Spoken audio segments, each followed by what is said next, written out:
it seems like almost every other day, they look, when it rains real hard, they look like wet rats. And when I say that, I mean like they look soaked. And I don't know how they get wet because they got covers on all these. But somehow, well, you know what? I find them out in that pen there where they're, and over here where there's an opening just to let the, maybe they like it. I don't know. Maybe it's like getting a bath. I don't know. But yeah, I was going to show you the black and white one, but I don't see it. There it is. It's over here.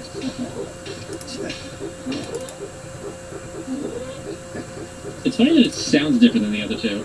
Yeah, well, that's because I think they throw up whatever chickens they're around. They adapt to their sounds. You would think that it must talk to them somehow, right? Yeah, I mean, I know that apparently accents are a thing among animals. Like, from what I've heard, like, cows in England don't sound the same as cows here. Yeah, that makes sense. And, but...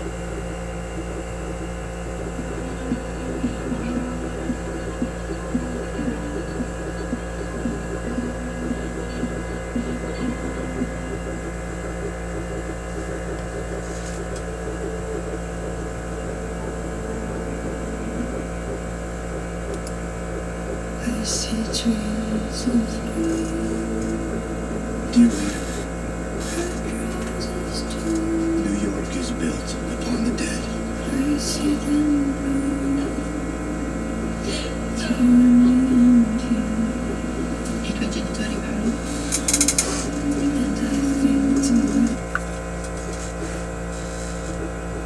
I think to although the yellow ones started sounding just like that. Yeah, that's... So they kind of adapted. I find it interesting. But I wanted to show you what, because it's very warm today, and like I said, spring has pretty much sprung here. Yeah, it is pretty warm. I don't believe we're going to get any snow from here on out. I already took the heater plug off of the one for the water for there, because I don't think we're going to have to worry about that with the chicken. But I wanted to show you how, you know, like I said, our temperatures have been weird. They're all over the place. But the majority in the future outlook is mostly everything's at least in the 50s. So Yeah, and even at night it's not supposed to get below freezing, if I'm not mistaken. right. So look at the flowers. Because this goes to show you right there. Oh yeah, Yeah, they exploded. And these things, look how much they grew. Yeah. I suppose that they'll start growing in later. I think that's hyacinth. I'm not sure. Right there. I think that's a tulip. That sounds I right. think these are tulips Same too. with that. And then, but these are ready to bloom.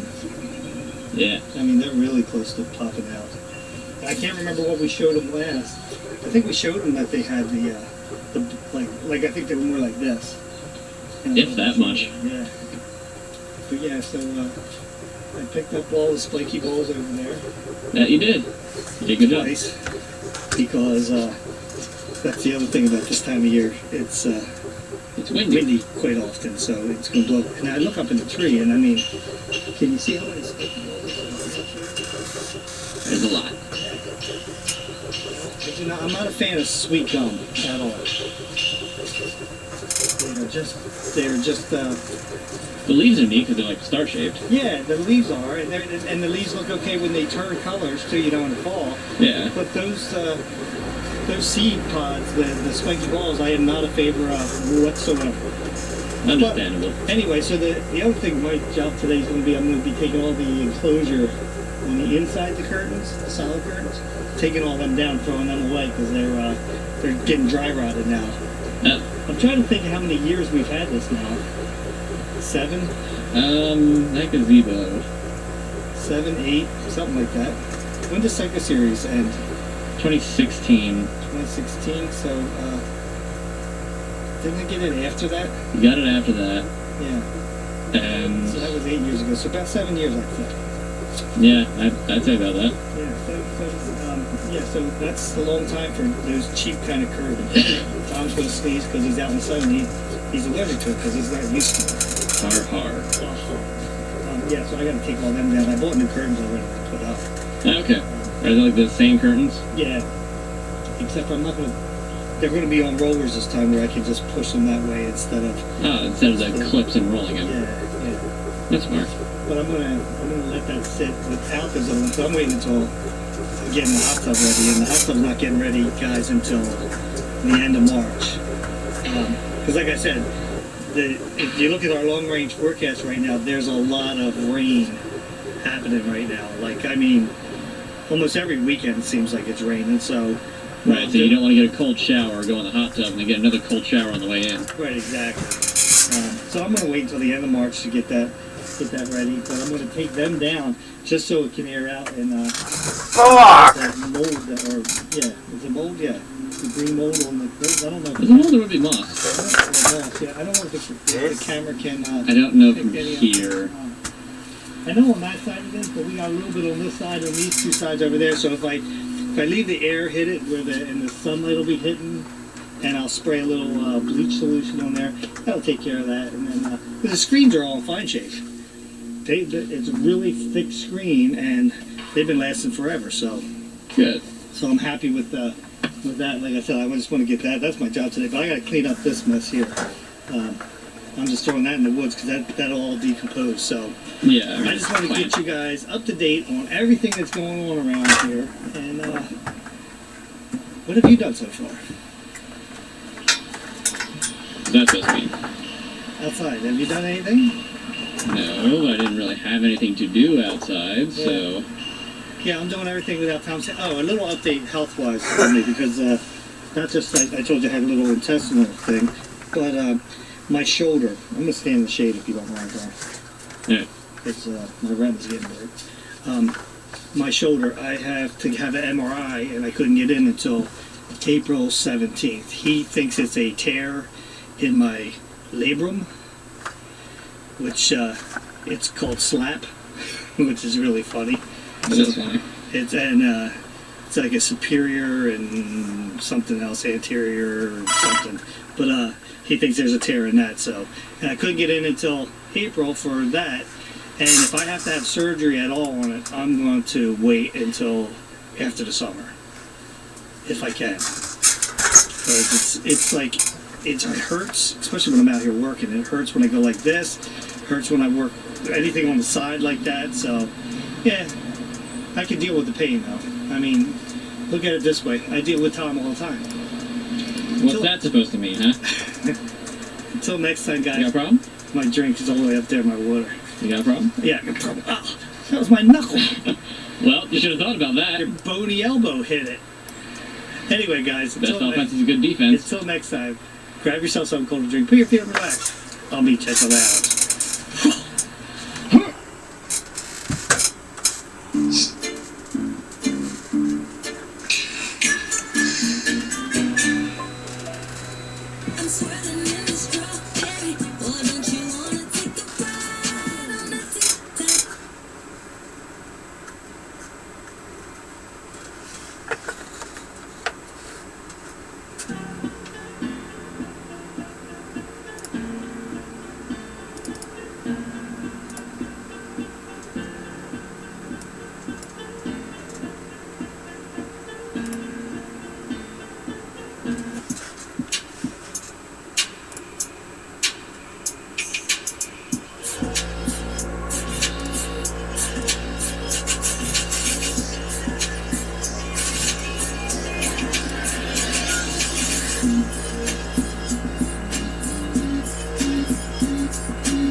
Hey everyone, talking in the middle of a good one, coffee.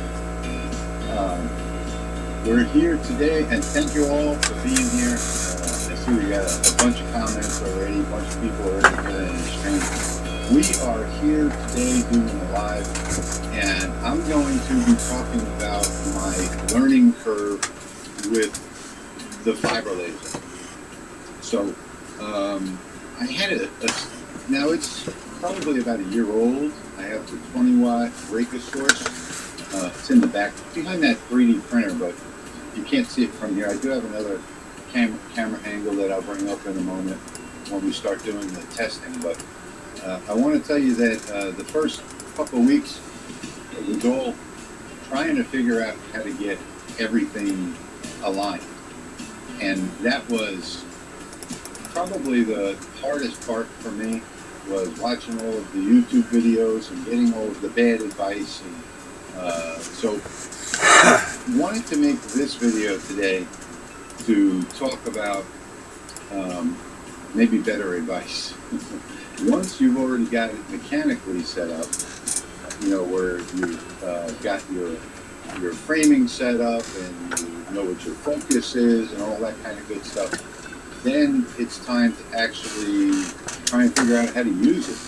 And the fiber laser is, as some of you already know, or many of you already know, I know there's probably new users here and there's probably experienced users here that are far more experienced than I am, but it's a combination of getting the right speed, the right power, and the right frequency. And you can use the same speed and power and just change the frequency and get completely different results. And that's what we're here to talk about today. And we're going to talk about some examples. And just to get started, without actually running the laser yet, I want to show you my little business card adventure here, and just a whole bunch of different business cards that I did. So each one of these business cards is a different speed, frequency, and power, as you can see there. And what I was looking for was more radiance. And I went through a whole bunch of these trying to find my whites. And I know they don't show up really great on camera, but this is pretty much what you have to do. Trying to find my white, trying to find my, and I don't have the white card that I finally did find, but I was looking for the golds and the yellows, and this is how I did it. So it's just a lot of testing that goes on, and you have to build a library, and that is the key to getting this done properly. You have to have and I use Lightburn, so I had to build a Lightburn library. And that's what we're going to be talking about today, and I'm going to be showing you examples from my library. We also have a guest host here today who's waiting in the green room, and that is Patrick from Light Source Engraving. And I want to say that, and I have this little magnet right here on my computer right next to me. I want to say that Patrick is the source a year ago. I met Patrick a while back, and he invited me to be on another channel, and we worked a little bit together, and I started watching his videos, and that is how I got to the point that I'm at now, where I figured out that you've got to have a library, you've got to do a whole bunch of testing, and I really didn't have many things that I needed to do. I had the 100 watt over at the other shop that I do my AANA coins on, and that's 100 watt JPT, and I have this 20 watt Racus behind me. So the Racus is the one we're going to be using today, and I only had a couple things that I was doing. I was doing business cards, which you saw how I got those settings. I was doing some keychains, some pens, you know. I had like 6 or 7 things that I was making for people, and plus those coins that I make, and that's it. So now I've started developing the library a little bit more, and that's what today's stream is going to be about. And Patrick is here in the green room, so let's go ahead and bring him in and welcome Patrick from Light Source Engraving. Hey Patrick, what's going on, buddy? How's it going? How's everybody doing today? It is going good. I wanted to just thank you because you have helped me, or your videos, not you personally, your videos have helped me to get started in this with multiple materials. And it's such a long learning curve when you're doing that completely on your own without any help, which is how I started, and then finding somebody who's willing to share a library with me, even though it's not the library showed with me was for 30 watt, and I have a 20 watt. Hello, sir. Hello, where are you? At home, why? Well, I brought the key to Porter Road and I opened the lock and now I can't get it to release. You put the code in. No, I'm talking about the key. The front door key. Okay. Alright, and I put it in and it's supposed to turn to one way and it's supposed to release the lock. And it doesn't. You know, because I want it to be open all day. Yeah. Who made the key? Oh What? wait, that's one of the mid keys. Yeah. But So it doesn't release it, you know, when I pressed it in, it locked and now it won't let go, so it locks the door again. that's the key for that I What? had made, right? Yeah, That key don't work in that lock. That was never does. changed. but that's too, the front door. The one I changed. You know, we made 10 keys. Yeah, the main Okay. door. The main Yeah. door with the fob. Yeah, yep. And, you know, you're supposed to take the key one way and it locks it open. Yeah. And when you turn it the other way, it should let it go. And it doesn't. And I don't have any tools with me. How far are you away from here?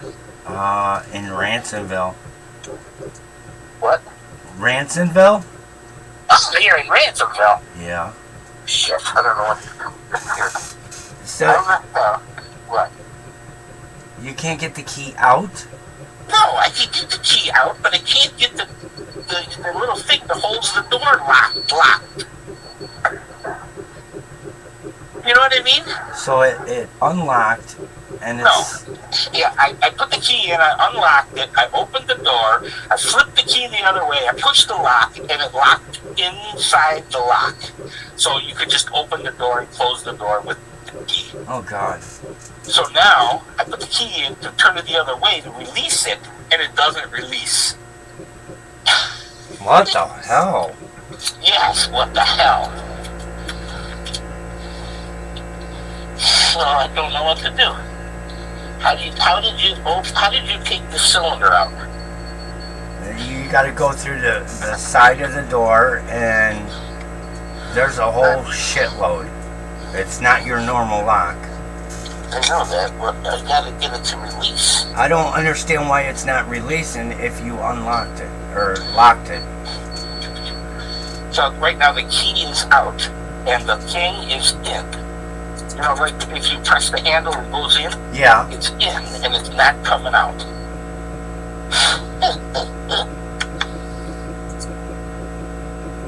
So how do you get it to release?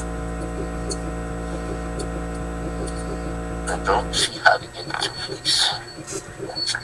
Did you try shutting the door? Maybe it's got to reset when it shuts. I shut the door. Door's shut.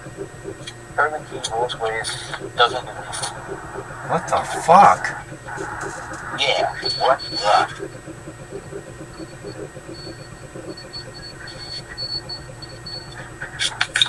I don't understand. That's a new lock.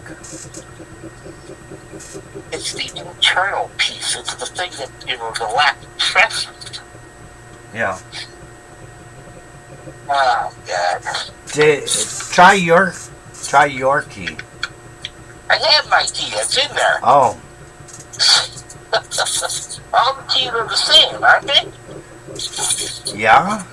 Okay. But I used my key on that, and I unlocked it. And it sprang right back out. Yeah. So I flipped the key the other way, and I locked it in. And now it won't release. You understand? Yeah.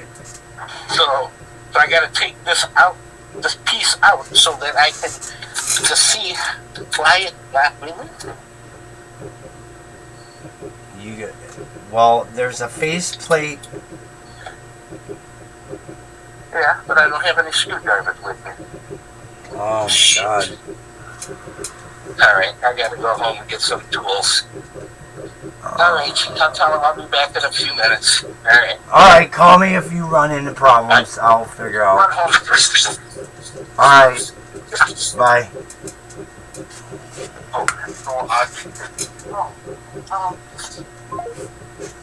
Unreal, man.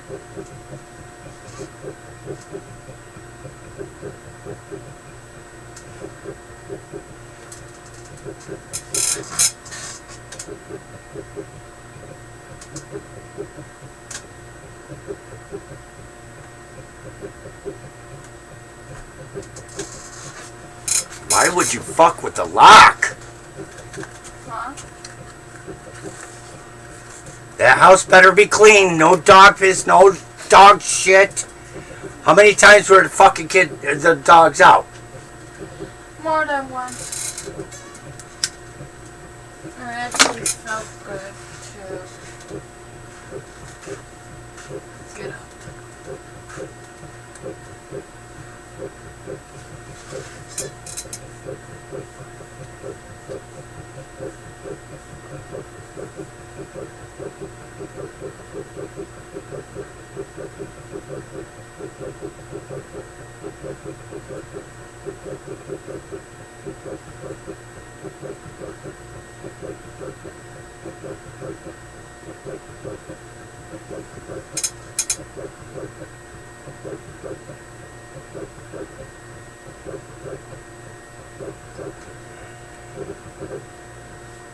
On.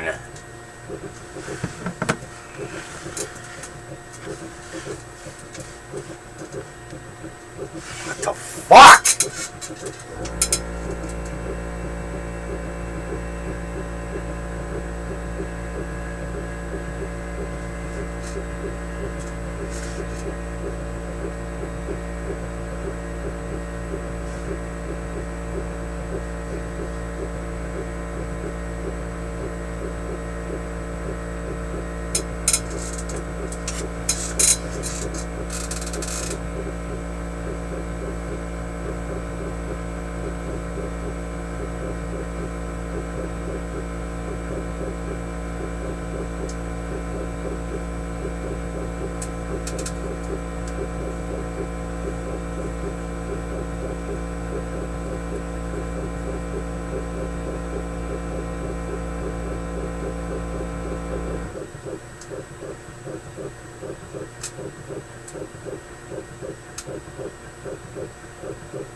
These fucking people, man.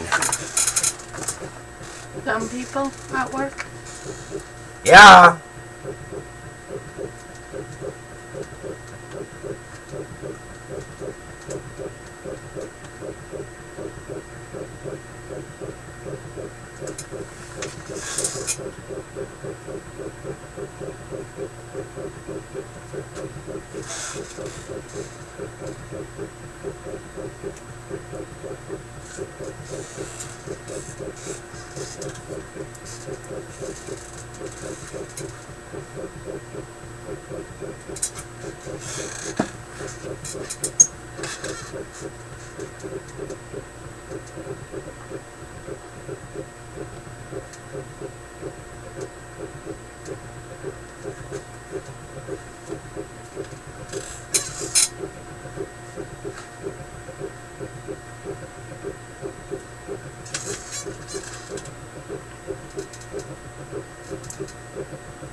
Had to fuck with it.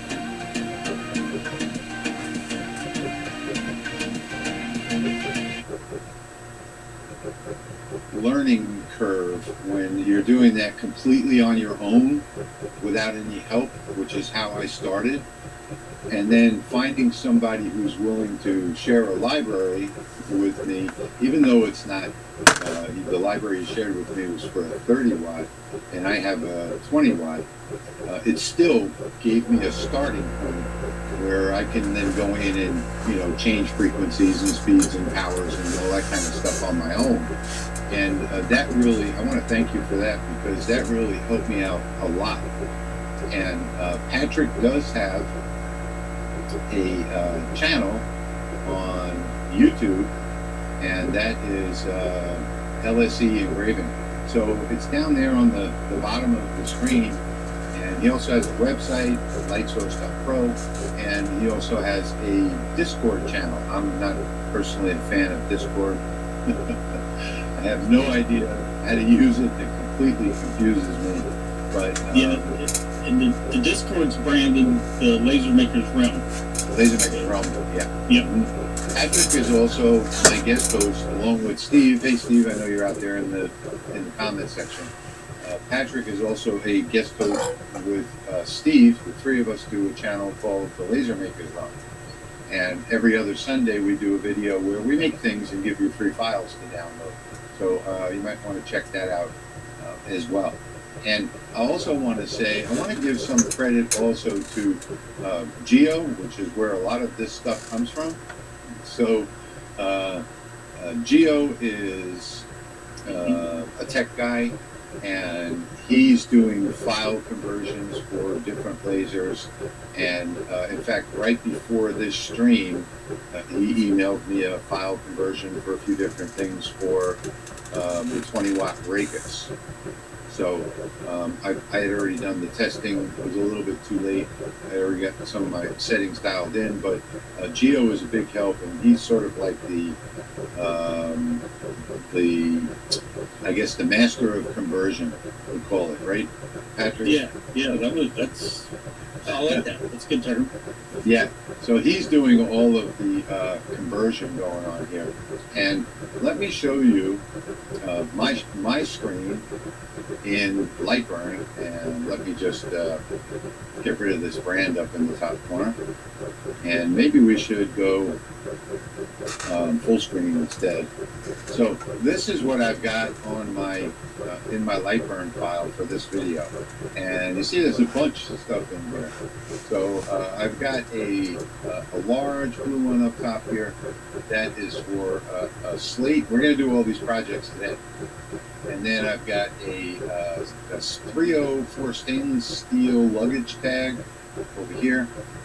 These two in the gold color are both anodized aluminum. They are the little flasks that you put alcohol in. Down on the bottom, I've got somebody that I do business for. I've changed all of the names and phone numbers to protect the innocent down here. But it is the City of Gonzales Parks Department in Texas. And I do his metal business cards. And so I'm going to do one of those with different names. Then I've got over here, this one over here is a friend of mine that's got a convenience store. It's going to be running a contest, and it's a $50 coupon. This down here, we originally started with the steel blanks, and didn't like those, so we went up here to the brass blanks. We'll do both of those so you can see it. Then I've got another steel blank in a different color that I'll be doing with that Louisiana logo. And of course, I've got this little tiny little dog tag. And some of the stuff is really, really small, but the dog tags are coming from a website called ORTUR. So it is a really interesting website name.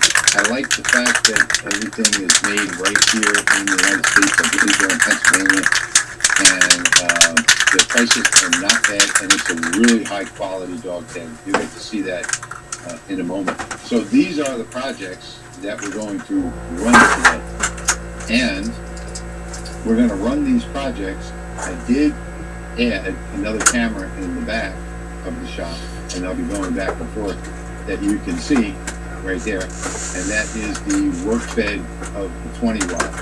And all of the products that I'm making today could fit in that screen. So what I'm going to do is get started. I'm going to put that camera up here. Does that look okay, Patrick? Yeah, it does. Hey, and I wanted to just hold this up real quick, just since you were talking about test grids. Yeah. I just pulled the cover off of my grill so I could run test grids when I was testing collars. And yeah, it's lots and lots of time spent testing to develop a library for your particular laser. Yep. And to take that a step further, it's just you have to have a bunch of different materials as well. And I was talking with Patrick the other day and telling him about my tin, just a regular sheet of tin, the results that I got on the tin. And I know you can't see these really good, but I've got some blues and some dark blues. And I started doing a picture with the wrong LPI, and it just didn't come out right, but it bent the metal. It was way too hot. But the testing is the most important thing. This is just a regular piece of tin, and a lot of people like tin because you can tape it, and you can stamp it, and you can cut it, and you can make things out of it. And so this is another example of what Patrick's talking about. It's just lots and lots of testing, and you can even take that and do some testing on it. And this is the top of a stainless steel, what do you call that? A little table jack that stopped working. So I took the top off and I ran some tests on here. And you can see I got some numbers and some settings for brown, for white, for blue, for gray. Just an old scrap piece of metal. So you can do testing on all kinds of stuff, and most of the products that I'm going to talk about are going to be from Amazon. So let's bring that camera over here real quick, and Patrick, if you want to continue with it, I'm going to go turn on my air extraction and get the first project loaded onto the workbench. All right, sounds good. Let's see, I'm just going to read through the comments here. This might get a little noisy, by the way. Jeremy's running out of room for all the testing. Yeah, I've got run into the same problem. I can't hear you back here, so. Okay. My favorite thing to test, and my wife loves it too, are the stainless steel pots and pans in the house. They're all marked up and decorated. It's a really good test for seeing if those collars rust too. So yeah, I highly recommend that.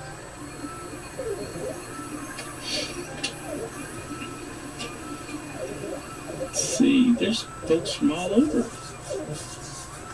So cool. But if you guys have any questions, ask them in the comments, and I'll answer them, or Rich will answer them, and we'll make sure that we get everything covered. You know, now that I'm thinking about, maybe I should show you on the light burn screen first, And let me put that in full screen. The first project that we're going to do today is, let's see, what did I just put on? I believe I put the steel plank on there. Let me just check. No, I put the brass plank on there. Okay, so first one that we're going to do today is the brass blank. And these are available on Amazon. They're pretty cheap. And so what we'll do is we'll do my friend's coin over here that he wants to do a raffle at a convenience store. And that's the reason that we're doing this. So now I've got this set on a layer over here, cuts and layers. And you see here my library. I've got the Fiverr 2110 in here. And down in here, I've got all of the stuff that I've edited, as well as all of the things that Patrick gave me. This used to be a 30-watt library, and I've edited many of these settings. And up here, these are the settings that I got. So if we find this one, if I come in here and find this one, it is this one. Yep, right here. So let me show you the settings on this, because a lot of the videos that you're watching online, you don't get to see the settings. And let's go through them really quickly. So on the first layer, this is a multi-layer job. I've got the speed at 250, power at 95, and the frequency at 20. On the second layer, I've got the same thing. The only difference is the scan angle is -45 versus the first layer, which is 45. So it's just a reverse scan angle, and they're both in 500 LPI. And then I want a nice line after. So I've got this line at 285 power, 4 passes, and 60 kilohertz. So those are the settings for this particular project right here. So let me take that off the screen real quick and put this one on. There we go. And I'm going to go to the laser tab and hit frame. And now you can see that we've got the boundary there. And let me make sure real quickly that I've got the right one. I don't have the right one, so I'm going to take this one off and put the other one on, because this is the final version. Sorry about that. Excuse me.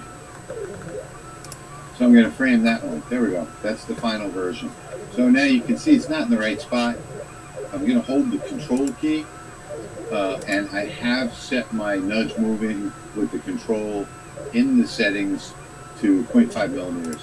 So I'm going to hold control and nudge it over a little bit to get it in the right spot. And I think that right about there looks good. Come down a little bit. And that is looking pretty close to good. Pretty close to good. How's that? That's a good one right there. So now that I've got it framed, go ahead, Patrick. I was going to say, with the adoption of Lightburn Galvo for folks coming from EasyCAD, the live framing and being able to nudge was, I think, the greatest features ever. I agree. And with the most recent release, you can actually resize while it's framing with the page up and page down key. Yep. What I like about this is with Lightburn, I have this camera that you're looking at right now on a 21-inch screen, so I can get the framing absolute. And now for this video, I'm not worried about anything being framed properly. But on that 21-inch screen, when I at the 0.5 millimeter movements with the control button, the control key, I mean, I can really dial this in. Says we need to buy out the truck's lease or give it back. How are we going to run a business without a truck? We can't. So let's figure out a plan to keep you guys on the road. Coffee, Craig? Thank you. For every financial need, we'll meet you in the moment. KeyBank. Luis, hola. Yo uso Febreze Baby 5 Club. Y yo uso esto. El microchip de Febreze controla la fragancia para que disfrutes 50 días con la frescura del primer uso. 50 días y nunca te quedarás sin frescura gracias a su luz que te recuerda rellenado. Febreze Club. B&H is here to make sure you have the right parts and partner for the task ahead. B&H.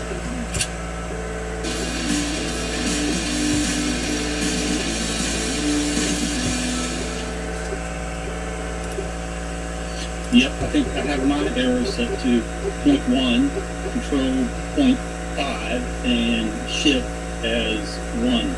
Yeah. Yep. That way I can really fine-tune it. So I'm not quite sure why nothing was coming out on there yet. And it looks like I've got something wrong here. Oh, you know what? Focus. I don't think it was the brass coin. Nope. Pretty sure that was the steel coin. So I'm going to rerun this real quick. I should have practiced this. Let me see. Let me take the brass coin off. And I need to find the steel coins.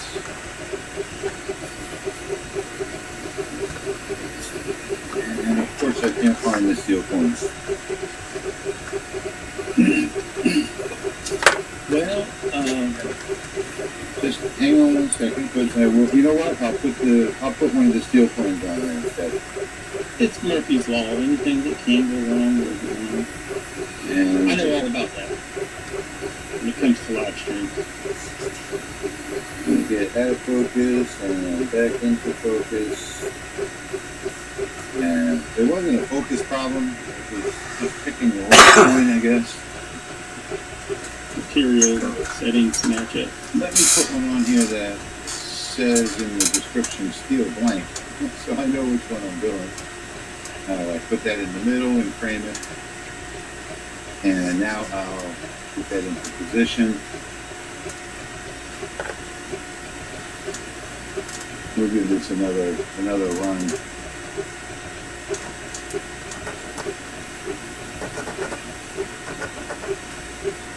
I think that looks pretty good right there.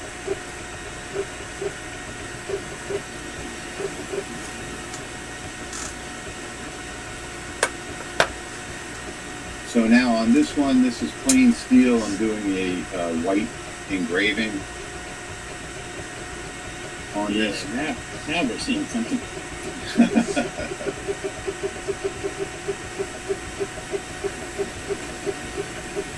Just shows the importance of having the right settings for the right material. Exactly. Yeah, that did nothing on the brass, but it would probably do wonders on the steel. I'm going to figure these out. Don't worry about it as we go.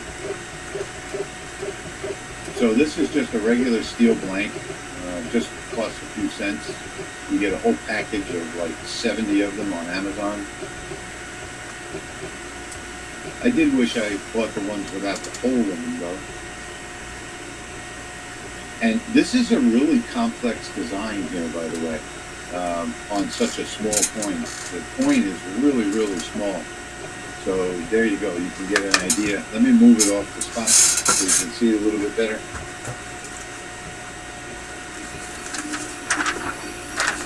How's that? Yep. Louisiana Purchase.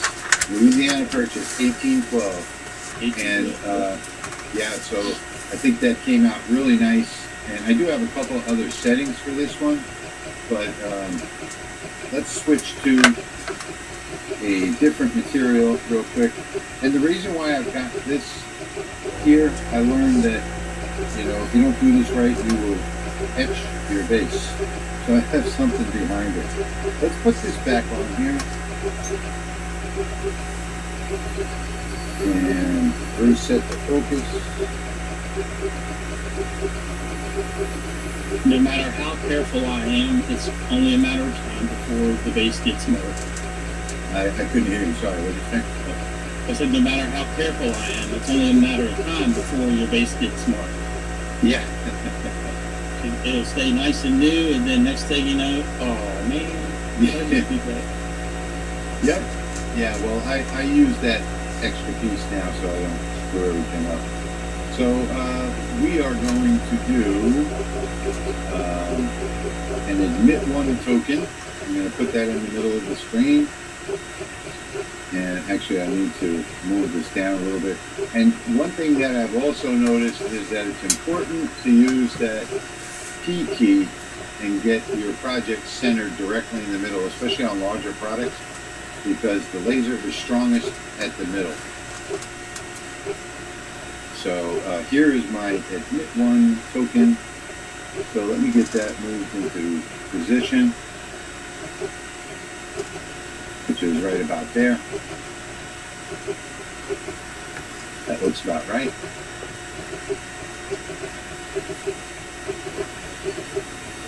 And it looks like something changed on this layer.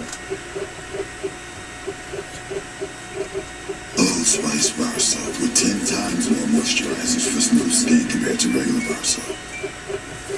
Mr. Clean Magic Eraser powers through tough messes. Makes it look like I spent hours cleaning. No, I didn't. So this is having the same problem as the other one.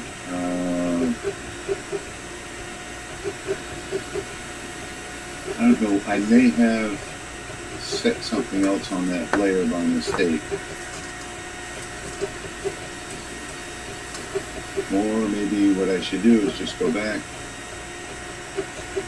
and, okay, brass coins. I'm going to go back to my reassigning the setting. Yeah, I'm going back to my library and reassigning the settings to this one. Assign it. I'm going to stop that job and restart it. I think what I might just do with these Galva lasers is burn my logo on the base. That way, if I happen to mark it, it'll just kind of blend in with my logo.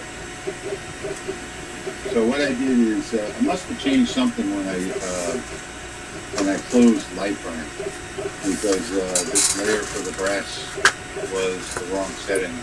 But I've gone back to the library and I found the brass coin blanks, and I selected the tan with the black border, and this is going to come out a tan color, exactly what it says, with a black border.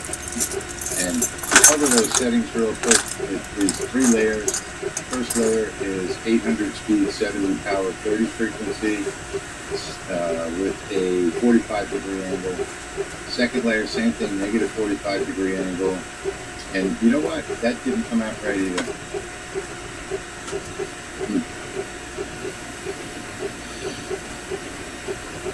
Something happening with the brass. I'm going to run a different job on it and see what happens with that. You know, I restarted Lightburn, and all of these worked yesterday, and they don't today for some reason, which is crazy. I'm just trying a different layer, a different setting in my library. I've talked to a few other folks that have Raycus lasers, and I haven't been able to narrow down the problem, but sometimes I have to disconnect the USB and then plug it back in, because well, for some reason the power output my Raycus will just drop, and I'll be running like I'm doing 50 knives in a row, and every once in a while it would just barely even mark. Really? I gotta unplug the USB, plug it back in, and then run it again, and then it's fine. Okay, so I'm going to get that. Something happens with that Raycus, and I'm not sure if it happens on the other wattage or lasers, but I saw it happen with myself and a couple other 50 watts. Well, that's good to know. I'm going to actually give that a try when this job is finished, because that is not how it's supposed to come out. It's pretty close.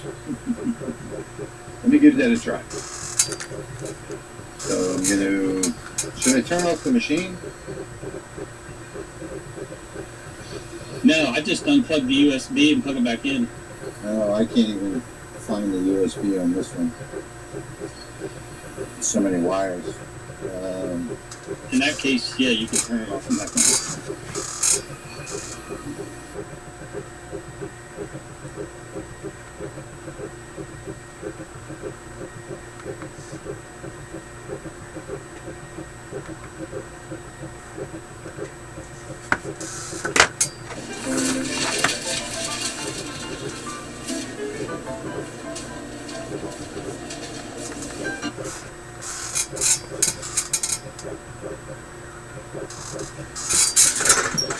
Thanks for stopping by today, and happy holidays, Merry Christmas to everybody. This is one of my favorite times of year, although it's probably one of the busiest times of year for a lot of us. What we're going to cover today is how can you reduce your engraving times by 50%. I'm going to show you today in Lightburn.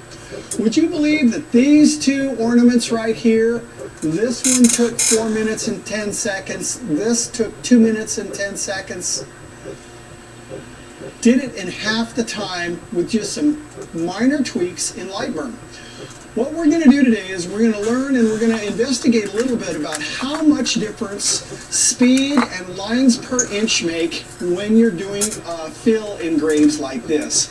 I'm sure all of us are doing lots and lots of ornaments this time of year, and if you're trying to do a bunch of these ornaments, learning the way these, the speed and lines per inch interact with time that it takes you to do your ornaments, you will literally save hours worth of laser time.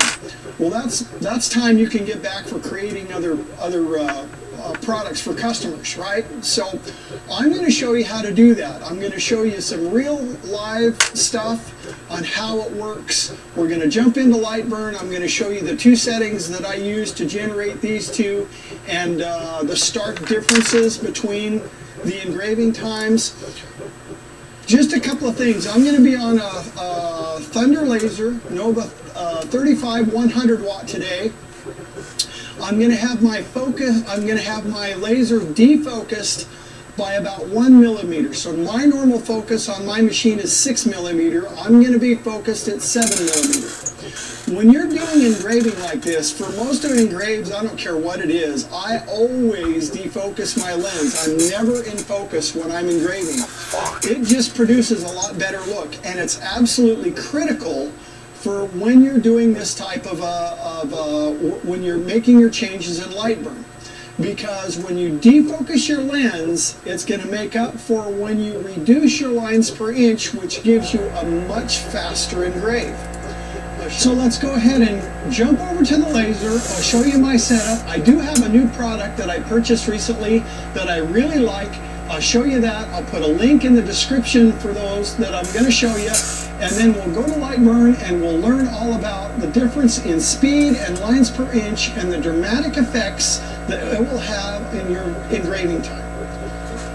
Okay, so what the layout is going to be is I'm going to put the first engraving for the Christmas ornament here, and then we're going to go ahead and put the second engraving with the different settings over here. Just they were already smudgy as hell. Piper, what do you think? Don't jump. I will come to you and you don't have to jump.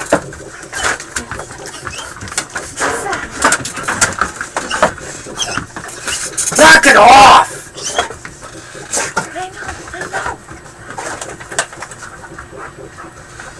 So Don went to fucking Porter, fucked around with the key in the door, and now he can't get it to fucking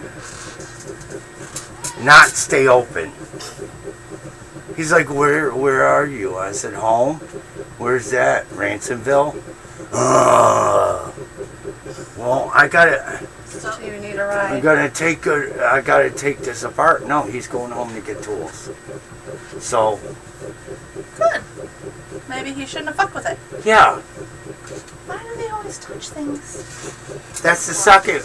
I had to replace the lock on the so-called med door because I was going to try changing the code, but...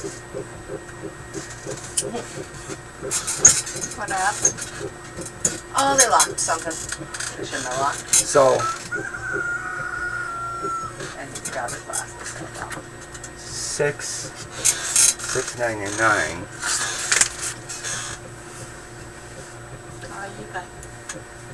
Working like crazy, you know. I just got good news though. What? That time study that I was on is gonna pay off. Nice. Yes, I got a big fat check coming. Nice. Do you also get a vacation? Probably.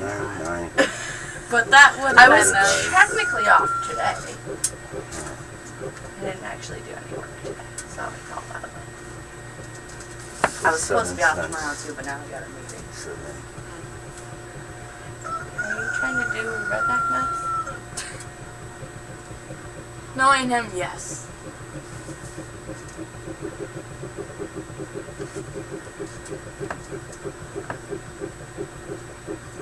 It does look hella clear. I've vacuumed. I mean, it needs it again, but you can. An attempt at was He told me to clean only half of it, like these 2 rooms. That sounds like him.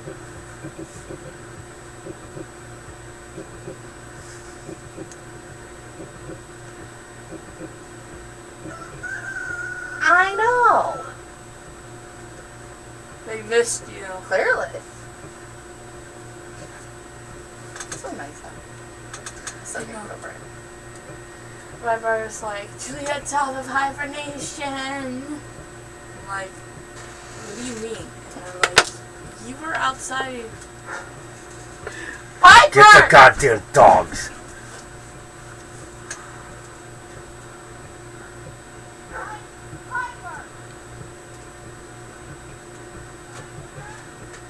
What?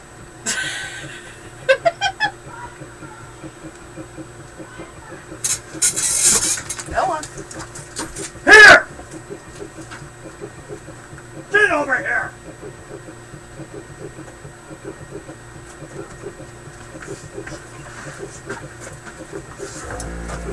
Lay down!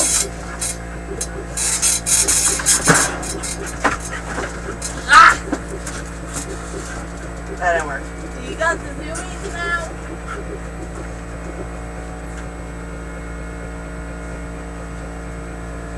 I love messing with the dogs. Keep forgetting something. Dad, where's the chair? He's doing that. They kept coming up negative. Oh, the chair is still at 30th. Yes. That holds. But Sarah said she charges for material, Violet! Good time. labor, and something else. I don't remember what the... Text her. Acting like she's hidden away forever. Did you steal my owl? Look! I see. You can also get them lots of places. I think I have like 60 of them at 30. Oh!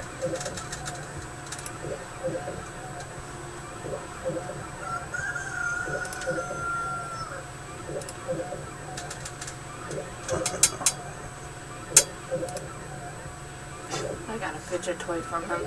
Nice. Look. I See if you can find a better deal.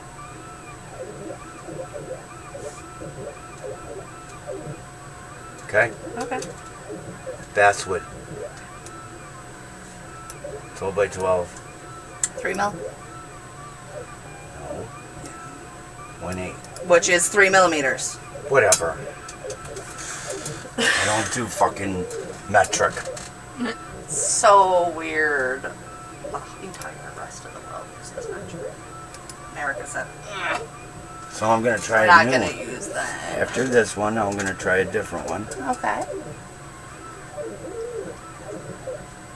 And there's a lot of ash on this one. Violet! The noise is so soothing. So yeah? Yeah. I was shocked when she said $15 too. Because Because that's what Mary said. I'm like, huh? Women are really good at gauging prices. It's a thing. It's a talent. Especially those women.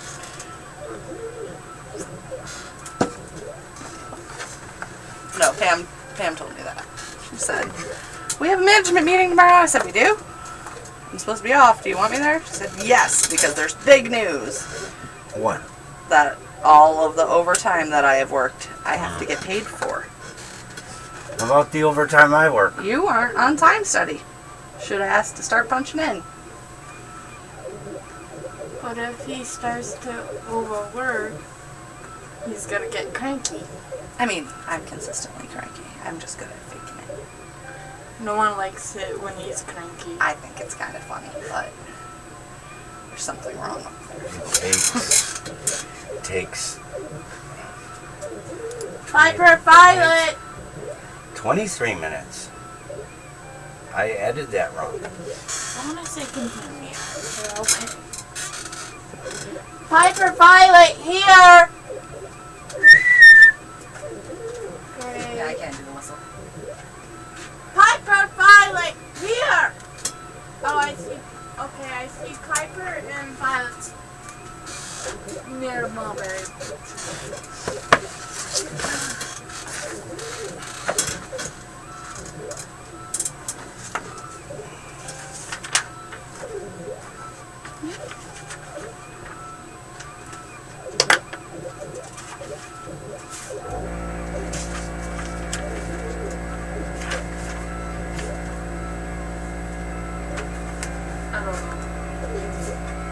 He said he's going to teach me by hand.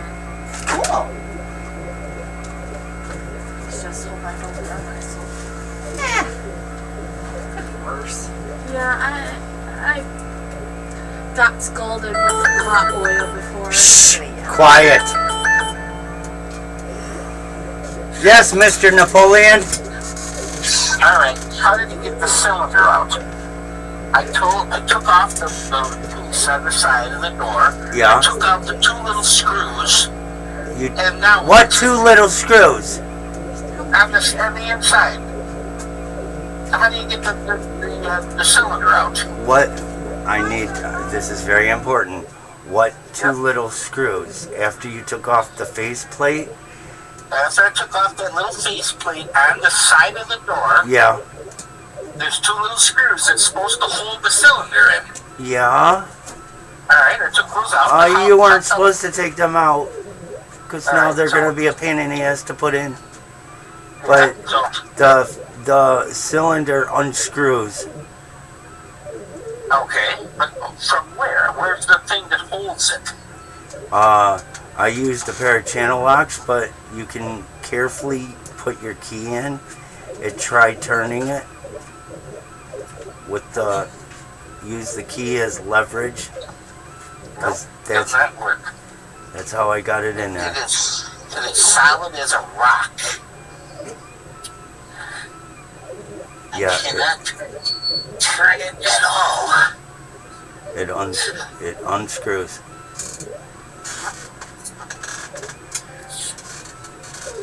I don't get it.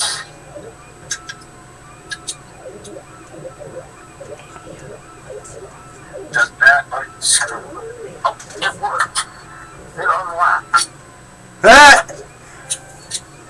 I had to turn it so hard.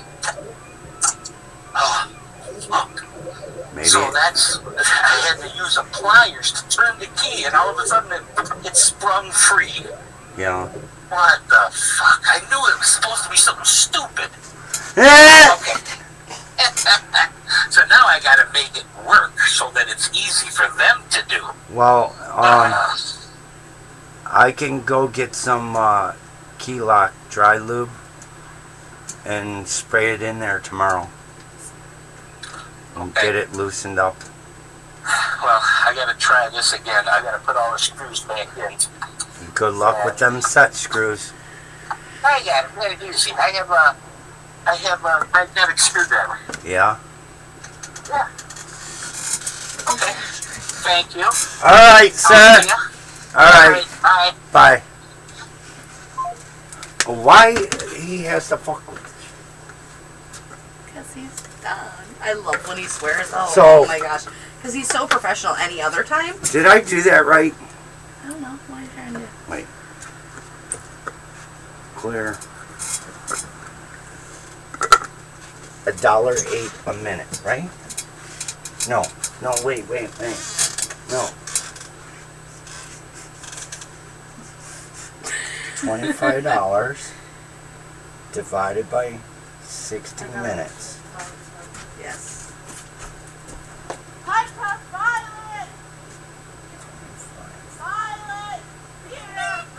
Divided by 60 minutes is 41. Okay. Come here, puppy. Oh, she's so muddy. Times She had a bath yesterday. 23 Yeah, I didn't do much. equals Seems kind of pointless. 9, Violet. 50. See? You're my bird. She's a little girl. I can't believe Come it. here, girl. Yes, I love you too. See, Jamie, some friends. Plus 125. I feel like she should know because I was there when she was a puppy, but she don't remember me. How much was the key ring? It's a good thing I didn't shower first. Sounded like a lot of work. And I just didn't want to do it. Share a bathroom with 3 boys.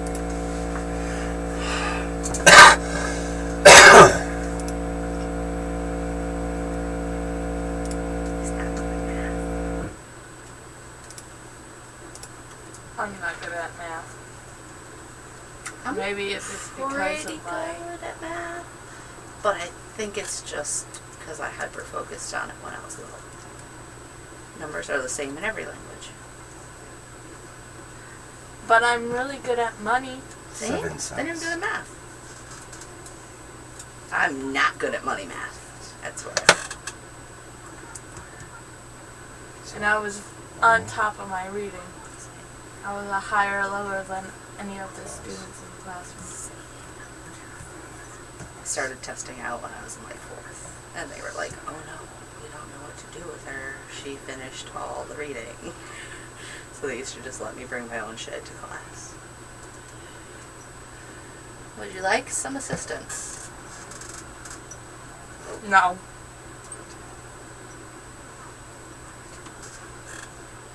Dad is the top person that does it himself. Generally.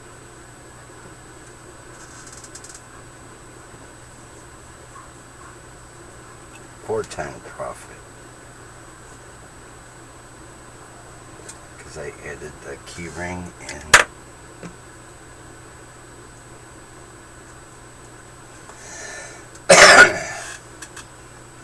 Right? Clear.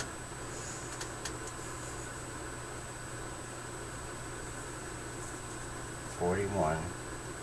I know, I can't wait for that meeting tomorrow. They're all gonna bitch. But not me. Not me. Because they said, oh no, we're on time study. That means we have to work our 40. And I said, bitch, try again. Said, I'm gonna show them exactly what I do.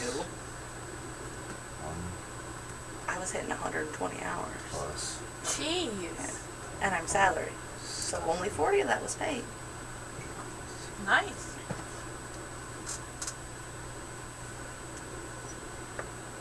But that's what happens when you float Jamie to other departments. Still got to cover my own house. I still need a job. I would love for him to work with Empower. That's crazy. That's just crazy.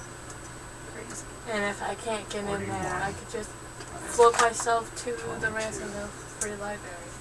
That's true. I don't know if my parents would drive me there, but I have a bike. Yeah, it's not that far. And I just need a helmet. I feel like I left a helmet here. This spikes on it. Baba uses that. Because Nikki won't. He is not a helmet kid. I think it's a sensory thing. He won't even wear hats. But also, same issue, so I think... $4.66. $4.66. Numbers that I don't understand. And FYI, watch what you say. Oh, you're still alive. Yeah. I'm your viewer, so I think I'm safe. This is the best part. That is the best part. But also, is that my fucking owl? What? Did you steal that out of 30th? Nope. No? Yeah, Look, pretty sure you did. Pretty sure you did. What, this? Yes. It's a scratch off. What's better? Fucker, that's down. Yeah, it does. See, I like the original better, but... Seriously? Yeah. Why? Because it looks more handmade. Yeah, I agree with you. So I should go back to the thinner line? It's up to you. You're the artist here. Yeah. You could also just keep both designs. Then you have two options. It's just love options, I'm just saying. I mean, look at my art gallery. I just do whatever I want. And my uncle said I can make money off of that. Give me that palm zine.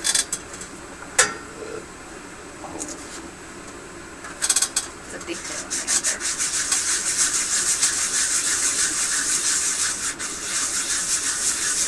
Yeah, that looks right.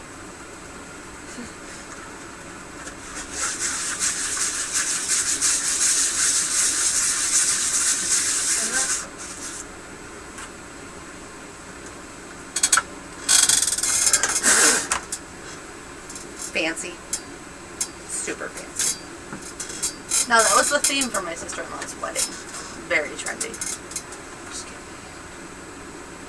Where you break Oh, it. yeah.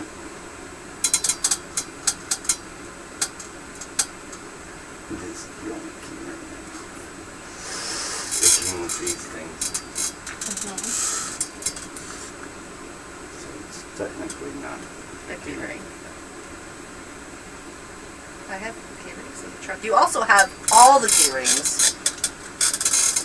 You'd have to reorganize them. They are organized. Hey Dad, I have a little metal wing. It was attached to the necklace, but the little thing broke off. Do you know how to fix that? Like, can you like drill like a hole? What? Let me go get it. Here's your paper.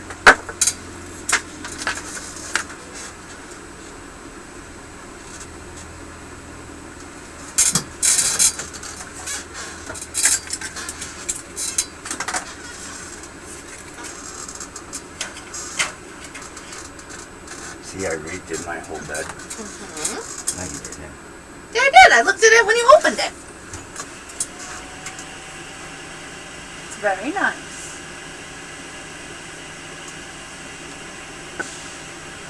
Boys their own dogs.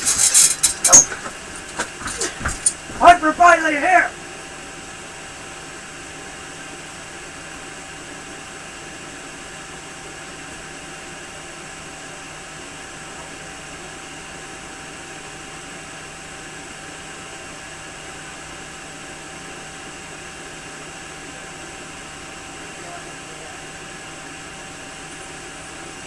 Get over here! Here! Over here! Here! Here!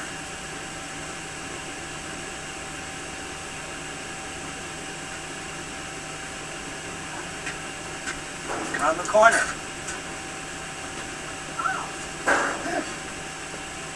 Here!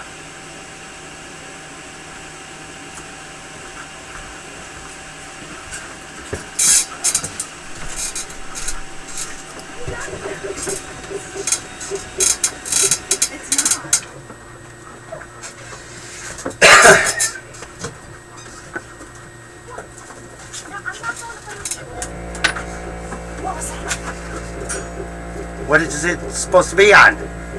It had a like a loophole, but it broke off. She's asking if you can drill through that. Maybe?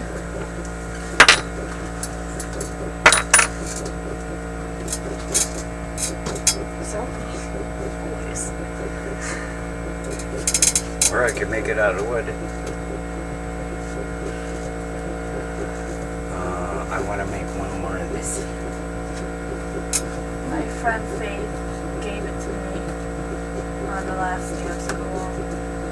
She said this wings means hope. It's pretty. Yeah. She said never give up hope, so I always keep it in my wallet. I like it. We also have Dad's business coin. Every time you go to my channel, hit like. Okay. And I doubt after it'll be much when it's just me, after but I okay. thought about it, because I have a base already with this account, because it's been there since 2016. Which, yeah, that's insanity. 2015. I think I'm gonna Keep it. stream on this and just use the other account for emails. That's smart. Hi. Probably a photo album. I don't even get a hello. I see how it is. I need to figure out. Dylan, how are you? You did not take them to school, did you? Did you take them to school? What? Officer of the law. Oh. Yeah, I did, but I didn't bring them out. We don't take things to school. I have such a hard time keeping a straight face with it because I was definitely the kid that brought handcuffs to school. They were my mom's. I swear to God, if you ruin them fucking shoes, I'm beating your ass. I walked over here safely. How's this one look? Oh. He loves everything I do. No, this one, it's because... Look. This is the. Oh, that's the key for it? That was the original. This is the key to everything. I like the original better. Does that say Air Force? It says U.S. Air Force. And my grandpa was in the Air Force. Look.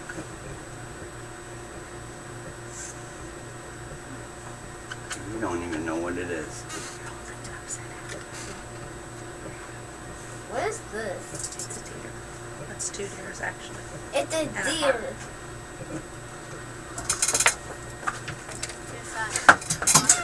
Dropping your hope. How was school? Nice. Awful. You don't go to school.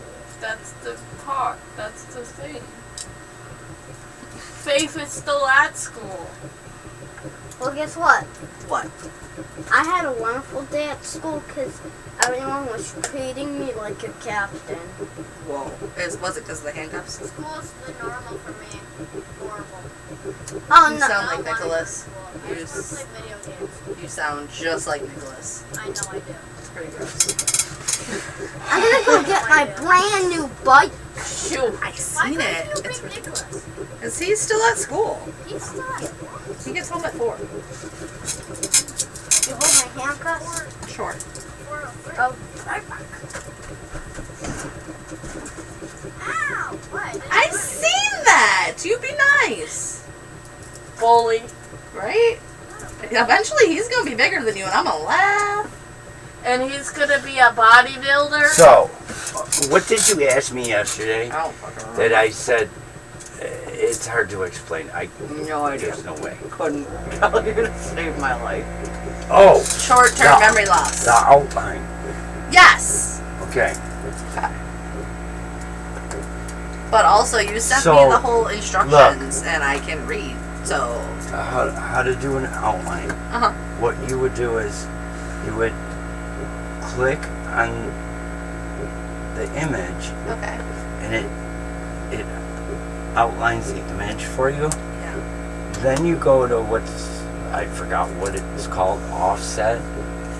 Watch what it does. I'm watching. find my lighter, but I'm also watching. Okay, and you can change the distance in millimeters. So Inward. Wait. Outward. We want it outward. See what it does? Yeah. It It creates extends the another. border. It creates another outline. Makes sense. I got a question. What is And then you gotta delete this line. That's a fax machine. Faxes send paper. It's a through printer. phone lines. It's a fax. It literally says laser fax. It's a printer. It's a fucking fax. There's a phone attached. Dad's using it as a printer. That doesn't make it not a fax.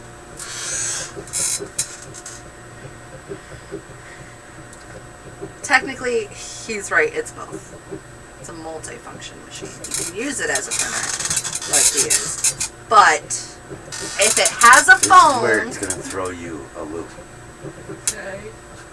It's a fax printer scanner. There's a scanner built in too.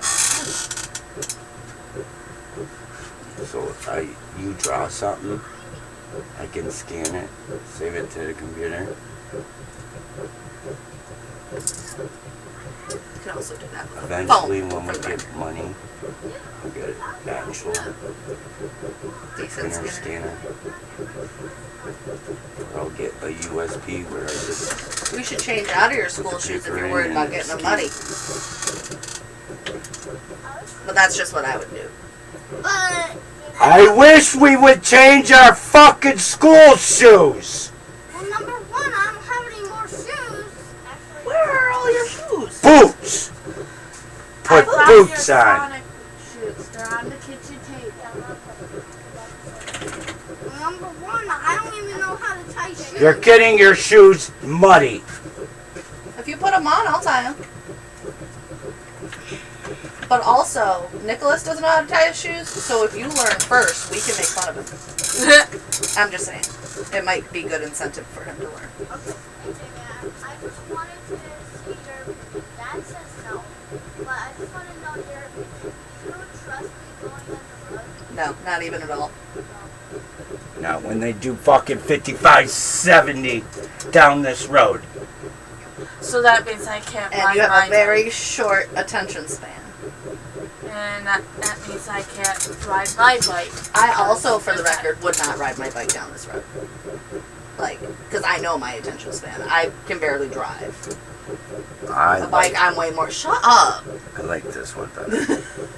I'm way more likely to get hit on a bike. I've been hit on a bike, actually. It's not fun. It hurts like hell.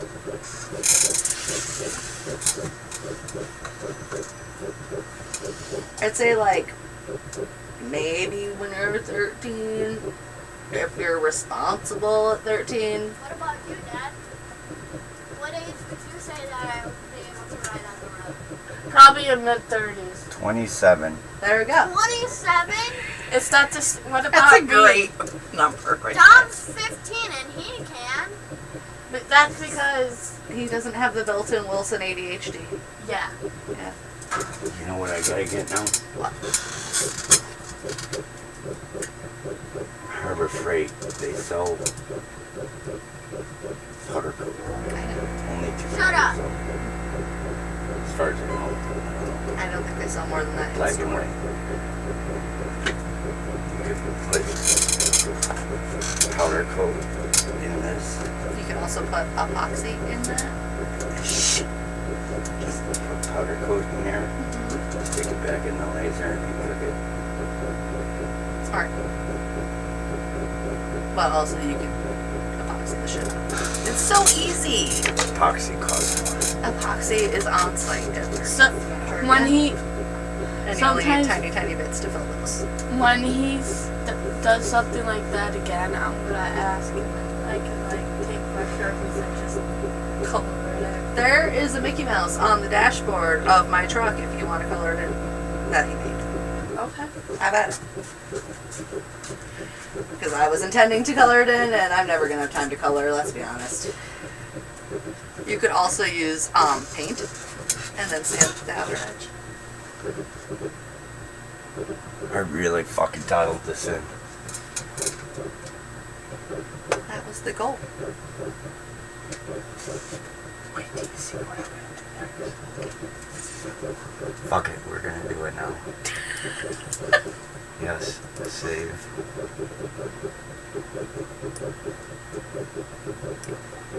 I'm surprised you're still awake. Open.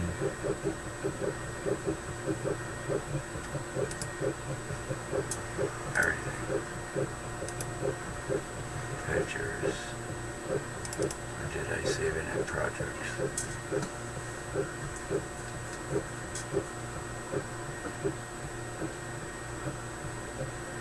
Oh, projects.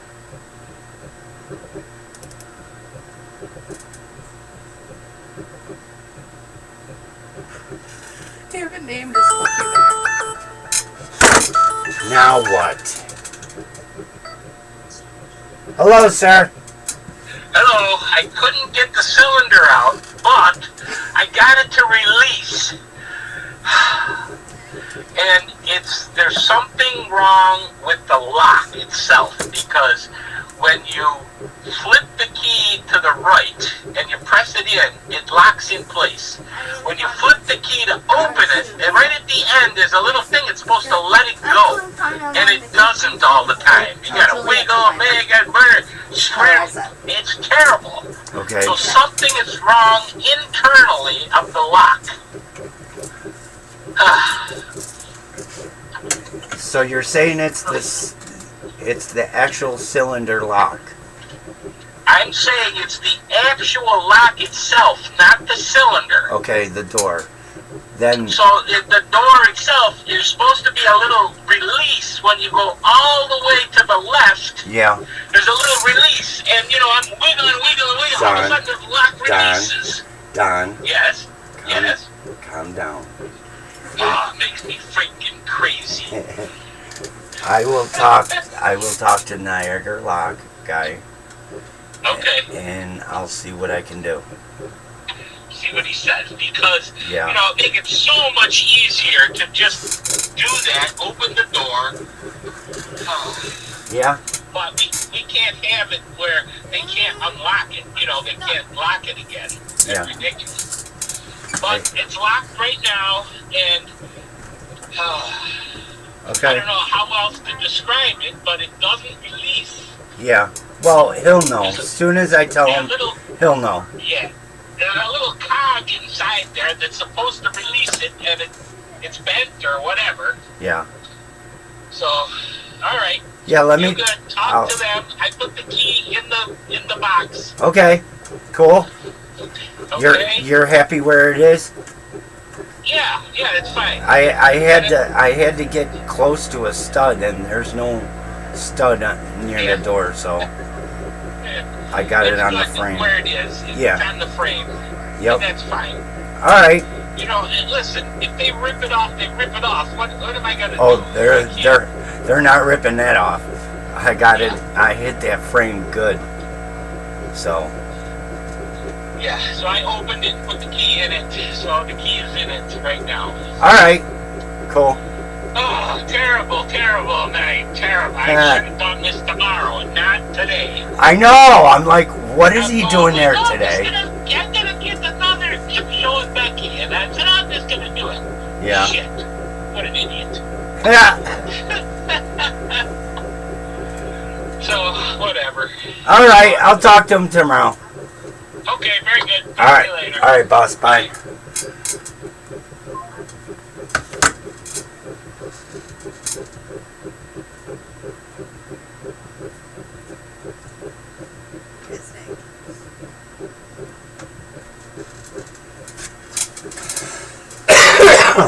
Fucking A, man.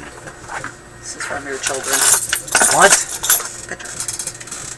I said, can you go put that in Dad's garage? Fuck's my sweatshirt. Behind me. You forgot the chair again. Fuck! What are you doing? Yeah, she Little pieces of wood you got? Yeah. Sarah tell you to go to Dollar Tree? Two of them. You just found with the two of them. And cleared them out? This is what I Oh, those are nice.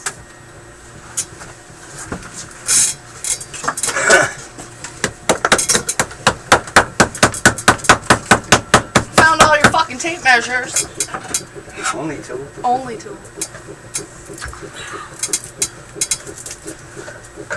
These things are hard to put on. I need a. You got this. You know what? What? You're gonna be at 30th tomorrow. Yeah, in the morning. Remind me to grab one of them black garbage cans that we took. Yeah, out I of don't the think school. that these fit very. That's the wrong person.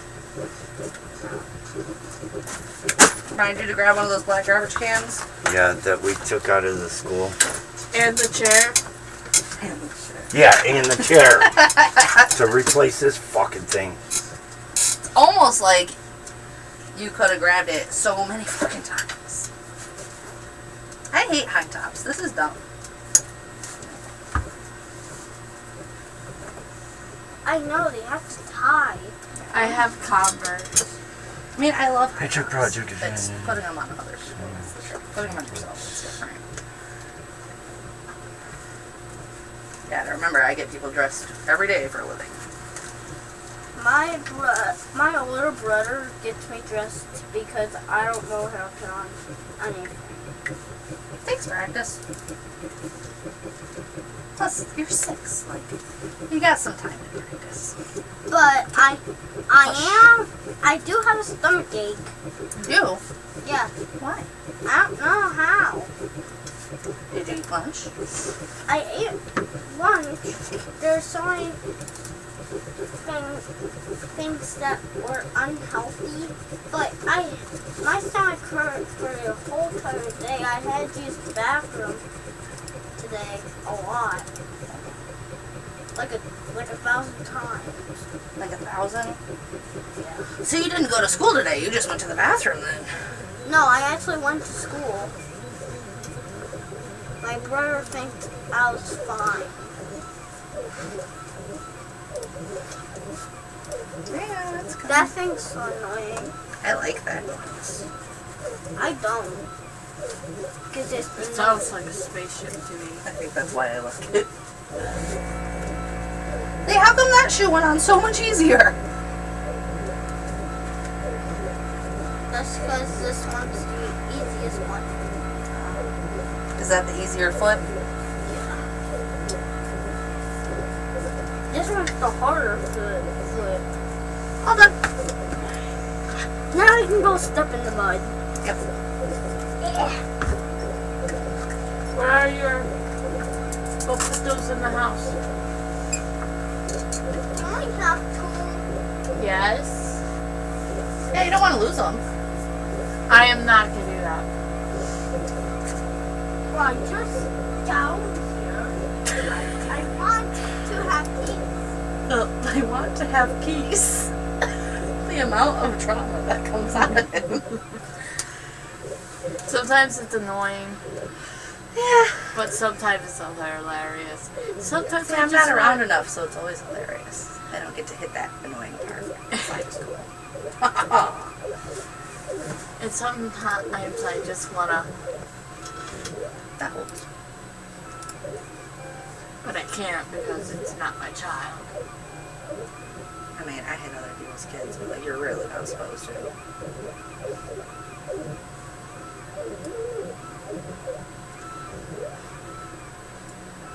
What's going on in your spaceship, Dad?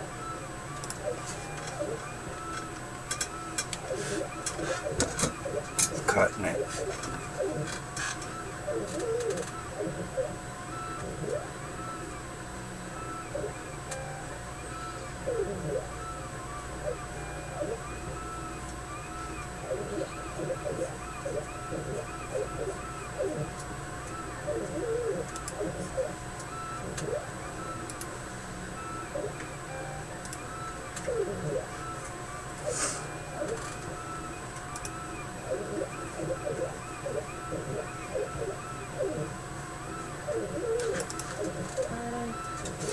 I heard it.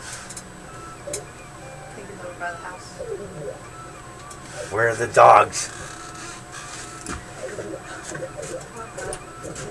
Violet, Viper, here! Viper, Violet, here! There's Piper. Joshua put Violet inside. What? It's a marker. It's like you never seen me with a marker before. She breaks into my room in the middle of the night. That sounds about right.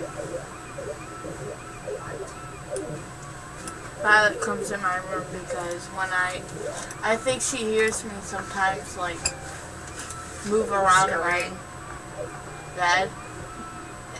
And sometimes I do cry in my sleep because of nightmares. She will literally jump over my gate. The last time when I woke up with Violet in my room, my arm was like this and I was holding her like a teddy bear. It was the best moment of my morning. See, my cats just jump on me and yell at me. That's all they do. 'Cause they want food. Always. Always want food. No matter how many times you feed them. They want food.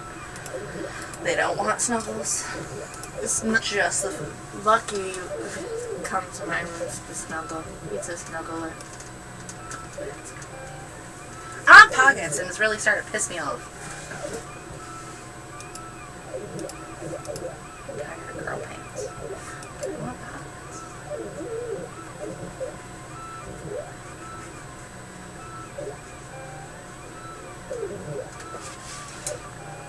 What do you make? Oh, bunnies. Why are you making bunnies? Easter's coming up, I guess. No, it's March. Easter's in March this year. I think last time it was in March was the year Nikki was born, so the year Josh was born.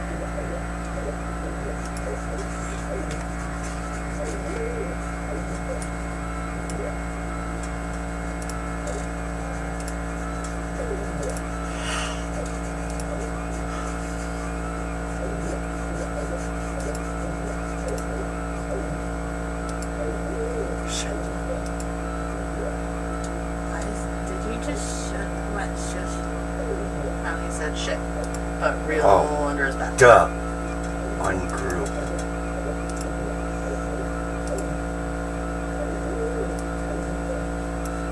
Oh.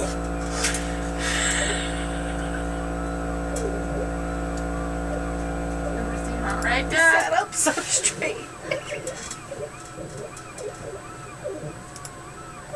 Oh, how I about feel like you just should have built your tables lower. copy new?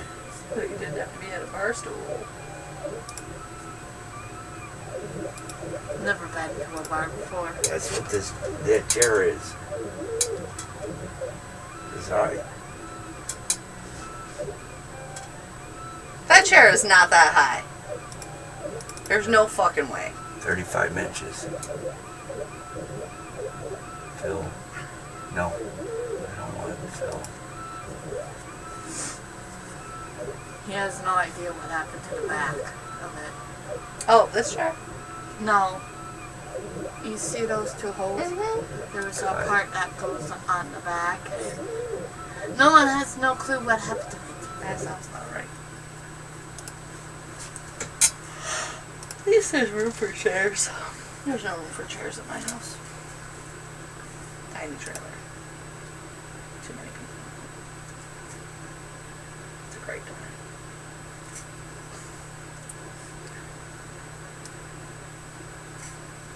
Actually, there's a chair in Nicholas's room. Gaming chair? Oh, office chair. Office chair. Broken office chair. Michael's gonna fully break it. I can't wait. It's gonna be so funny. He leans back in it. He's too big to do that. I feel like it's already broken. You should not be leaning in it. It's gonna be so funny though, because he's gonna fall right through the wall. Can't wait. What's with parents and watching us get hurt and laughing? Oh no, that's my husband. He's the one that's gonna break it, and it's gonna be really funny. Because he's way too big to be leaning back in that chair. Nikki would be fine. Nicole, that chair's going down. He's broken every office chair I've brought into the house, though. So. Even if we started laughing at our parents, we would have been dead. Oh, see, I laugh at my mom all the time. My mom fell and broke her face. She literally broke this bone in her face because she got drunk and walked off of a retaining wall and thought that there was more ground, and there wasn't. 6-foot wall, just. And she didn't go to the hospital, so I made her. I made this just for you. What a great present. What? I made you one too. Twins.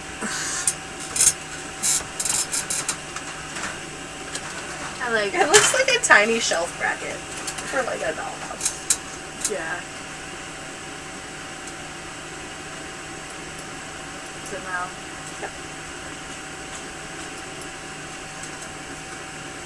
I'm glad Dad's found something that he can get obsessed with for a few months. This is going to be my retirement. That is a good plan. When are you retiring? In 20 The way years. fucking it looks now. Huh? I'm 80. 30 years. Not bad. 30 years he's gonna retire? Like, probably about 25. 25? Say, do you contribute to your retirement plan? Yay, Dad's gonna be home more.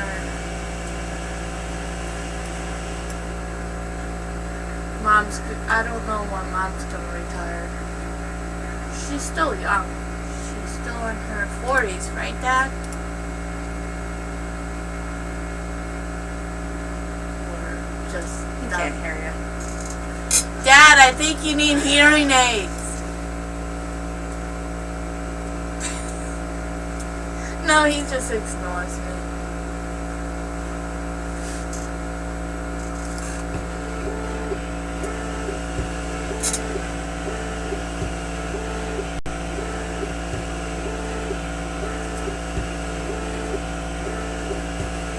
Piper! Gotta make sure she's no, like, around. Piper! Here! Boy! Where's Piper? Piper! Here! Don't call her! Help me! Michael said, oh my god, he made a stick for the box. And it's labeled. Yeah, that's what he said. He noticed it before I did. Because I didn't want to fucking use it or throw it out.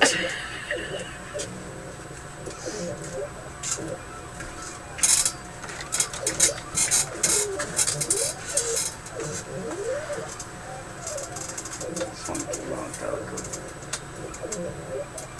Dana, what did you send me?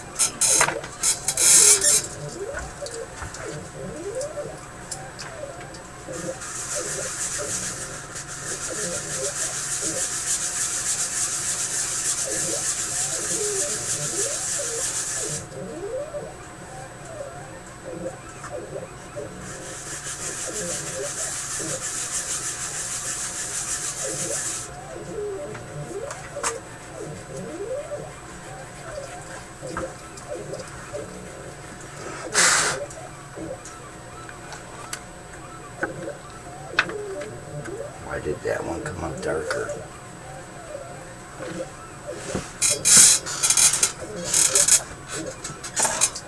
That's douche.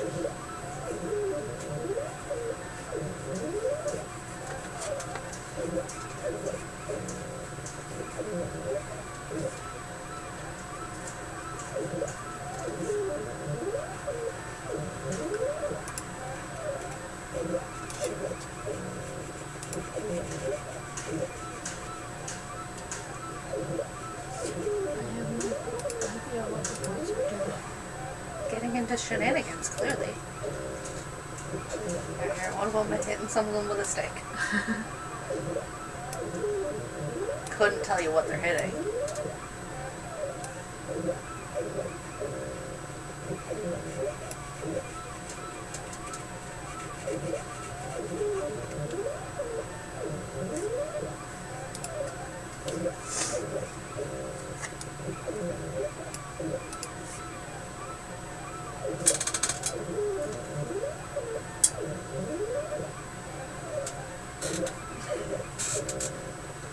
See, you can't hear those noises that clear on the camera. You just can't do it.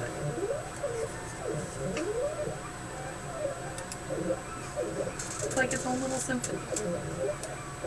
I might just have problems. It's fine. No, I think it's funny too. It's like, it sounds like it's thinking. It does. Hey, Daddy, you should put googly eyes on it.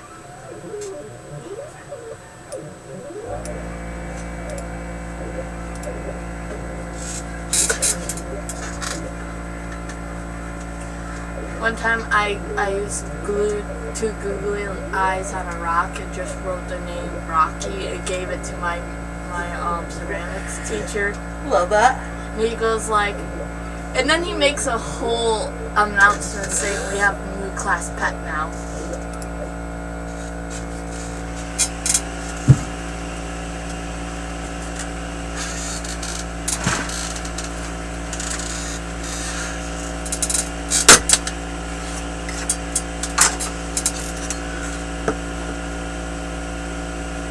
This is gonna be too thin.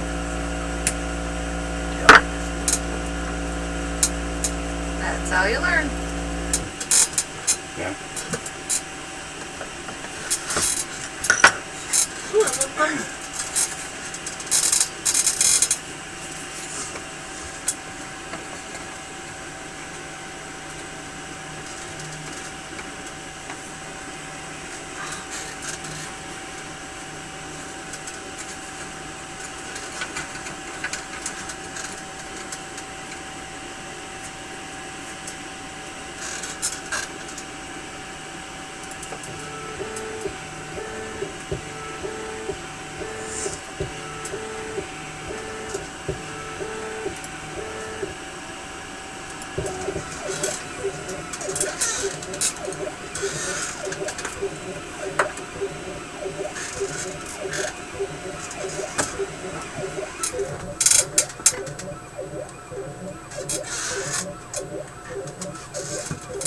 Dana says hi.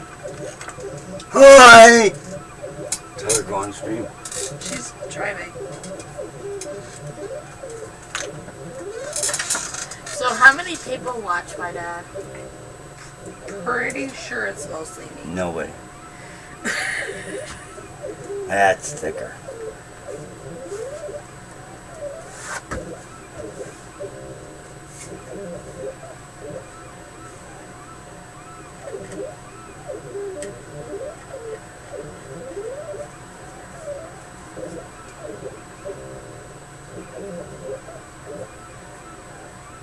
Oh man.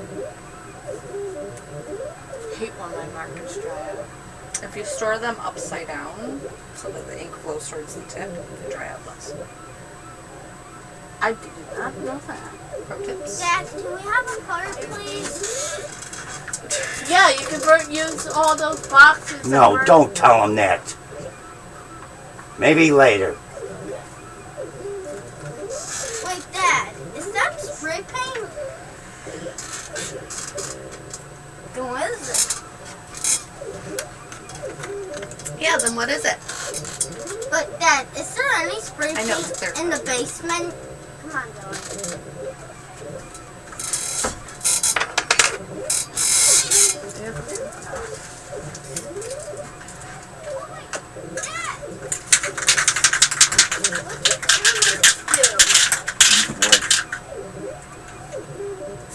What did they do to humans?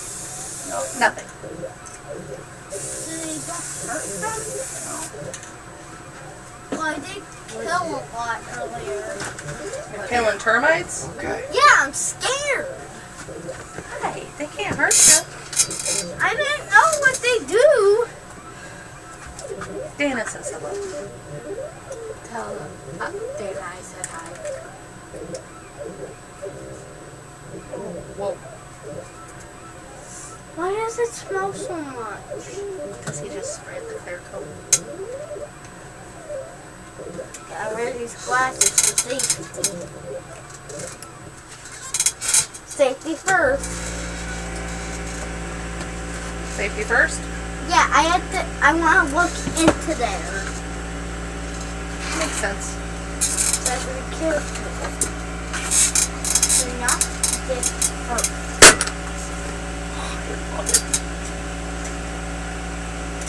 She said, send me the stream. I don't remember how to get there. Funny. That got really fast. Look how tiny it is. I know, but Told you I dialed it in. It's Dad, Dylan. what is that? oh, those are cookies. What? He will inevitably find cookies. That's a talent. He found the cookie stick things. Cookies? That literally empty. Yep. Oh, those. Come on, what are you doing? Throw in the trash. Thanks. I was hungry for cookies. I mean, who isn't? If I go to Larry's this weekend, I'll bring home some cookies for you, okay? Okay. Dana said, does Siobhan like pearls? She has 2 bear necklace bracelets in her store. By the way. Yeah. My mom likes. She like what? Pearls. I don't know. Well, you should be a better husband. Well, so my mom likes Winnie the Pooh, not pearls. She doesn't like pearls. I don't know. What nights? I liked pearls until Karen broke mine. Oh, she was trying to break into the stall of the bathroom at the bar. Then just shattered them. Made a whole tripping hazard because there were beads everywhere. I have a question. All I know is can you get that piece of wood back here? for what? Are you I just wanted to curious? I'm just curious. I feel like you want to use it to hit something. Am I correct in this? Correct. I want. That's Well, a nice piece. I want to hit grass. With grass piece of wood? There is a stick for that. There's no sticks around our house. You live in the woods. There are nothing but sticks around your house. Here, want me to go find you a stick? Yes. There are no sticks around this house.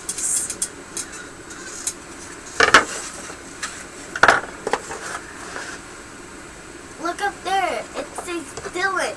And I wear a mask because I'm sick. But I still have this one. Oh, yeah. I remember that. Wasn't that during COVID when everyone had to wear masks? No. I was actually just the only one that wore the mask. Dylan. Stick. Now go. Go hit grass. Where are you, grass? Said, where are you, grass? She's on, by the way. Okay. She's your one viewer. She got 10 minutes on her lunch.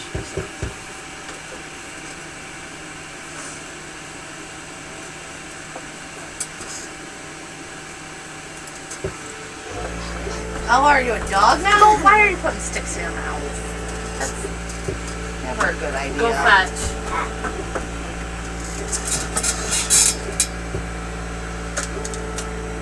Hey, at least he listens. Unlike the other one. Fuck. I feel like he used to listen, and then they get testosterone, and they just stop listening. No, fine.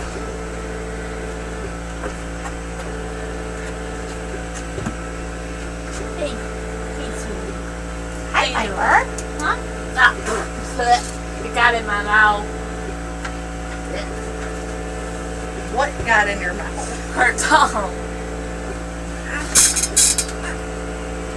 Don't like it when she does that. Yeah, I wouldn't like when a dog puts their tongue in my mouth either. Probably Okay. keep your mouth closed. That was great though. What a good dog.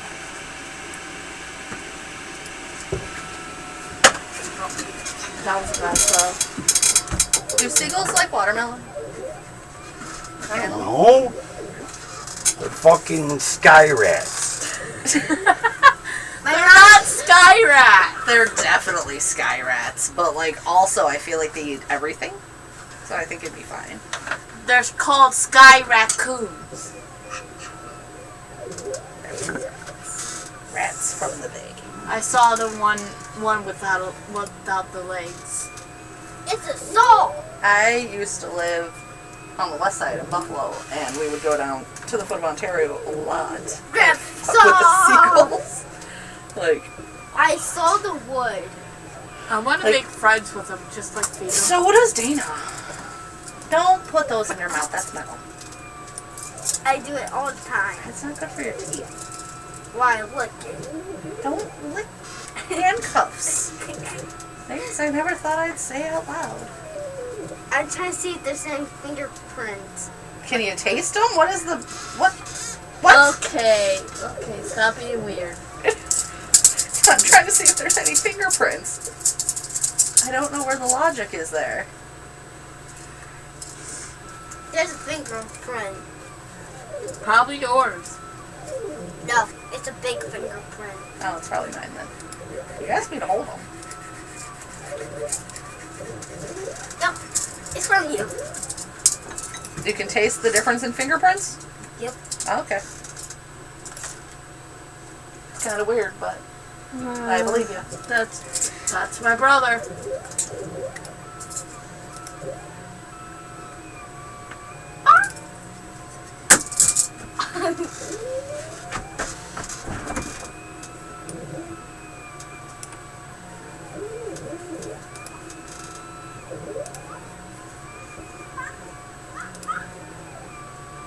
There he goes, acting like God knows what. Such a little weirdo.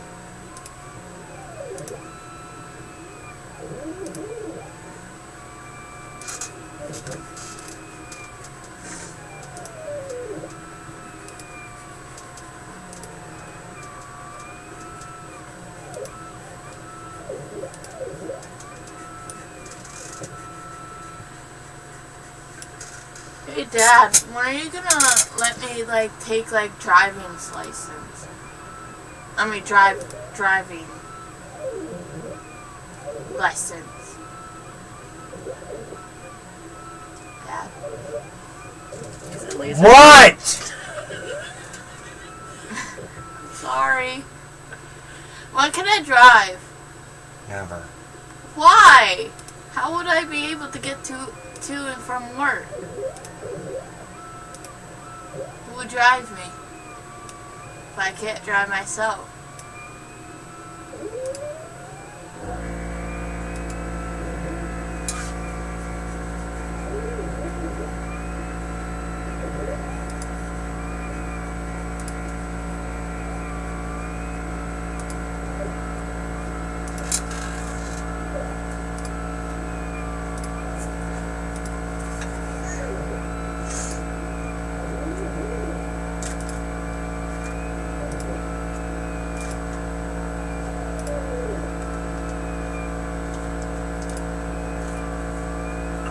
Aww, this was left open. Yeah, that one's trash. It's left open, it's probably trash. You could try to soak it in some alcohol. Alcohol? How do I not know these things? Well, I've got like 20 more years experience coloring, so...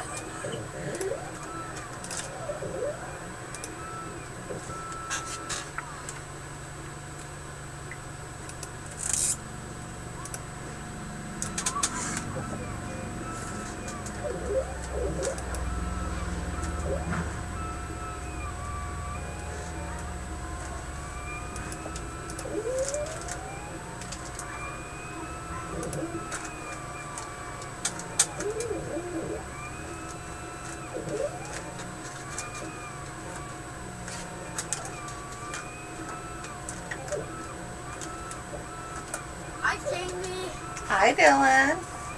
Look at my shoes. Whoa. I actually walked through a Walmart to get to the chickens. That holds up, yep. Sounds reasonable. I thought this mud wasn't gonna be here. It should be melted. The mud should be melted. Yes. That's how mud works? Yes. Okay. Hey, Dylan. Do I get a hug? No, wait. The enthusiasm. I'm sure in 1 second. Ah! He does get the best hugs. Can I have a Dylan squeeze?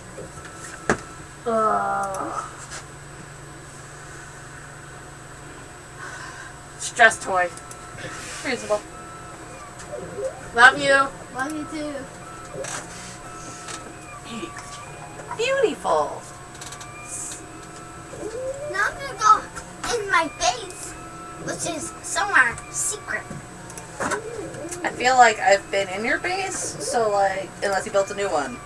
I found another. Who knows with Bubba this time? He switches his base every single. Where did my little rabbit go?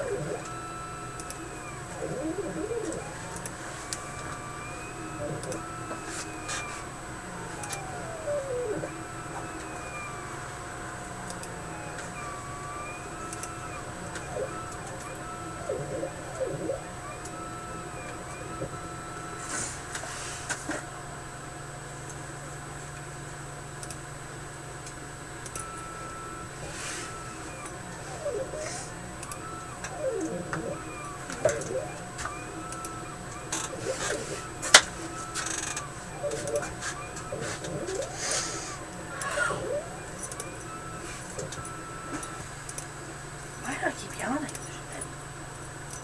I slept too. I don't get enough sleep if I even try. I slept from like 11 until like 11. I slept great. I slept all morning, and when I heard your truck, that kind of woke me up. I'm like, what time is it? 3. And I'm glad my truck can be someone's alarm clock.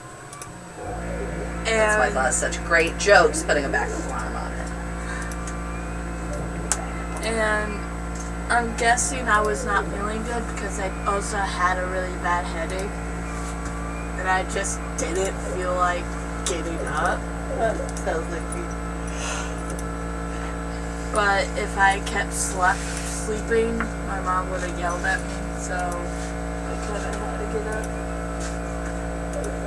I'd yell at you too. Sleeping all day.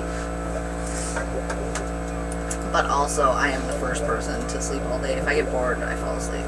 Like, it just happens. Books punch me to sleep.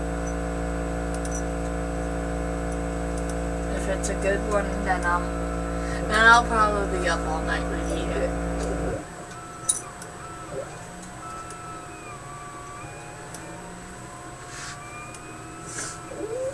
Joshua calls me a nerd. It's okay, I call him a dork every day. Every single day. And there's nothing wrong with being a nerd. I'm definitely a nerd. It's fine. He asked me what was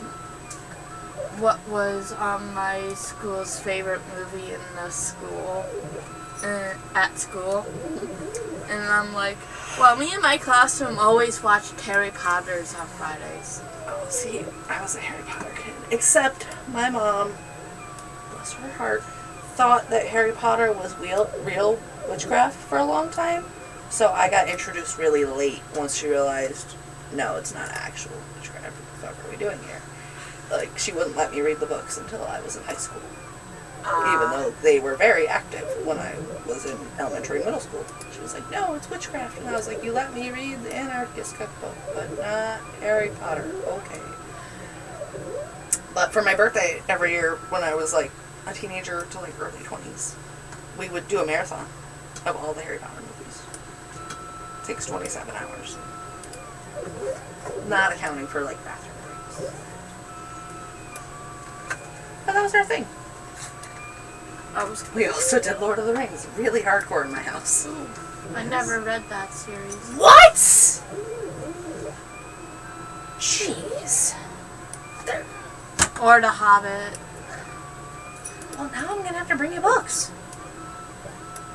I think I don't have all the Lord of the Rings books. No. That was when I was a baby. They were reading those to me. Oh. My dad was super into Tolkien. My first favorite book was Jack London Call of the Wild. It's good.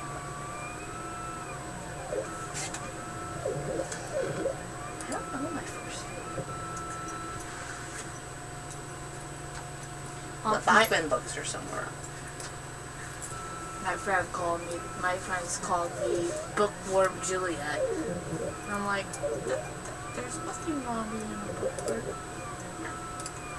Because I always drag my best friend up to the library with me. Yeah, I got really quiet.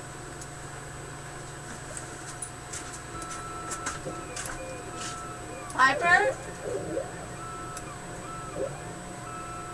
Just checking out the chickens. That sounds like her. It's almost chick season. Dad, are we gonna hatch more chickens? Dad, Can't hear you. He's in laser land. why did you leave Smokey's body in the chicken coop? I saw a wing. Huh? A wing. What are you talking about? Smokey's body. It's not in there. I took it out, asshole. I saw a wing. Did you see a wing or did you see a feather? I saw a wing. Well, Juliet went to investigate. I saw a wing.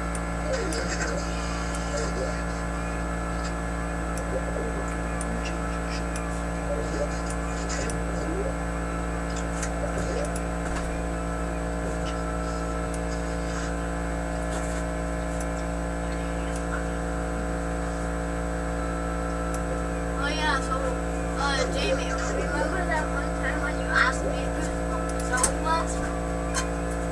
Yeah. Yeah, I do. This is Zoe. Oh. Hello. You got her up on video chat, huh? Yeah, you don't have a girlfriend. Oh. Nope. But look, he turned red again. He turned red? You did. It's nothing wrong. Sorry. I didn't. Yeah, maybe because you're blind. Or maybe you're just hallucinating. No, I'm not. Go pull it out if it's a wing. Yeah, go look for it. I don't want all that stuff coming out. All of the stuff. I can't reach it from inside the chicken. And I can't reach it from the doors because all of the stuff will come out. I feel like you'll be able to figure it out. I don't know. That's not my problem. Yeah. What? It's delivery. A delivery pipe? What, like at the bank? No. If somebody wants to send me a message or to make me something and wants to use it to me, they can send it down the black pipe. Oh. Okay. His imagination problem. It's a secret pipe. Get these to me. Said it's a secret pipe. I still think you're hallucinating, Josh. Then breathe it out!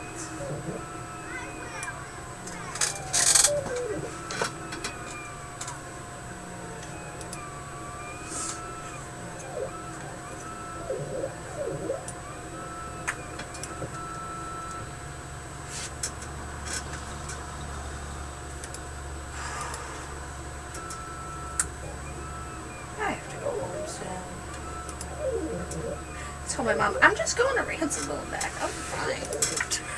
That's 3 hours ago. Whoops. What do you have to do at home? Laundry for days and days and days. This is like my last clean outfit. But also, I don't know how to do fucking laundry. It sounds terrible. I have no motivation.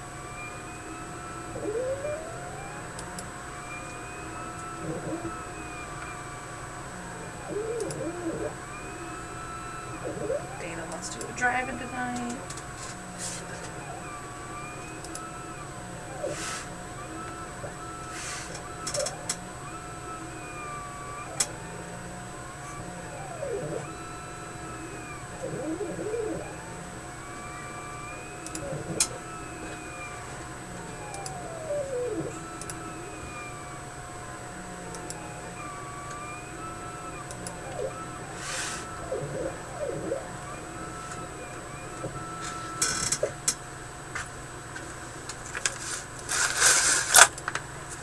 I didn't know where that was supposed to go in here.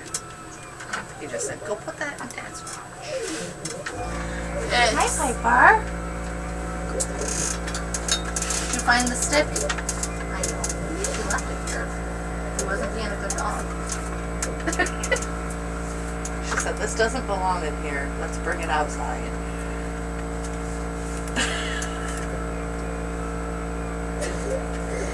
And she just leaves it. Yep. Because it just lives outside. It doesn't matter where outside.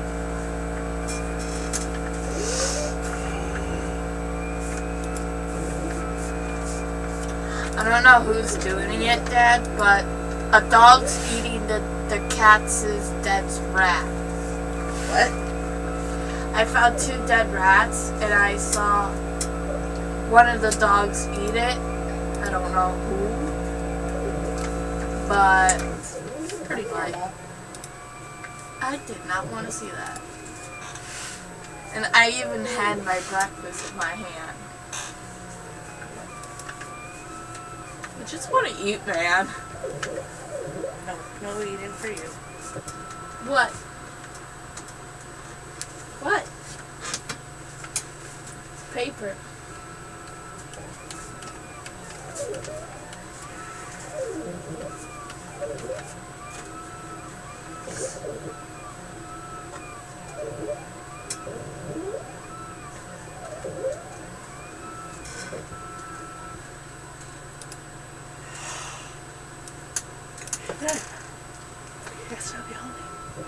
I got a question.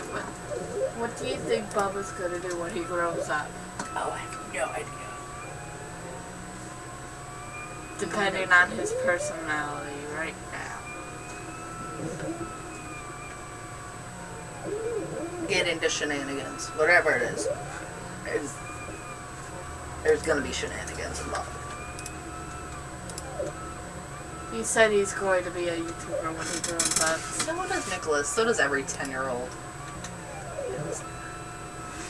But that's all phase. Nikki switched from wanting to be a cop to wanting to be a YouTuber. And I was like, well, we do need a cop in the family, but like, also, I'm good. Would it be nice to have someone to call if I get arrested? Sure. But like, I can't do anything that's law enforcement. I'm not sane. I can't follow rules like that. I'm like, I'm already enough on the rules in the house. How am I supposed to follow the law?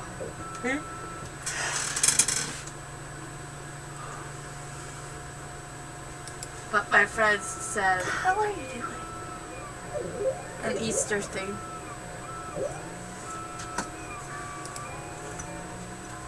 Never been a fan of Easter.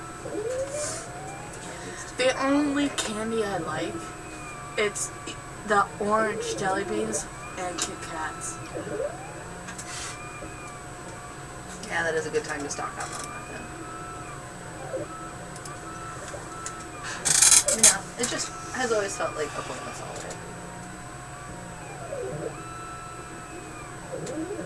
I don't eat the eggs.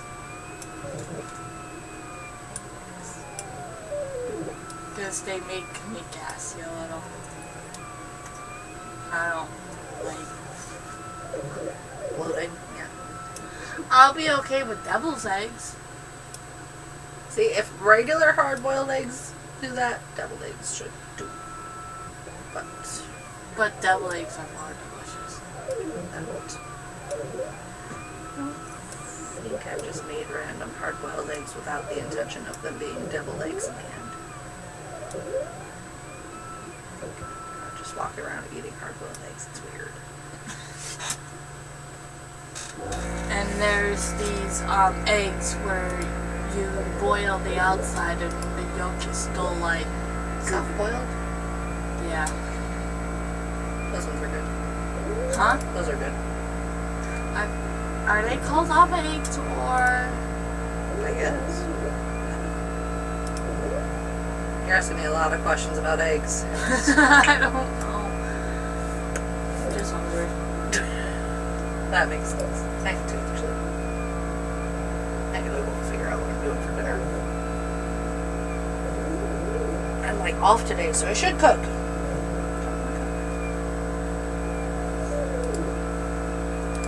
Why cook when you have freezer food? Because it's not often that I'm home to cook. So, like, I have groceries that need to be used before they go bad. My parents only get frozen food. Yeah, I do both. I get, like, some meats so I can cook. And then I get a lot of freezer shit for when I'm not home. That's like 9 times out of 10 I'm not home to cook. And no one else is going to do it. My mom might. If she can stand long enough to do it. But it's hit or miss. I would cook, but there's a child on the other side of that window. Get out. That's why you were quiet.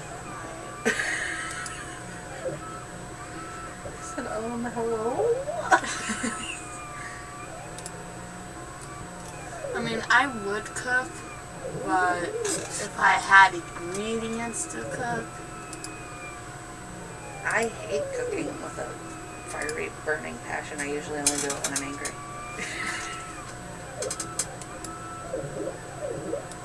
I used to like cooking and then it became a chore and now I hate it.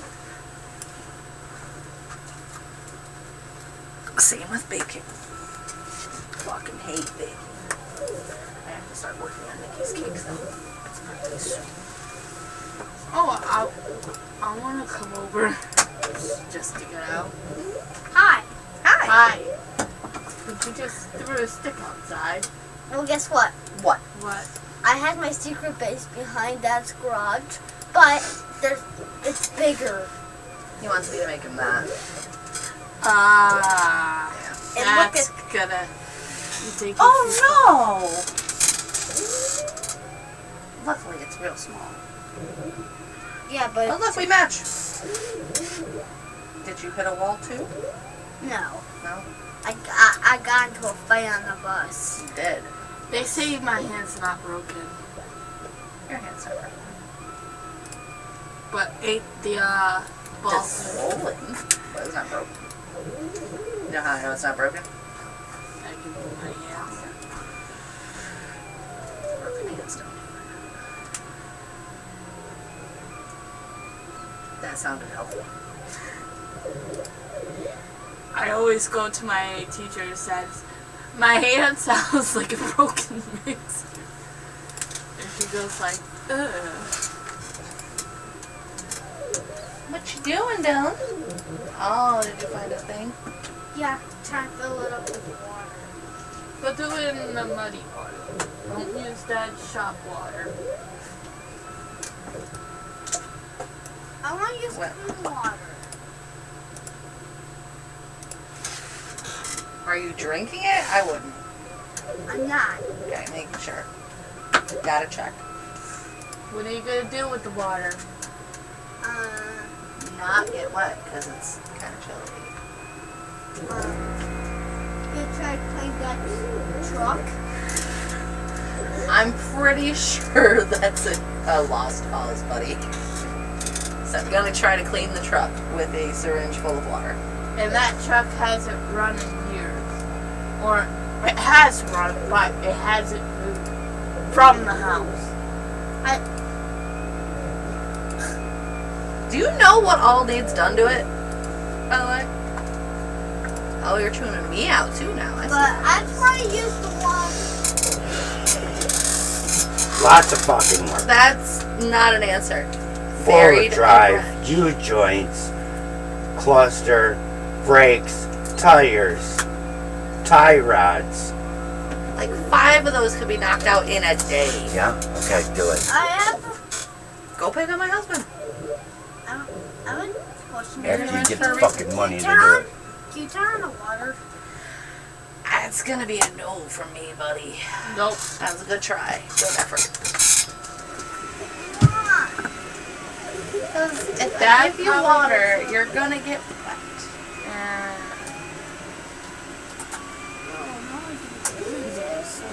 Couple seconds.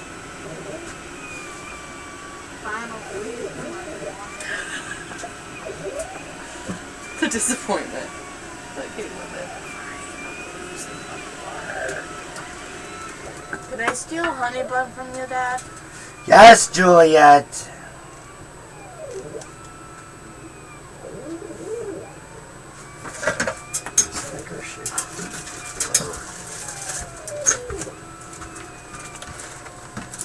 You want your chair so you can take a break? Making sure. So do this. Oh, you're gonna stand? I wish I had the money. I'd get one of them desks. Oh, the sit-to-stand desks? I seen one on the marketplace for like $20 and I almost went and got it. But it was in Amherst. And there's a whole bunch of shit in the bed of my truck, so that would have been fun. What? So there's a whole bunch of shit in the bed of my truck, so that would have been fun. What? My toolbox. Whole tote No. full of dirt. What, Oh, I seen a sit-to-stand desk on Marketplace for like $20. Oh. And I almost went and got it. Because that's exactly what I need too.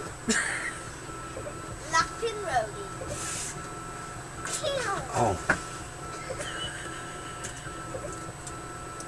I'm so involved. Yeah, I don't think preschool. I don't have any more.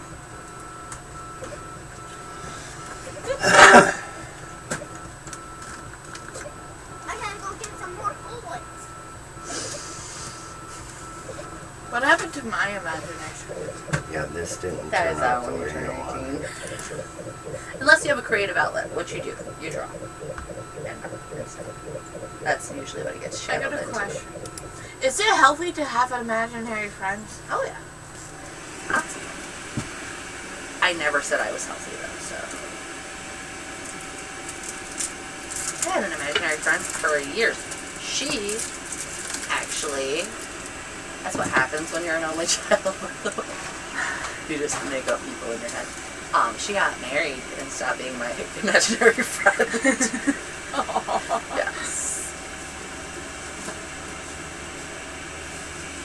I only made imaginary friends just because I'm isolated from society. It's reasonable. I would make friends with inanimate objects at that point, or animals.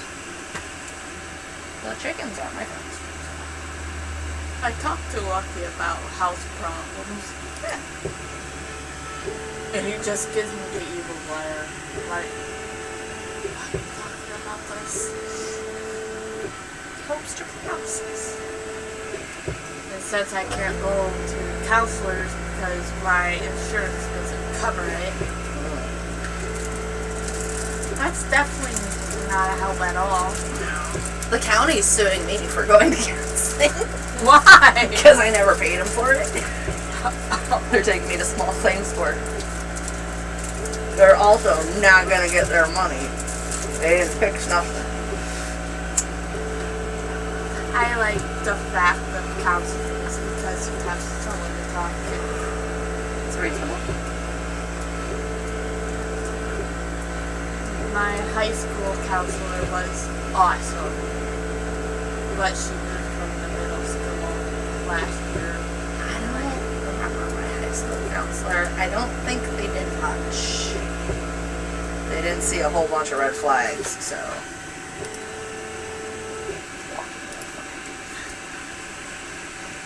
I think they just got me into college.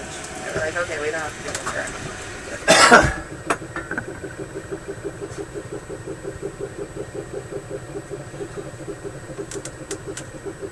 Wish I had better insurance so I could get the help I need. Speed's kicking in. You know it's not real speed, right? You gotta go further south for that. Speed never made it to New York. I don't know. I mean, I'm here for it because that's why I live here. Ooh, Hellboy. That's a good movie. It's good.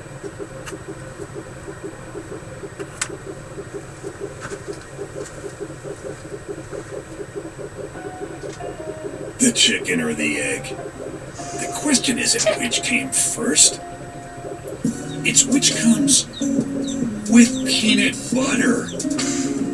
Duh. Duh! At Amica Insurance. You okay, buddy? Yelling dough real loud at commercials. It's the ride she couldn't wait to take out. And the new driver you always wait up My dad's fine. It's doing real good.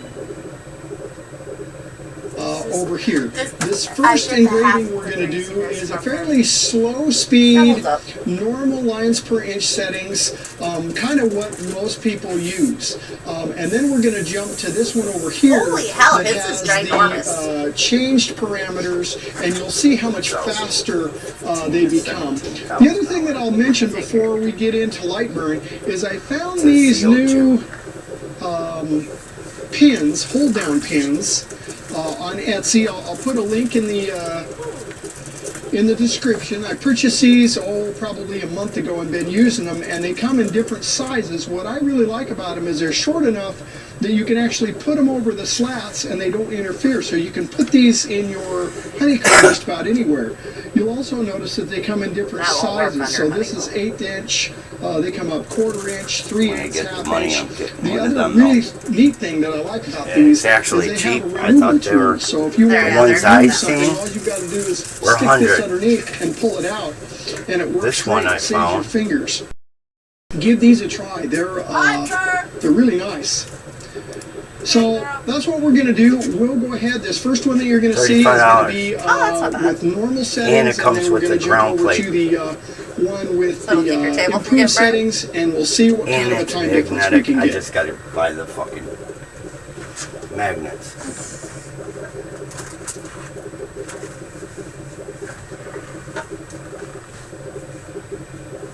Yeah. I do like the time-lapse ones. Hi. Hi, Grace. Does it come with magnets?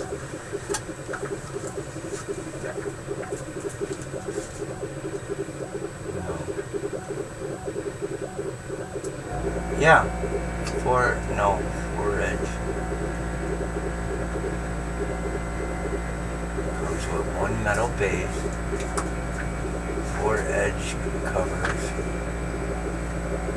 Okay, this next one that you're going to see is at 500 millimeters per second at 200 lines per inch with a little bit increase in Covers power for the base because plate we're so you going don't cut faster. yourself. Let's see what this one looks like.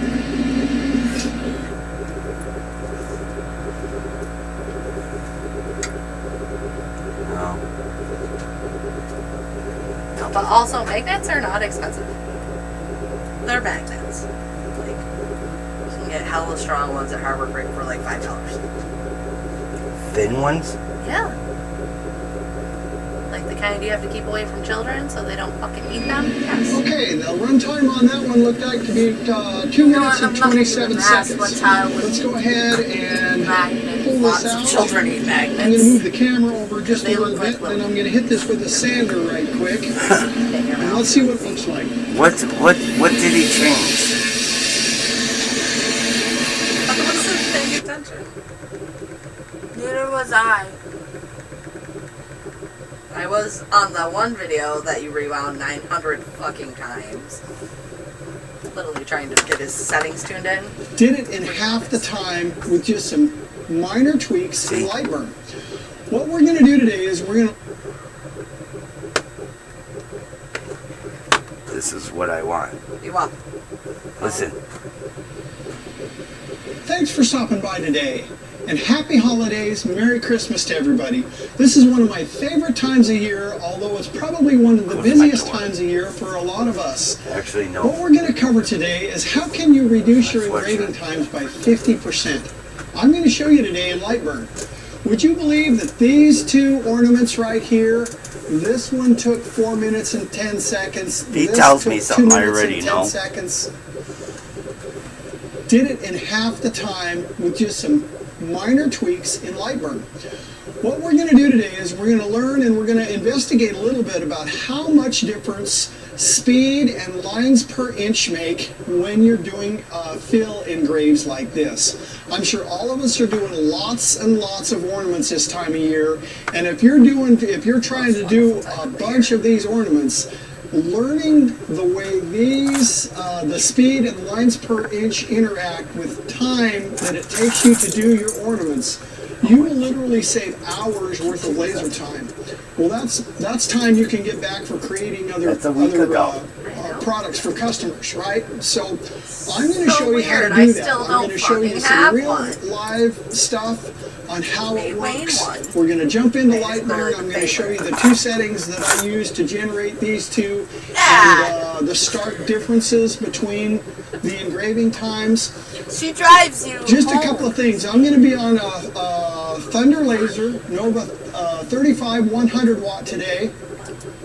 I'm going to have my focus, I'm going to have my laser defocused by about 1 millimeter. So my normal focus is 6 millimeter. I'm going to be focused at 7 See, you're making me mess. When you're doing engraving like this, for most of engraving... You really think I wasn't going to be a distraction? Come on. That's like my whole thing. Minor tweaks in Lightburn. What we're going to do today is we're going to learn and we're going to investigate a little bit about how much difference speed and lines per inch make when you're doing fill engraves like this. I'm sure all of us are doing lots and lots of ornaments this time of year, and if you're trying to do call their a name bunch of these ornaments, and you say here. Learning the way these the speed and lines per inch interact with time that it takes you to do your ornaments, you will literally save hours worth of laser time. Well, that's time you can get back for creating other products for customers, right? So I'm going to show you how to do that. I'm going to show you some real live stuff on how it works. We're going to jump into Lightburn. I'm going to show you the two settings that I use to generate these two and the stark differences between the engraving times. Just a couple of things. I'm going to be on a Thunder Laser Nova 35 100 watt today. I'm going to have my laser defocused by about 1 millimeter. So my normal focus on my machine is 6 millimeter. I'm going to be focused at 7 millimeter. When you're doing engraving like this, for most of engraves, I don't care what it is, I always defocus my lens. I'm never in focus when I'm engraving. Why? It just produces a lot better look, and it's absolutely critical for when you're doing this type of when you're making your changes in Lightburn. Because when you defocus your lens, it's going to make up for when you reduce your lines per inch, which gives you a much faster engrave. So let's go ahead and jump over to the laser. I'll show you my setup. I do have a new product that I purchased recently that I really like. I'll show you that. I'll put a link in the description for those that I'm going to show you. And then we'll go to Lightburn and we'll learn all about the difference in speed and lines per inch and the dramatic effects that it will have in your engraving time. Okay, so what the layout is going to be is I'm going to put the first engraving for the Christmas ornament here, and then we're going to go ahead and put the second engraving with the different settings over here. This first engraving rubbing your wood like that. Fairly slow speed, normal lines per inch settings, kind of what most people use. And then we're going to jump to this one over here that has the changed parameters, and you'll see how much faster they become. The other thing that I'll mention before we get into Lightburn is I found these new pins, hold down pins on Etsy. I'll put a link in the description. I purchased these probably a month ago and been using them, and they come in different sizes. What I really like about them is they're short enough that you can actually put them over the slats and they don't interfere, so you can put these in your honeycomb just about anywhere. You'll also notice that they come in different sizes. So this is 1/8 inch, they come up 1/4 inch, 3/8, 1/2 inch. The other really neat thing that I like about these is they have a removal tool. So if you wanted to remove something, all you've got to do is stick this underneath and pull it out, and it works great. It saves your fingers. Give these a try. They're really nice. What does that say? So that's what we're going to do. We'll go ahead. This first one that you're going to see is going to be with normal settings, and then we're going to jump over to the one with the improved settings, and we'll see what kind of a time difference we can get. Beer in the center console of my truck if you want one. It's not beer, Dad. It's root beer. Yeah, so it came from a root. Do you know what kind of root it comes from? A root. Sarsaparilla. I learned that in cooking. The only problem is it doesn't grow here. It can grow here. It's a bitch to grow here, but you can grow it here.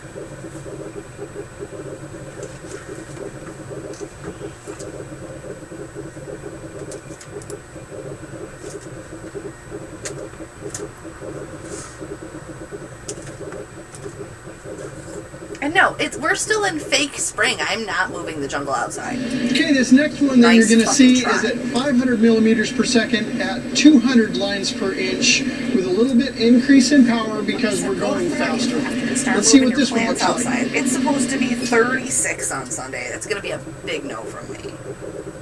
It's too early. If I had a greenhouse, absolutely, but I don't. He could come down to your house and build one. I'm not allowed to grow at my house. I have to grow at work, which is how come there's plants all up in his space. How come you can't grow plants? Okay, the runtime on that one looked like to be 2 minutes and 27 seconds. Let's go ahead and pull this out. I'm going to move the camera over just a little bit, and then I'm going to hit this with a sander right quick. And let's see what it looks like. How are you going to pollinate your tomatoes then? Low prices on fun spring style? Now that's Target. Nope, his tomatoes all died of blight. Mine did. It seems we must first conquer New York. Be careful. This place will eat you alive. We are moved, or we die.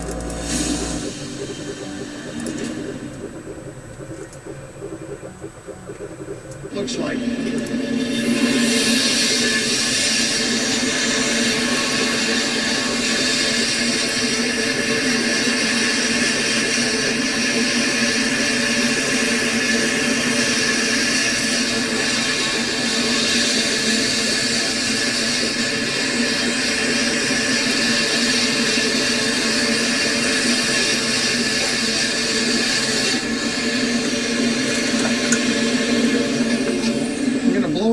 Quick.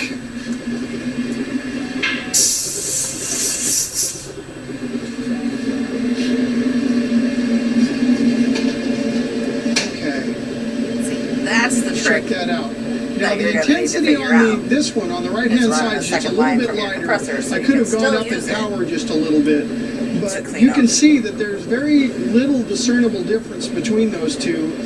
This was over 4 minutes. This was just over 2 minutes. Roughly a 50% decrease in your engraving time. So based on what you need, you have the ability to make a huge difference in the amount of time it takes to do your engraving. Like I said, I could have pumped up the power just a little bit on this side, and it would have been just as dark as this one. Pretty substantial time savings.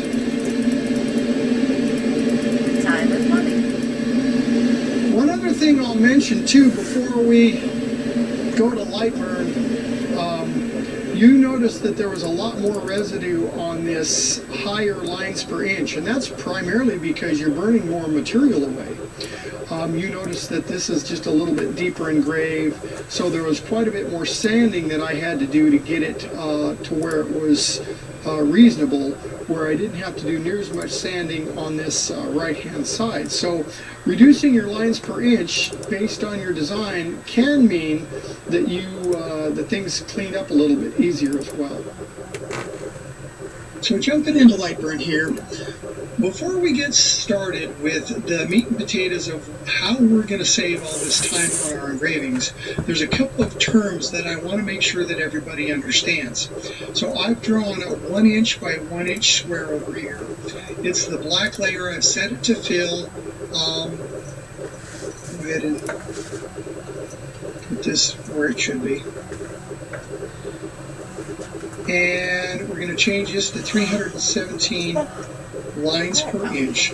That's the default most of the time.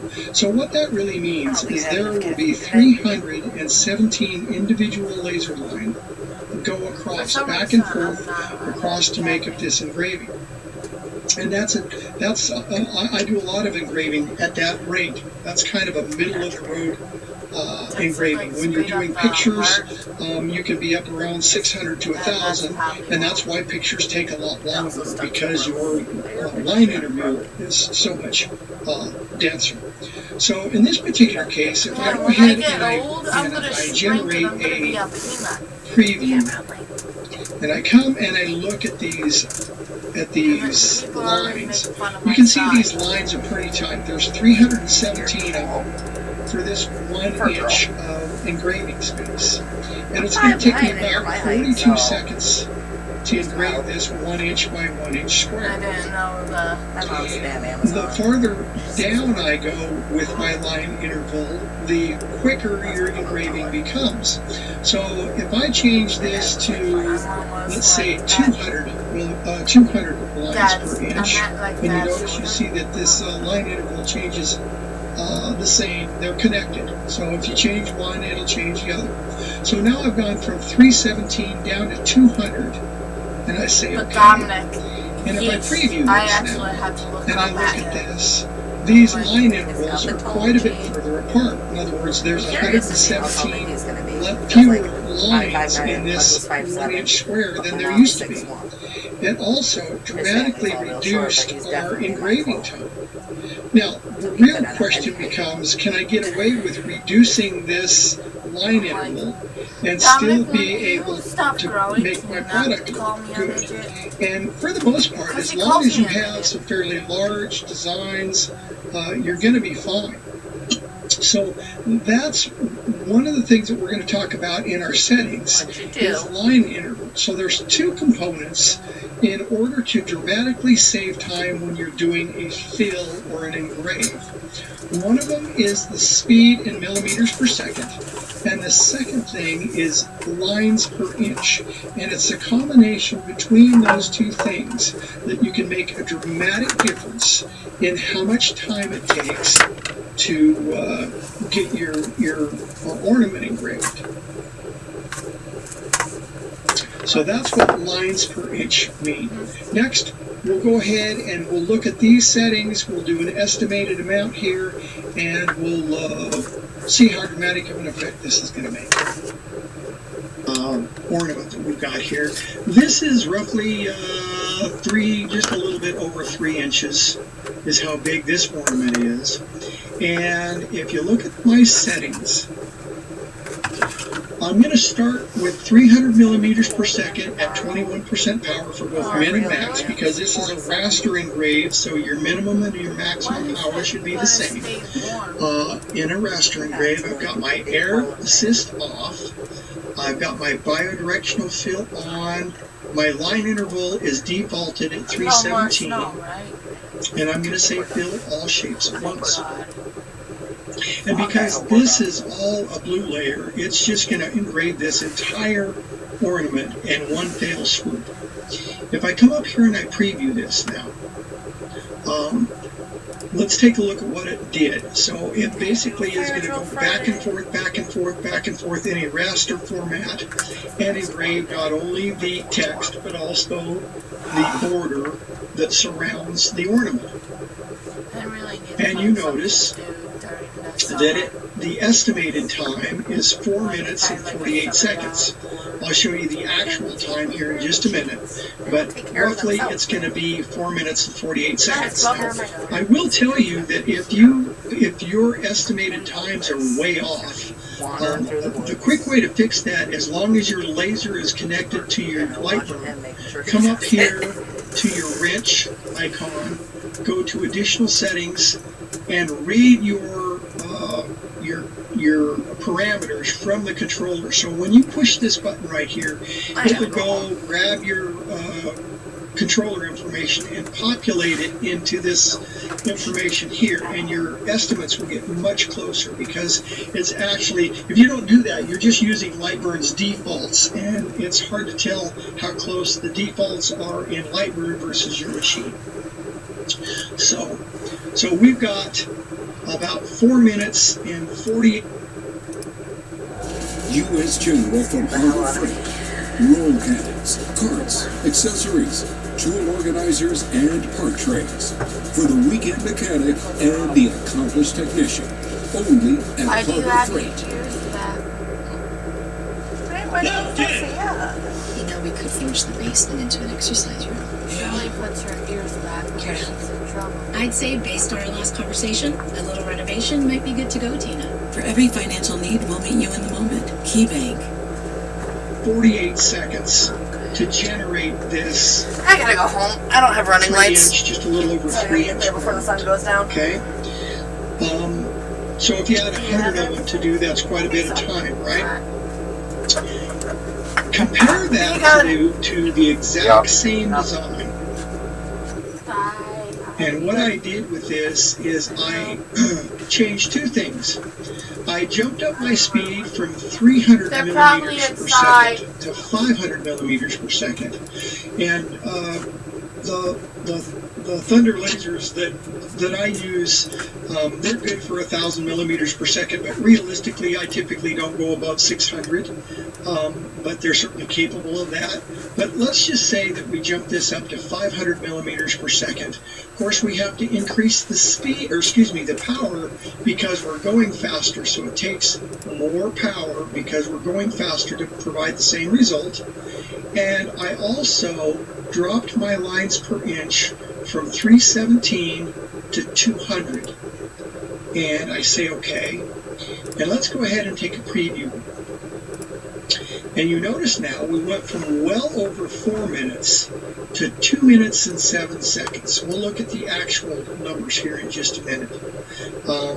And the combination of speeding up your laser head between 300 and 500 millimeters per second, and then changing your lines per inch from 317 to 200 has had a dramatic effect on the run times. So let's take a look at the actual stuff.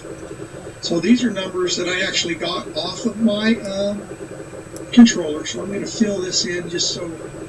Come up here to Window, go to Toggle Wireframe, fill it in so you guys can read it. Okay, so the estimated time for this one was 4 minutes and 48 seconds. The actual time to run this 3-inch was 4 minutes and 37 seconds. This was at 300 millimeters per second, 21% power, and at 317 lines per inch.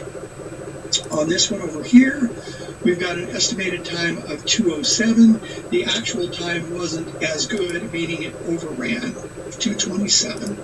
And this was at 500 millimeters per second, 32% power, and 200 lines per inch. Well, you can see that's a 2 minute and 10 second per ornament savings. So if you had 100 ornaments to do, that's well over 200 minutes.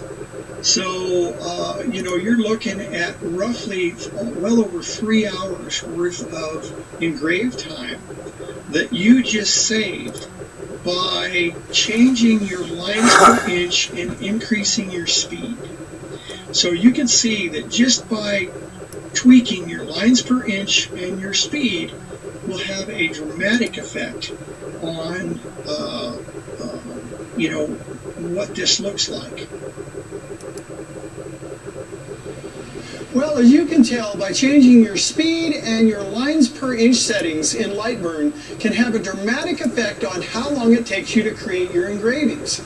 All I would suggest is that you give it a try, somewhere in between the normal setting, the default setting of 317 lines per inch, compared to anything less than that.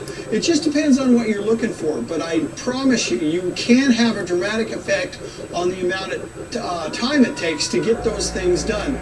Play with that. It'll make a big difference to you.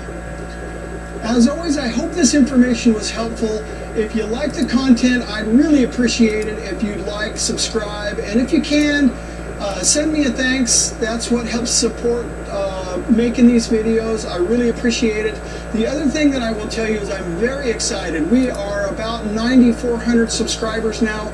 I'm really hoping to get to that magic 10,000 subscribers before the end of the year. So if you haven't subscribed, please do so. That would really help me out. If not, we're going to be very, very close. As always, thanks. I really appreciate all your support.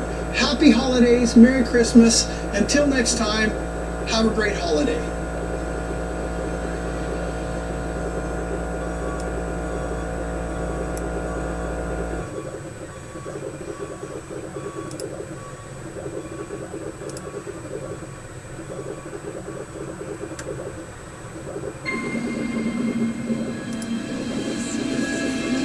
That looks delicious.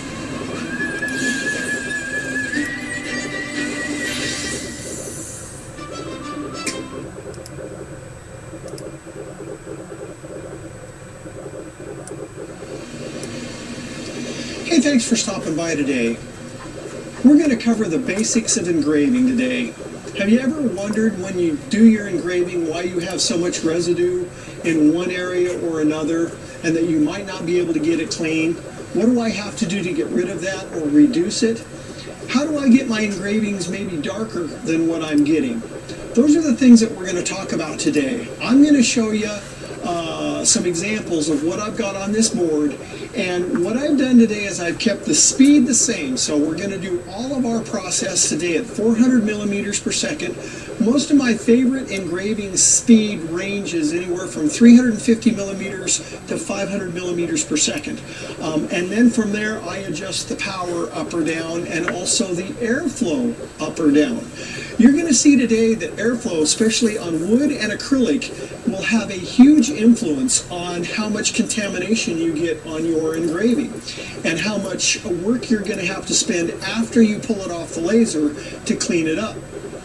The sooner you understand the relationship between not enough power and too much power, and maybe not enough air pressure or too much air pressure, you'll be able to dial in your engravings so when you pull them off the laser, you won't have to do nearly as much work to go ahead and get them ready for your customer. That's what we're going to work on today. So stick around. Let's go to the laser. I'll go ahead and show you what I've got here. I'll show you how I qualified my air pressures so you know what I'm doing there. And let's go check it out. So before we go to the results on the laser, I just wanted to show you what I've got set up here, just so you know how I was getting my air pressures. On the Thunder Nova series lasers, you have a air control panel over here where you can actually control your airflow both on high volume and low volume air. Most of the time when you're engraving, you're on low volume air and you have the ability to actually mess with this needle valve and control your pressures. Well, what I did is I installed an SMC pressure, a digital pressure gauge, and that way when I turn this on, I can actually reset it to the same pressures all the time, which can be pretty critical depending on what kind of output you want. So it's less about the exact number on this dial as it is whether it's low airflow or high airflow or very little airflow that's important. But I wanted you to know where I was getting my numbers from. So let's go ahead and go to the board that I've engraved and we'll talk about the results. Okay, let me show you what I got going on here. On this left-hand column here, we've got the percentage of power that I applied to each one of these lines. We've run all of this at 400 millimeters per second. We've had the air assist off in the layer. Where are the And boys? we're running at 318 lines per inch under fill mode for our text. This is our air pressure over here, and we're going to go from anywhere from 0.02 psi, which is just literally a whisper of air, just enough for the to keep the lens cool, all the way up to 5 psi. And so what I wanted to demonstrate with what we've got going here is that depending on how much power you apply at a predetermined speed will have some pretty dramatic effects on the result of your engrave. So let's just start right quick with this first line. We've got 15% power, just a whisper of air. And you notice, depending on how big and heavy your engrave is, if it's fairly light, you can engrave it. It doesn't have a whole lot of color, but you don't have any residue that you would have to remove before you deliver it to your customer. Same way with the heavier font. With the 15% power, you don't have a lot of color here, but you don't have a lot of residue. And one thing you'll find is there's kind of a balance between power and air pressure on kind of where the sweet spot is. So what I did is engrave the second line here, same power percentage, same speed, but I went from 0.02, which is just a whisper of air, to 2 pounds of air coming out of the nozzle. And you'll notice that there's quite a bit of contrast difference between this line here and this line here. And the only thing I changed was I just applied a little bit more air pressure at the nozzle, and you can see that it darkened up that engraving quite a bit. You still got a lot of white artifact in here. It's just not quite deep enough to get a consistent engrave. You haven't gotten through that first layer of your plywood yet. So we come down here, same percentage, but we applied 5 psi, and you can see again it's just a little bit darker, but you're going to start to see a lot of residue in between and on the bottoms of this text that's starting to build up. But there's no doubt that with this percentage and this speed, there's not a lot of residue to have to deal with, regardless of what pressure we use.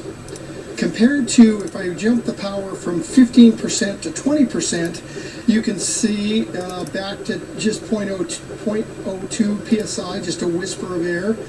My small font is still doesn't have a whole lot of residue in it. It's darkening up quite a bit from what this was to what this is. Now we're starting to get some pretty good color.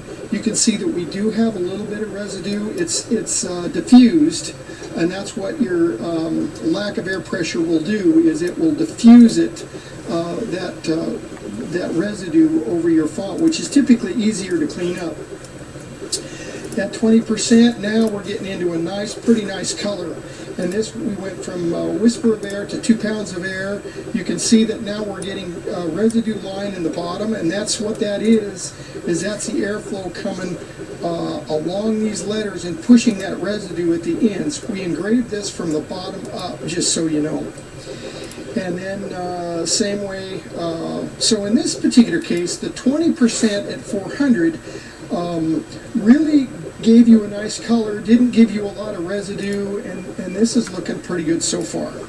We'll go ahead and look at the 25% power at 400 and see what the residue is there. So I'm going to just scoot this down here. What's my house really?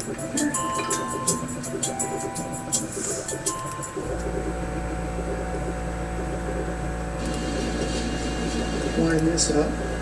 So pay no attention to this. I messed up. This is 25% power now at 400 millimeters per second.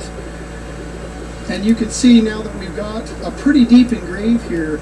And even on the small text, we're starting to get a lot of residue build up. It's diffused here, but it's covering quite a bit of your work, even at a very low pressure. You come up, you can see that it's concentrating that residue line on the bottom at 2%, 2 psi, 5 psi. Now the 5 psi at 25% gives you a beautiful color. It's a fairly deep engrave, and really there's not a lot of residue here to deal with. So again, it's a combination of your speed, your power, and your pressure that you will have to play with, and at some point in time you'll go ahead and get that dialed in to where you can go ahead and get your nice dark engraves, whether it's small text or large, with a particular amount of air pressure. Virtually no air pressure is not necessarily the answer all the time. It just depends on how thick your engraving is, how much material you're burning, those kind of things. And then I just did one at actually cutting pressure just to see what would happen, and you can see it introduces a lot of white into the engraving. So you can see the difference between fairly little power here, virtually no air, you have no residue, but you also don't have very much color. Now that may be what you want in certain circumstances, compared to something like this down here, where you've gone from 15% power to 25% power, and now you're starting to get a nice deep burn, but you also have a lot of residue. So there's a balance there between power and air pressure to kind of find your sweet spot. And in my mind, this right here looks to be pretty nice, meaning 25% power at 400 millimeters per second and at 5 psi power. But you can see that the amount of air that you apply to your engravings will have some pretty dramatic effects on how your engraving looks. I mean, this is a great example right here where it's real light with just a whisper of air compared to quite a bit darker engrave with 5 pounds of pressure. I hope this was helpful on the wood portion. There is no magic bullet, meaning there is no perfect setup where you can just set it and forget it. You've got to tweak it depending on the type of material you're engraving and how dark you want your engraving to be, and then how big your engraving is, whether it's fine text or it's larger text or it's larger designs. The more material you're burning, the more residue you're going to have to deal with, and you're going to have to figure that combination out to lessen your work after you pull it off the laser. Next, we'll go ahead and take a look at some acrylic and see what the effects of air pressure is on acrylic. Okay, onto the acrylic pieces. I got 2 pieces of acrylic here. The first piece of acrylic we're going to look at is cast acrylic. This is a green glass cast acrylic. And what I did, same kind of situation, I've got the power listed over here and the air pressure over here. And I will tell you that you don't have nearly the dramatic effects of air pressure in cast acrylic compared to extruded acrylic, and we'll look at that in just a minute. Really, in this particular case, the difference between 0.01 psi, you get a beautiful engrave. It's very shallow, you can hardly feel it. It really looks good. And as you add air pressure, the only thing that really happens is the engrave gets deeper, deeper, and deeper until, even if you go up in power and down in psi, you're just getting a deeper engrave, and you can see where it kind of looks wider. So it depends on it. If you're looking for like edge-lit signs, those kind of things, you may want to do this. But when it comes to cast acrylic, pressure doesn't have nearly the dramatic effect. The interesting thing I saw was I started the cut over here, and as I was going along, I was increasing the air pressure as it cut. And one thing that you'll notice is over here on this edge, it is a beautiful polished edge. And right about here is where I started to go ahead, and I don't know that you're going to be able to see this, but there is a faint line that goes around it. Air pressure in general, even cutting, doesn't affect cast acrylic not nearly like it will with extruded acrylic. So, but very little air pressure will give you typically your best engrave on cast acrylic. It's nice and even. You can't hardly even feel it. It's a beautiful engrave. The more air pressure with the same amount of power that you apply, the deeper it's going to go into your acrylic. You may want that, just depends on what you're using the acrylic for. So cast acrylic, no doubt, definitely the best product to use when engraving acrylic. Let's move on to the extruded acrylic now. And this is where you can really see the dramatic effects of air pressure. All of these were done at 20% power, 500 millimeters per second, and we went from just a whisper of air over here all the way up to 5 psi. And I've rubbed on this, so this is what you see is what you get. You notice that right here there is no ghosting. It's fairly shallow, but there is no white color, and that's typical of extruded acrylic. Then as soon as you start to add air pressure when it comes to extruded acrylic, you start to get this ghosting. Yes, you will get the white inset, but you've got to deal with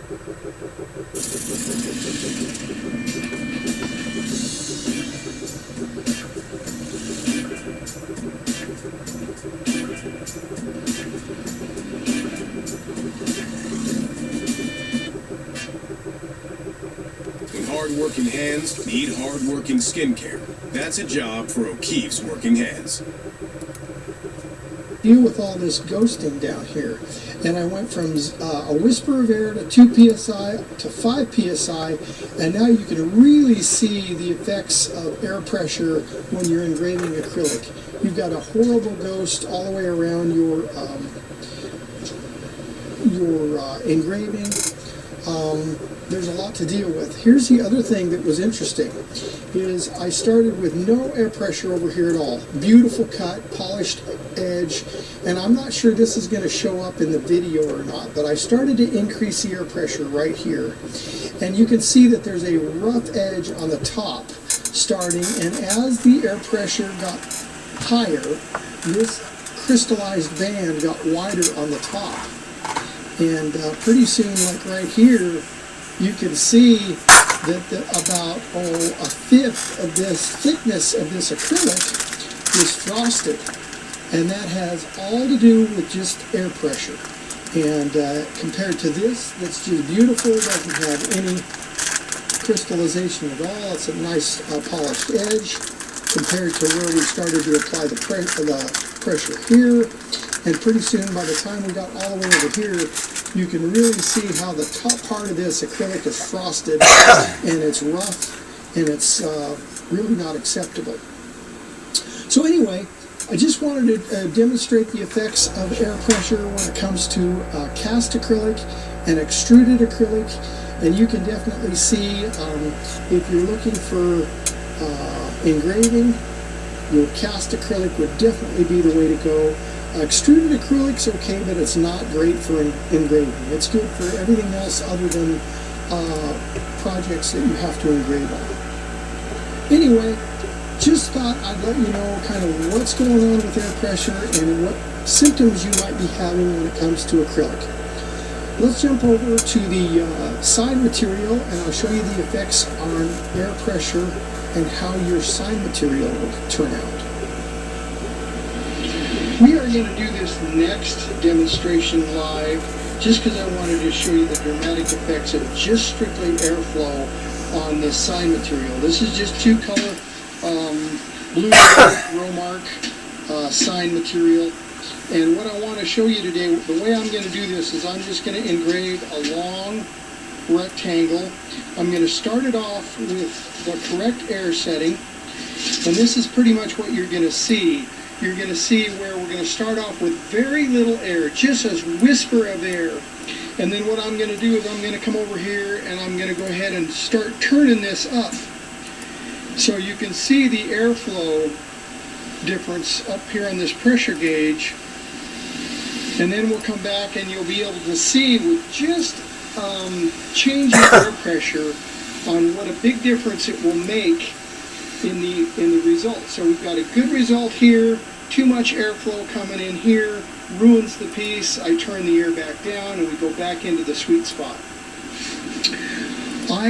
This is a 35 100 watt machine. My setting is going to be for this sign material is going to be at 500 millimeters per second at 12% power, no air assist.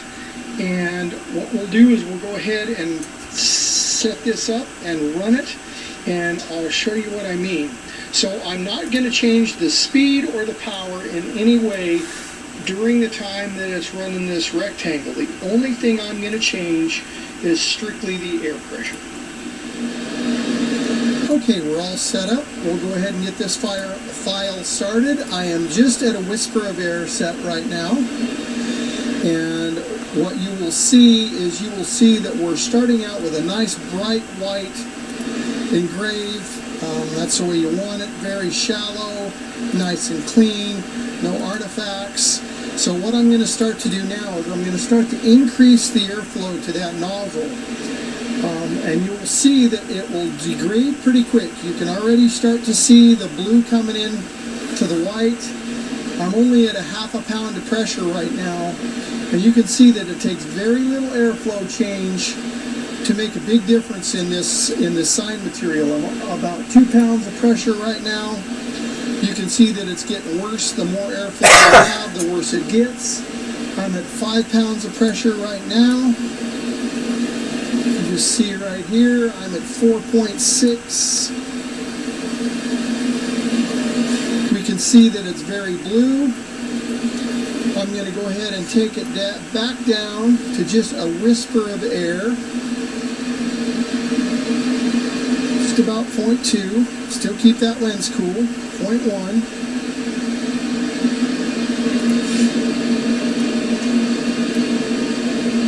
And you're going to see we go right back to white. Very predictable. So anyway, if you've got some sign material and you're having troubles with it, or you just can't seem to get the engrave done, it's probably not your speed and power setting. It's that you have too much air. And even when you go to cut this, you want to have just a whisper of air, because what will happen when you go to cut it, it'll take that blue color and wipe it on the sides, and you won't have a nice clean white edge. Anyway, those are the kind of things that air pressure can do to you. Well, as you can see, whether you're engraving on wood, acrylic, or sign material, airflow has a lot to do with what your product looks like. As you can see, as demonstrated with all three materials, once you get used to figuring out your speed and your power, the next thing that you need to worry about is air pressure. And once you get all three of those figured out, you're going to be able to have some very predictable results. I hope this information was helpful, and as always, if you please like and subscribe, I'd really appreciate it. Until next time, have a great day.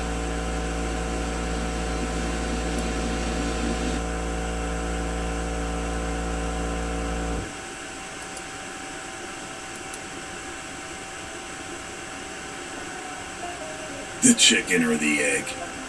The question isn't which came first. It's which comes with peanut butter. Duh.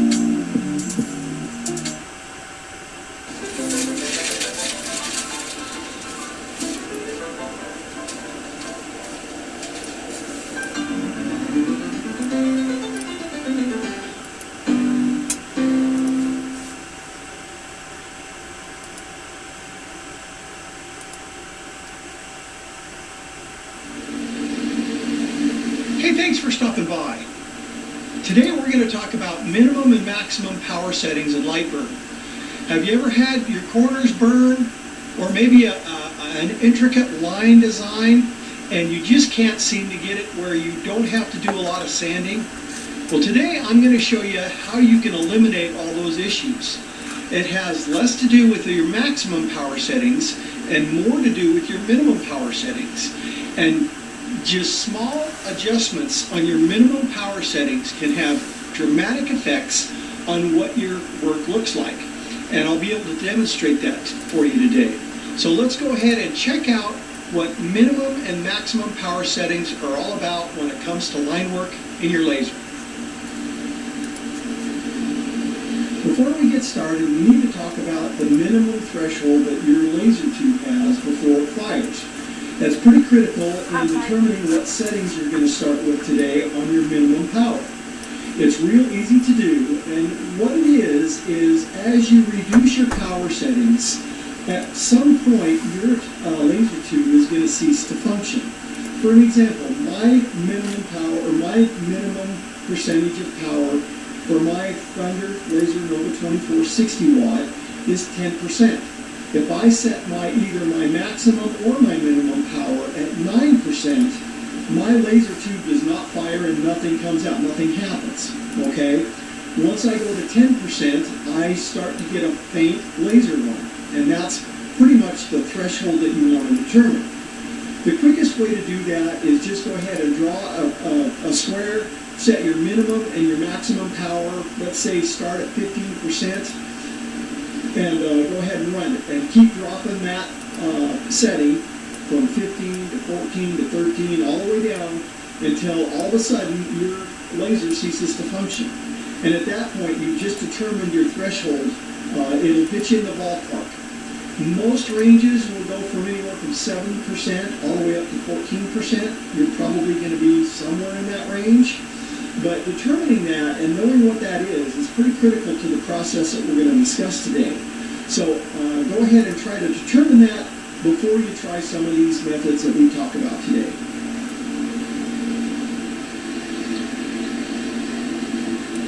So let's talk a little bit about the parameters that we used for this particular test so you can see the dramatic effects that minimum power settings has. This is just a simple 1.5 inch square. I've run all of these squares at 300 millimeters per second. The maximum power setting was 40%. And then what I changed was the minimum power setting. The maximum power stayed the same at 40%, but what I did is I changed the minimum power from 5% to 10% to 20%, 30, and 40%. One of the things that really helps you understand how minimum power works is when the laser goes to draw this square, it's going to come along this line and it's going to use the 40% max power.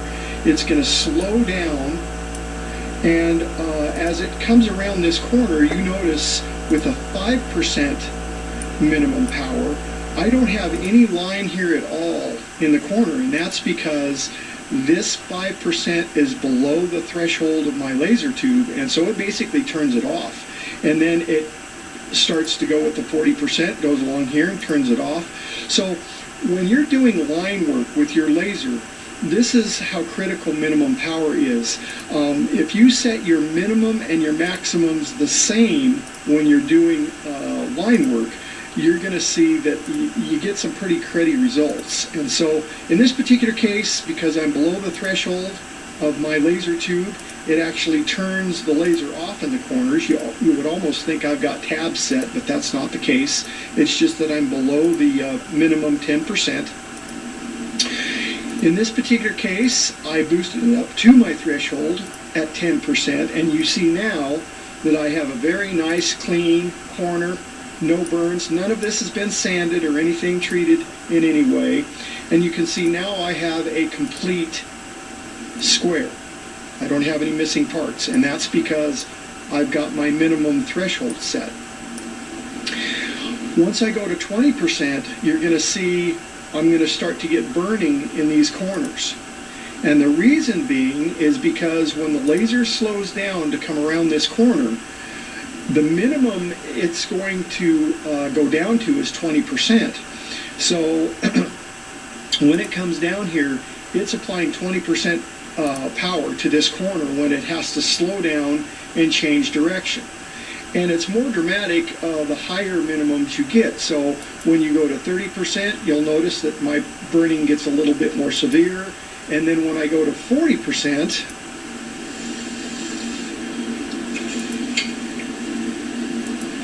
you can see minimum and maximum powers are 40%. I've got a lot of burning in the corners. I've got a little bit of blowout in the corner. So when you actually sand this, you're still going to have a dark spot. It's not going to look nearly as clean as it should.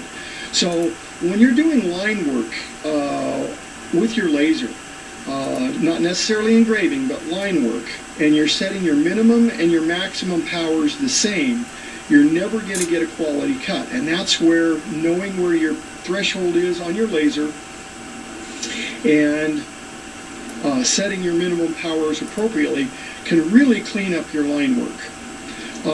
This is just as dramatic when you go to the dash, the perforation mode. This is a perforation mode setup, same settings, identical. And you can see now where this would be a beautiful perforation. I could go ahead and actually reduce my maximum if I wanted this to be lighter. And you could get it as light and as clean as you want. You don't have any burning in the corners in any way. So whether you're doing line work or perforation work, same thing applies. Your maximum and minimum settings are critical into the way it looks when it comes out of the laser. This you would have to do no sanding. This you're going to have to do quite a bit of cleaning up before that product's going to be acceptable to a customer. So those settings when it comes to line work and designs are really critical. So the next thing I'm going to show you is, okay, this is somewhat dramatic on just a regular square, but what effects do we have when we do some line work on an intricate design? And you're going to see that the effects are even more dramatic. So let's go ahead and take a look at those.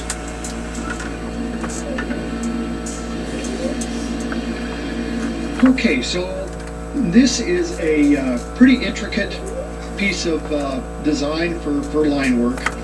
And just so you understand the parameters, each one of these was set to 350 millimeters per second. They were all kept at a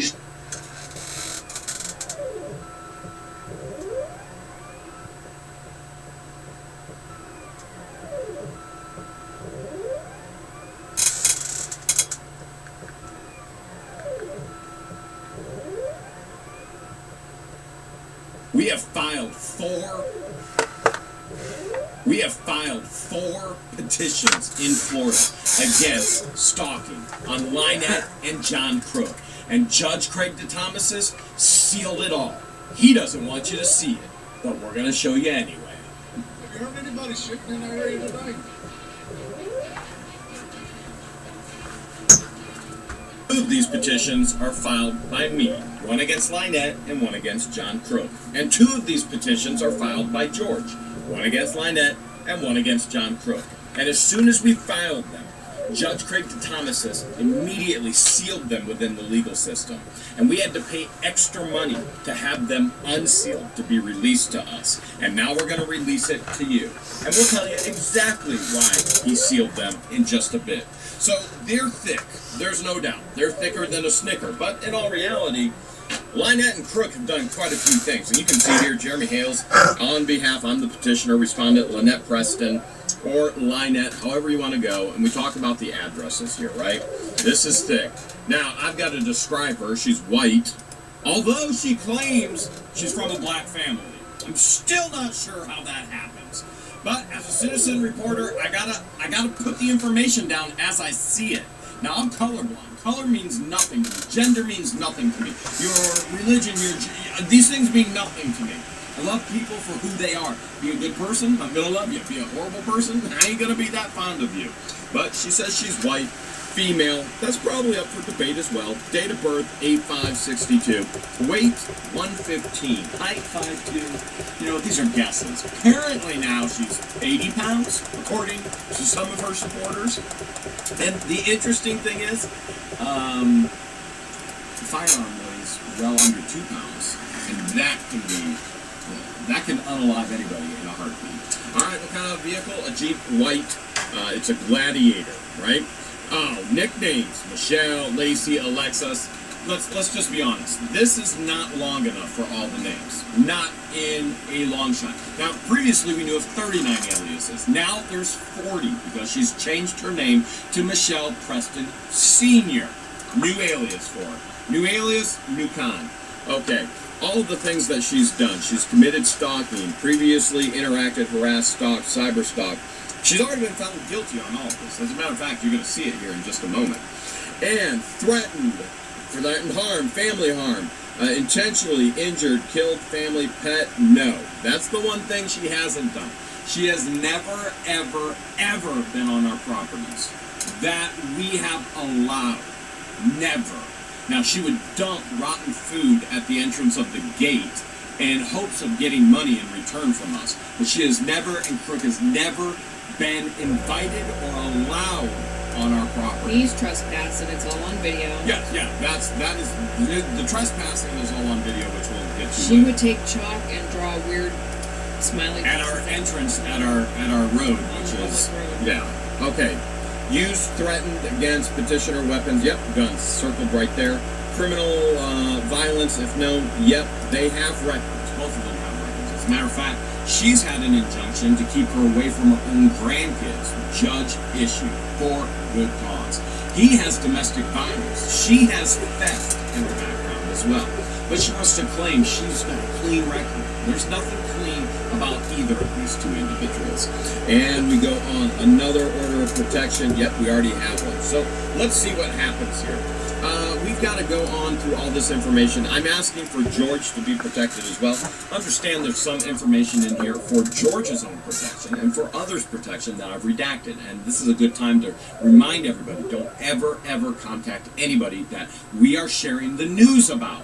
You can be educated. You can even be entertained. But do not contact anybody except the proper authorities if you feel you saw something that was inappropriate.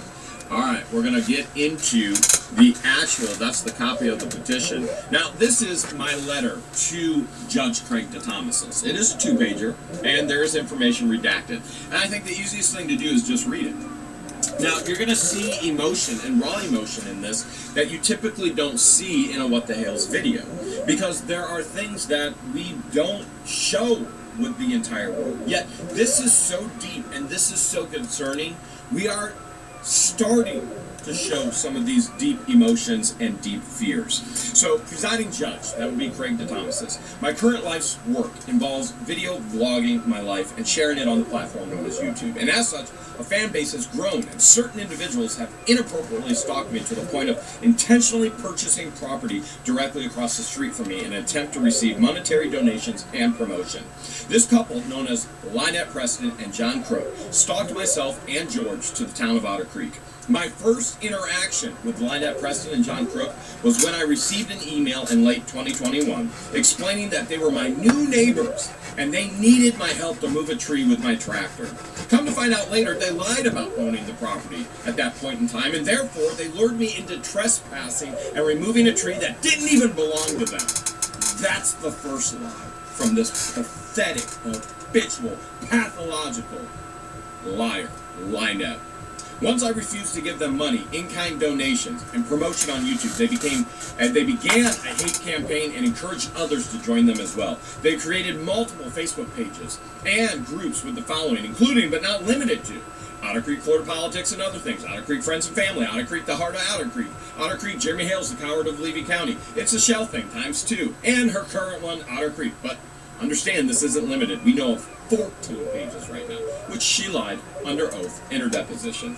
Both Lynette Preston and her paramour, yes, I said it, paramour, and her paramour, John Crook, yeah, I did, I said it, it's right there, on purpose, throwing her own words back in her face, her paramour, John Crook, used these pages to intimidate and cause fear for both myself and George. They use social media accounts and the following to incite harm by encouraging other social media members to attack myself and George through dark web tactics. We have all the screenshots. Alright? Crook did it. Who else did it, George? Oh, that's right. Victoria Munsell. Victoria Munsell. Incriminating herself. You know, you can't even write this garbage. This is so insane. And birds of a feather always flock together. Victoria is just as mentally unstable as Lynette and John Crook. Posting our private address and phone number in their hate groups for others to use and information to intimidate, cause fear, and use maliciously. Oh, and who helped her get that? Marla Hughes, another individual that's local in Levy County that no one likes. I don't even think Marla likes herself. She's so despicable. All right, enraging the LGBTQ group to attack myself and those I love. When it's Crook that keeps saying he's going to see me in Orn, and he's trying to shove things up my ectum and George's as well. We're actually going to see that within this very, very thick packet here. Posting the value of our homes and the dates that we will not be there to encourage break-ins, and actually harassing, put an S at the beginning, actually harassing both myself and George. They also physically stalked me and my employees to my property in Otter Creek. On May 23rd, 2023, they were issued a cease and desist, which they ignored. The cease and desist only enraged their inappropriate behavior to the point that John Crook pointed a firearm at me in May of 2023. This was not only a threat to shoot, this was not the only threat to shoot me in 2023. On August 22, in 2023, Lynette Preston contacted the mayor of our Ohio village in an attempt to encourage him to push us out of town. They also posted 11 handwritten signs around Otter Creek declaring that I was a child rapist. You can figure out the real word though. We need to adjust for appropriateness. We never know who's viewing, and it's also a family-friendly channel. There are also just a couple examples out of thousands that could be shared within a full hearing. By the way, they will be shared. On 9/25/23, an Ohio court issued an ex parte civil protection order against both Lynette Preston and John Crook. On 11/1/23, an Ohio court issued a 2-year protection order against Lynette and John Crook. Both Lynette and John Crook have knowingly broken these civil protection orders on multiple occasions to further intimidate, cause fear for myself and George. They physically stalked us to the Levy County Sheriff Office in the last week of October 23. As we announced in a live stream, we're going to be visiting there the following day. On November 13th, they broke the 500-foot order by placing themselves physically on North Otter Creek Avenue despite the civil protection order, clearly stating they may not be on a public or a private road that we are on. Lynette Preston, she entered the Otter Creek post office on November 30th to intimidate George. She knowingly parked right next to George, entered the post office, looked directly at George, which you're going to see a photo of. Looked directly at George and carried on as if there was no civil protection order. For these reasons and many others that involve both Lynette and John Crook, I'm living in daily fear of my life. Lynette Preston has publicly posted she will pop a cap in me and others. We're going to show it. John Crook has threatened to shoot me on multiple occasions. We're going to show it. Due to being stalked by these two individuals, I've had to seek professional help to lower my stress. My family doctor has put me on blood pressure medication, as in July of 2023. My relationship with George has been severely damaged by our fear of returning to our home in Otter Creek. I fear leaving my property, knowing that they may be stalking me everywhere I go. Case in point, just days ago, she stalked us to Walmart and told us we were number one. She gave us the double-fisted, you're number one, but with the middle finger. All right, let's keep going on. We've had to hire additional security for ourselves so that we can attend town hall meetings after they publicly stated on Facebook they would break the civil protection orders and be present. The Ohio courts have already found both Lynette Preston and John Crook to be a danger to both me and George. I'm requesting that the Florida courts uphold the Ohio court's decision and add Florida injunctions protecting both myself and George from these extremely dangerous people. I'm requesting your intervention before our lives are taken by these two stalkers. Jeremy Hales. Now, the reality is this. The law says, by good faith and measure, they must take the Ohio civil protection order and give us injunctions. Did Craig DeThomas do that? Nope. He took this entire packet and sealed it from eyes ever seen. Attached within, the letter of cease and desist. May 23rd, 2023, John Crook, Lynette Preston, cease and desist, publishing all defamatory, this is defamation. Listen, she can have freedom of speech if it's protected speech. If she speaks truth, if she's sharing an opinion, that's okay. When she's inciting hate, when she's inciting harm, That is not protected speech. And defamation is not protected speech. And you see right here, cease and desist, all defamatory statements. We gave them the opportunity. We ignored them for months and months and months. And then we gave them the opportunity to stop. And what happened? It just got worse and worse. So now what we have in here as well is our actual civil protection orders. Now, you can see within the civil protection orders that, and we've shown this before, they must at all times stay 500 feet away from us unless they're on 500 feet away, unless they're on their property and we're on our property. Then it can be 10 feet. So when she cries and screams and yells, Jeremy was screaming at us 10 feet. I said it twice. It was a warning, get on their own property. What they have to do? Step over, get on their own property. But we weren't on our property. So really, in all reality, they were still guilty of breaking the civil protection order because they should have never been in the road anyway. And you're going, wait, you're telling me they can't be in the road? No, they cannot be in the road. As a matter of fact, because of the civil protection order, that clearly states that they may not be on the road, whether it's private or public, at any point in time that we're on the road. Public and private roads, right there, clear as day. As a matter of fact, up here, respondent shall not enter any business, school, anywhere. It doesn't matter whether it's a public or a private facility, and that means town hall. Doesn't matter if they're employed there. They can't be there, which they're not employed, nor will they ever be. So they've continued to break this civil protection order. So as a matter of fact, we've got one here, the civil protection order against Lynette, and then another civil protection order against Crook. So these are the copies of the civil protection orders. And then we get into the actual evidence. For example, right here, November 5th. What's on my mind is this. I've never been diagnosed with any mental health issues ever. That's odd because we have professional. It is so disgusting. It will curl your stomach. You will heave at the aspect of this psychiatrist, what she has to say about Lynette. It is disgusting. It will make you vomit. She is a horrible mother. She is a horrible person. Now, you say, Jeremy, is that your opinion? Is that actually protected speech? It is my opinion. But I go beyond that. This is a professional psychiatrist opinion. And we will share that in its entirety at the appropriate time. Number two, unfortunately, perjury happened. Oh my goodness, perjury happened? How in the world can perjury happen in the Ohio courts when it's all truth? They all admitted to every screenshot we provided. Except it was all Marla. It was all Marla. And, by the way, we just ordered the audio hearings from Ohio courts. We're going to let you hear Lynette in her own voice claim that everything that happened was Marla Hughes. And Crook is going to claim that everything that happened was me. Well, here we go.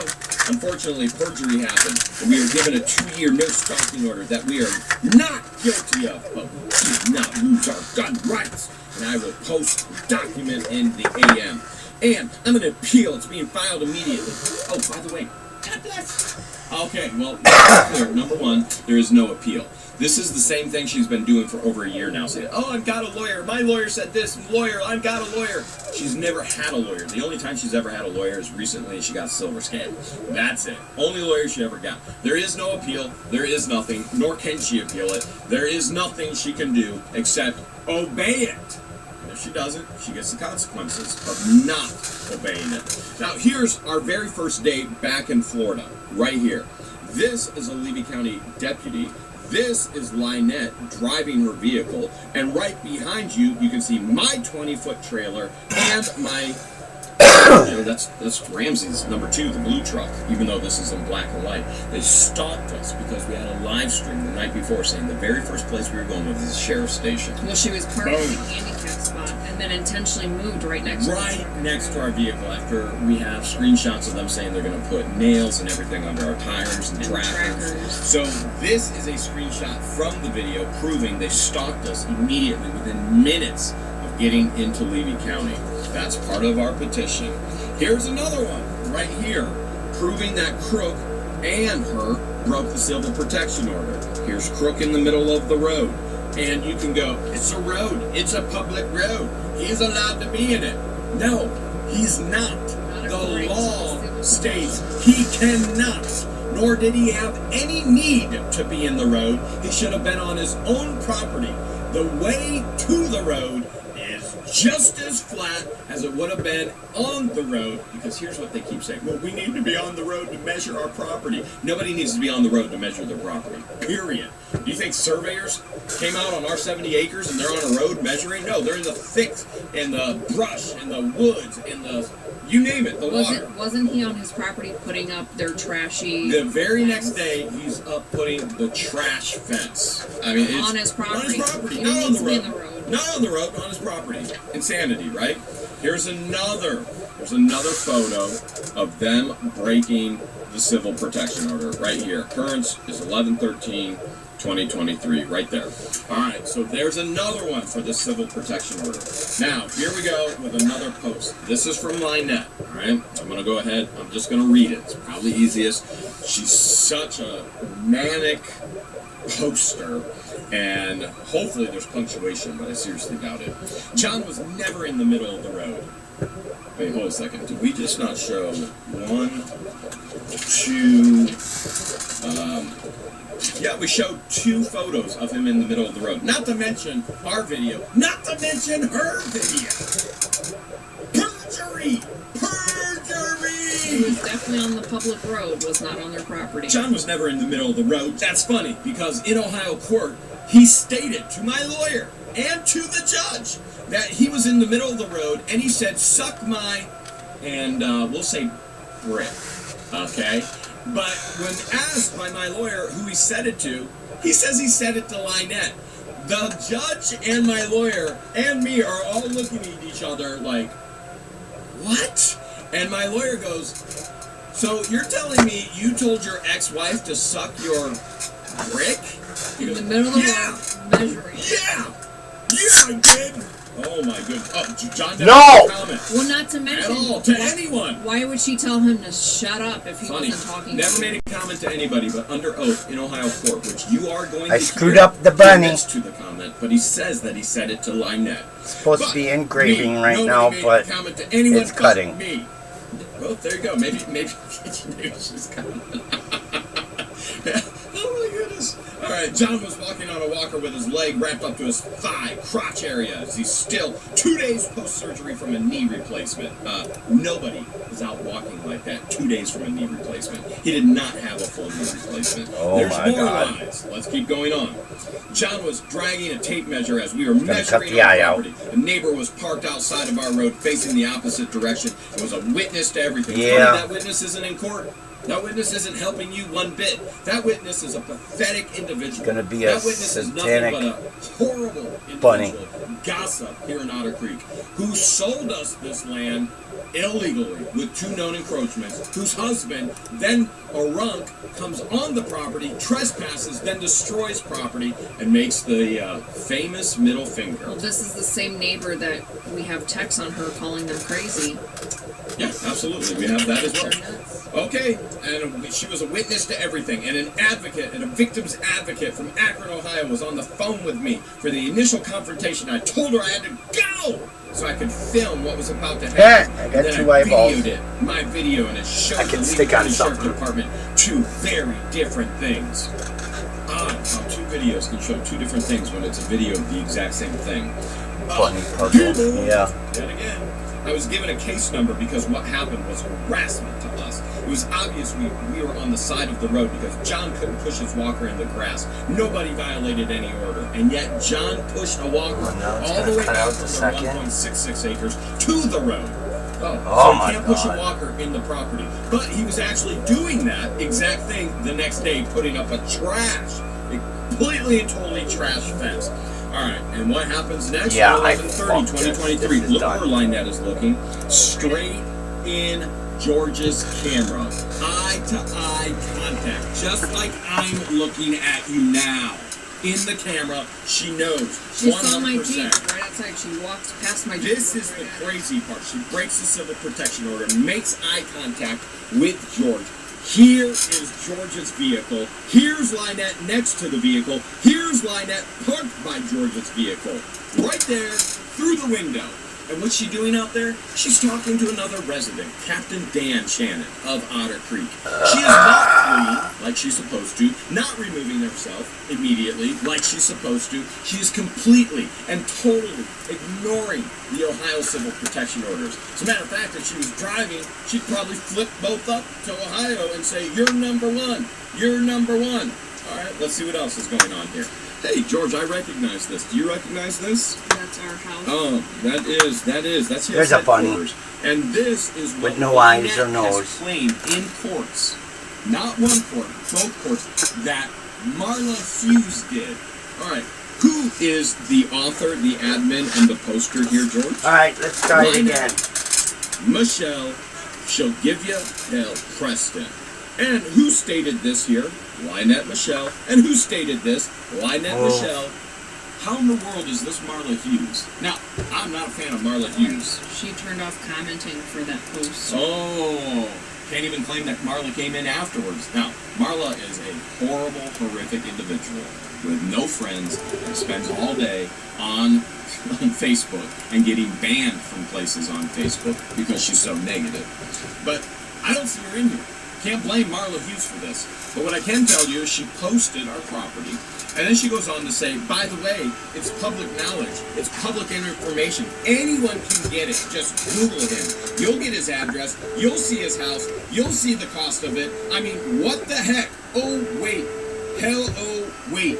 Yeah, we won't say it. And then what does she say right here? I'm not afraid of you. Okay. Why in the world would Judge DeThomas see this, seal this in the Turn court that down system, to knowing 11. that Lynette has filed a petition And that's stating 1. that she's afraid of me. Start. And she posts right here, I'm not afraid of you. Not only that, in Lynette's petition, she posts that I tell everybody, don't contact her. Why would Judge Craig DeThomas even allow this in a courtroom? She obviously has posted she's not afraid. She's obviously in her petition stated that Jeremy tells everybody, don't contact her. There has been no contact on my behalf, and nobody can hold me accountable for third-party contact that she makes up. forgetting to And put she the even hood down. claims she's not afraid. Right there. Oh, by the way, boom.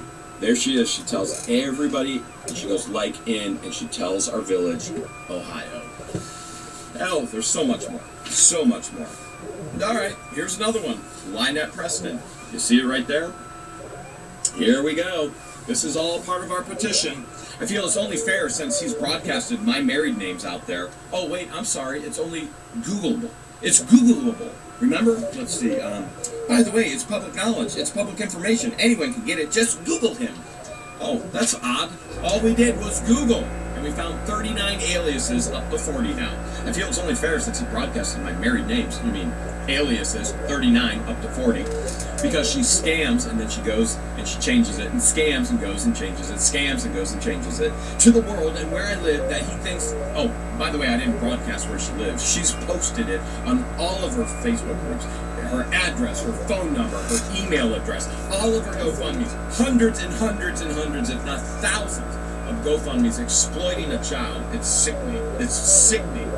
Oh, and the world where I live, and what he thinks are truths about me, and that nowhere near the truth. I figured at least I can do is let you know where he lives, Glue it back and together. Yeah, what okay. George's real name is, and why keep lying about it, Jeremy. Well, let's get something very clear. George's real name is George. Her middle name is legally George. In the Arabic culture, the father gives all of the children his name. So there are 5 children in her family. 2 females, 3 boys. Every single one of them have George in their name. It's their middle name. And one of them even has George as the first name and George as the middle name.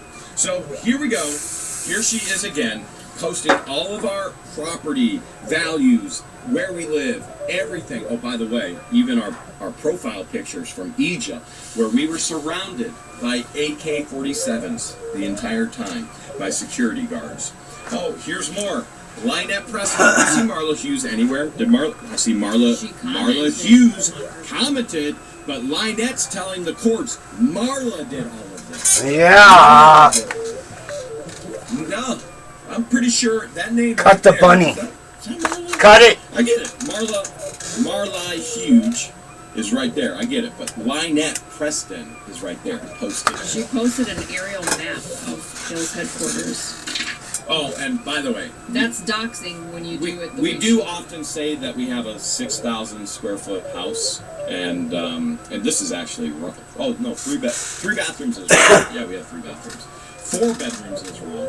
So this is wrong. 4 bedrooms is wrong. We actually have 5, and 5,910 square feet. That is correct, but that doesn't take into account the wine cellar. So we just round it with 6,000 square feet. So I don't want anybody to go, oh my goodness, I just sold that. They're a liar. No, we're not a liar. We have 6,000 square feet. And honestly, we don't use much of it anyway. And why did we buy it? Why did we spend the money to buy it? Because it's completely and totally isolated and protected. We did it because of these freaks. We did it because these freaks shared with us that we need to protect ourselves first and foremost. And that we have to have security the #1 issue in our lives. Oh, why? Because of this. Lynette Michelle Preston. I'm going to proudly wear my UN in my holster on my property, and if anyone messes with me, I'm going to put a cap in there. These two are always talking about the backside, aren't they, George? Mm-hmm. It's an obsession. Doxing may be a new term for some of you. Now, sharing somebody's aliases that you can find in a Google search, that's not doxing.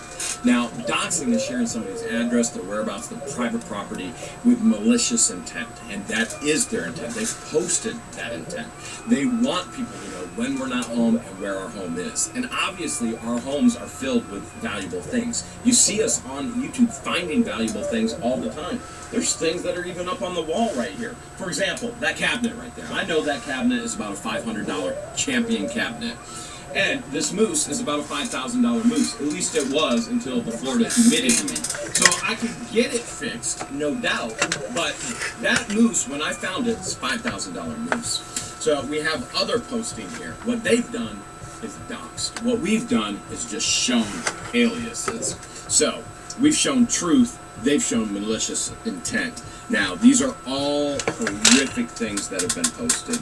Calling George a sand, the N-word, stating they're going to put nails and trackers on our vehicles, which makes you wonder because she just followed us to Walmart. Is there a tracker on our vehicle? I mean, we have not checked it, and I think it might be time. Oh, and here's Crook. Here's Crook with his illegal sign, which, by the way, even the paint, he had to beg for paint on all of these Levy County Facebook groups. He had to beg for paint to cover up his illegal sign about Russell and Stuart Stewart and Mary and Attorney Worm and all of that. And what does he state? He states the 8-foot by 4-foot, 11-foot high sign, which was illegally on their property. They're a 501c3. They cannot be for or against any candidate, and they were. Now Crook is saying is now ready again to post what? Oh, look at that. Capital W. You think that's in regards to what the hens? Mm-hmm. Capital W. What the fools of Otter Creek are doing to screw over the town. He's insinuating us. Yet again, telling that he's going to put up more signs. Oh, by the way, who puts up signs? Lynette and Crook. We're going to get to that in just a moment. Again, here's more information from our petitions that state this. Carrie, he's having a conversation with a female named Carrie, or at least a profile named Carrie. I did no attacking, just commenting on 14-foot high was an interesting measurement. Looks like maybe 4-foot high at that. And on the drone saying, by the way, Crook said he was going to have a drone all over our property, but we didn't even put that in. Given to him by Paul. Yeah, by Paul Hembry, which incriminates now Paul Hembry as well. Yeah, you love how stupid these individuals are. I mean, they are so freaking stupid. All they do is dig deeper holes and deeper holes and deeper holes, and they're all going to get sunk in it in the legal system. All right, and now on the drone saying it could get someone in trouble. I'm careful with my words, and I'm still on the page under my alias. That was sent because I commented as myself as Carrie in the Otter Creek Shady Group Bunch. I'm not worried my profile was private, but nice threat. And what's the threat? John Crook threatens Carrie. Never attack somebody with an open Facebook. I now have collected all the data on you, your friends, your family, and I will be sending them all off to the dark web where they can do whatever they want with them. That's his message to so many people. You think Crook's in trouble within the legal system? Yeah, Crook's in trouble. Here's another one where Crook, with the help of another, takes all these actual toys and pastes my post. He posted in my dollar sale. So you have to understand, we did a benefit dollar sale for the Ark, and I posted it in the Levy County Facebook groups. Well, what they did is then they photoshopped over it, and then Crook posted it saying that I was giving away all these actual toys for $1. Now, that's more actual harassment. You think he's in trouble? You better believe he's in trouble. Then Crook goes on to create Otter Creek. Jeremy Hale's the coward of Levy County. And yet, this is the man who told me he would go toe-to-toe. Toe-to-toe! And when he stalks me and then trespasses on my property, he refuses to get out of his house. Oh, and here we go more. Here's more. Who's this from? Oh, this is Jeremy Hales Needs to Go. No child rapist. This is Lynette's stepdaughter saying, yep. That's her handwriting for sure. Well, we appreciate her stepdaughter. Her stepdaughter's actually going to be in court testifying against her, along with other family members. But even beyond that, we have a handwriting expert, the nation's foremost handwriting expert, forensic handwriting expert, who's already finished her entire report stating that 100% Lynette wrote these signs. Now, there were 2 individuals that wrote these signs. Half of them are Lynette, half of them are somebody else. And it is not John Crook. And we are still in the process of figuring out who that is. And we will figure it out, and we will pursue legal action and defamation against them as well. There we go, John Crook again. Is anybody else sick of the coward of Levy County talking about his 2-inch pipe? Well, I'm going to guess based on 310 million views. No, I don't think they are. As a matter of fact, I think they enjoy it. Oh, but let's see. Shouldn't that be private between him and George? And nothing to be proud of. Must be despite. This man can't even spell and enunciate or he's got no grammar, no syntax. Can't even, sentence structure is horrible. Or it's best, since she does have, what's that, rectal cancer? Crook is now stating his obsession with behind all of our behinds. Oh, now Crook says we all need on 7/13/2023. We all need to say prayers and set aside our feelings because of the coward of Levy County's girlfriend. His wife's rectal cancer has come back, and if they're going to have to cut it all out. Oh, okay. Well, what do you think? What do you think the judge is going to think? What's his obsession with rectums? I've had breast cancer and thyroid cancer. That's it. We never mentioned rectal, but he's obsessed with rectums. I think it's pretty obvious what his obsession is. Here we go. Otter Creek, Jeremy Hales, coward of Levy County. Oh, who's the members? John Crook. Who's the admin? John Crook. Who's the creator? John Crook. And who admitted to it in court? John Crook. Oh, here we go. Here's John Crook saying, "Shart in memory of Jeremy." That's a threat right do you understand that is a death threat? In memory of? That's a death threat. And as a matter of fact, when you hear it in Ohio court, you're going to see that it was in Ohio court as a death threat. Oh, but by the way, he denies this is him. He denies it's his page. Oh, he said he gave it to a friend. Yeah, gave it to a friend. He knew all about the page. We'll let you know about the friend that he threw under the bus later. John Cook, admin yet again. See the coward of Levy County and his whole of a wife. I don't know where they come up with this information. I didn't even know I got married. I had no clue. None. I mean, what do? Fall asleep and this stuff just magically happens? George, you fall asleep and all of a sudden you end up with rectal cancer? I mean, I don't get it. They're posting more lies, and if sheep believe it, if God, they aren't stupid. Oh, well, you know what? You know what's stupid? He's projecting. This is stupid. This is incriminating. This means jail time. This means fines. This means a whole lot that's going to happen. All right, well, I guess it's time to put the sign back up, and it'll be very interesting to read. Here we go. So they're obsessed with signs. They're obsessed with signs. And behinds. Signs and behinds. Who do you think put the signs up? More incriminating evidence. Oh, by the way, John Crook. Jeremy, would you like me to post the picture of my in George's mouth. You can't take this one down. Oh, trust us. We didn't want to take it down. We wanted to screenshot and take it to court immediately. Oh, along with this as well. Here's Crook brandishing his firearm. Oh, let's see. Lazy Failey, is this all you can come up with? Repeats? I have a picture of my blank in blank's mouth. Can I post that? Well, all they do is post. And all they do is further incriminate themselves. And what did Thomas do about it? He took this and he sealed it within the court system. Let's see what George said. This is George's opening petitioning letter to Craig Thomas's. And she says, Your Honor. Now we know he's dishonorable. Your Honor, on 10/10/2023, a temporary civil stalking protection order, CSPO, was granted against Lynette Preston and John Crook, which included 500 distance in all public places because the judge had factual findings on both to be a threat and harm to myself and Jeremy Hales, my significant other. On 10/30/2023, at 2:07 p.m., Lynette Preston and John Crook stalked myself and Jeremy Hales at the Levy County Sheriff Office, waited in the parking lot, saw us coming outside, while filming her and Jay Crook violating the CSPO. She reversed, drove, parked next to our truck in a 20-foot enclosed trailer. Lieutenant asked Preston and Crook to leave the premises. Crook communicated also violating the CSPO. They both knew we planned to be there because we announced it in our YouTube channel the night before. Pics included. Video available with multiple witnesses. On 11/1/2023, a final civil stalking protection order was granted against Lynette and John Crook. They both continue to violate the CSPO, and I continue to fear for my safety and for my life since they're intentionally ignoring the CSPO. Copies included. On 11/13/2023 at 12:55 p.m., Levy County Sheriff case number 23114561. Jay Crook was waiting on the public road on North Otter Creek Avenue, ignoring the 500-foot CSPO when he heard our diesel truck coming out of our driveway. Lynette Preston encouraged him to ignore and violate the 500-foot CSPO, and she was filming us coming down the road. John communicated with us by yelling, also violating the CSPO against him. Pics included, video footage are available, plus a report has been made with the Levy County Sheriff Office. On 11/30/2023 at 3:34 p.m., Levy County Sheriff case number 23114773. By the way, there's been way more cases.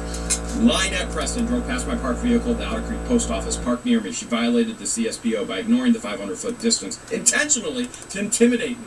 She didn't leave immediately as she was instructed by her copy of the CSPO. She checked the display case, the announcements in the parking lot, entered the building, saw me recording her, proceeded to check her P.O. box, walked outside, chatted briefly with another resident, and left. Pics included, video footage is available, and a report has been made with the Levy County Sheriff Office. Your Honor, I am in fear for my safety with both Lynette Preston and John Crook continuously violating the CSPO by ignoring the 500-foot distance. She has harassed me, she's cyberbullied me, cyberstalked me by doxing my personal information publicly on social media, inciting harm and targeting me, screenshots included. I'm in fear for my safety with John Crook because he has actually harassed me. He has pictures of his private part in my mouth, threatened to post them on screenshots included. I'm fearful it's supposed to rain tonight. By the road, post past her property to get to my home because she has stated she will pop and put a cap in anyone's buckets. Screenshot included. Her and Crook have dangerous jail friends she brags about on social media and has stated they plan to throw nails in our driveway, causing damage to my vehicle and tires. Screenshots included.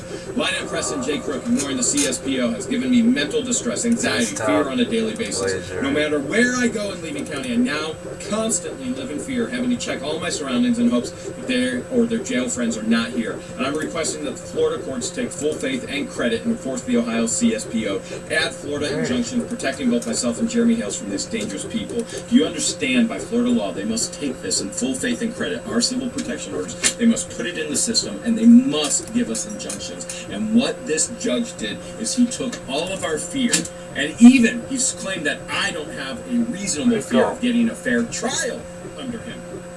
Taken all of our fear, all of our documents, and what he has done is he put this in the legal system, this volume of book and information, and he sealed it so nobody could ever see it or see what he had to say about it. We had to take a break in filming this. We had a meeting with one of our lawyers. Yes, Mark Feather! It was a lunch meeting. And upon coming back home, the Levy County Sheriff Deputy was pulling into Lynette and John Crook's.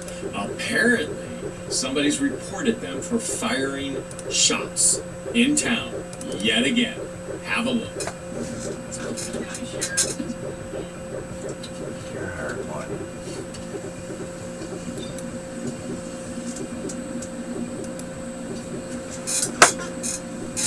Fuck.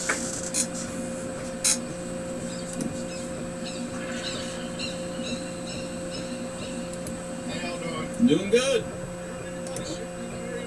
Nope. Maybe they'll finally get arrested today. But what we do know is Judge Craig DeThomasis, he gave no merit, no good faith, no measure to our civil protection orders or an injunctions filed. As a matter of fact, you can see right here, Jeremy Hales, Lynette Preston, and this is what he seals. He seals all of this. We had to pay hundreds of dollars to get this unsealed. And this is what Craig DeThomasis says. Although the petition claims stalking, the facts alleged are insufficient to establish the elements of stalking, as defined by Florida legislature in Florida Statute 784-048, as required for issuance of the injunction relief required as set forth in Florida Statute 784-0485. Okay, if this isn't stalking, I don't know what is. When another state's already said it exists, and by law, he has to accept it. But he's giving Lynette a hearing. He goes on to say this. However, the allegations contained in the petition, given the prior order of protection issued in Ohio, are sufficiently pled as alleged violations of said order, pursuant to 18 U.S.C. 2265 and Florida Statute 741-315. Although the petition may be sufficient to plead against alleged violation, the petitioner is required to comply with the provisions of Florida Statute 741-31. In other words, he said, no suit for the... Oh, wait, no. No injunction for you, Mark Feather! Amazing that this judge can understand what's in writing violating the civil protection orders, and yet he does absolutely That's a little rocking, bunny. nothing. Here's a bunny. Keep us safe at all. Except he's going to claim that he had all this information sealed for our safety. Typically, that's what happens. When you go in and you file an injunction in Florida, maybe it's just Levy County. I've never really seen it happen this way before. But if you file for an injunction, and if the judge denies it, he will seal it for the petitioner's protection. How in the world can you claim that sealing this information? I mean, even this, we got no response whatsoever. He should have reached out to us and told us this, sent us this. We got nothing. He sealed it, protected it, never wanted us to see it or anybody else. What will protect us is getting injunctions in Levy County and the sheriff deputies actually arresting them every single time they violate it. Now,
Hey everyone, coffee in the middle of a sip of coffee.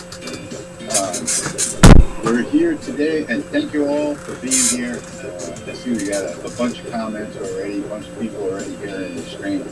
We are here today doing a live, and I'm going to be talking about my learning curve with the fiber laser. So, I had now it's probably about a year old. I have the 20-watt Reka source. It's in the back, behind that 3D printer, but if you can't see it from here, I do have another camera angle that I'll bring up in a moment when we start doing the testing. But I want to tell you that the first couple of weeks, the goal, trying to figure out how to get everything aligned. And that was probably the hardest part for me. Jamie! Watching all of the YouTube videos and getting all Jamie! the bad advice. Jamie! So I wanted to make this video today to talk about maybe better advice. Once you've already got it mechanically set up, you know, where you've got your framing set up and you know what your focus is and all that kind of good stuff, then it's time to actually try and figure out how to use it.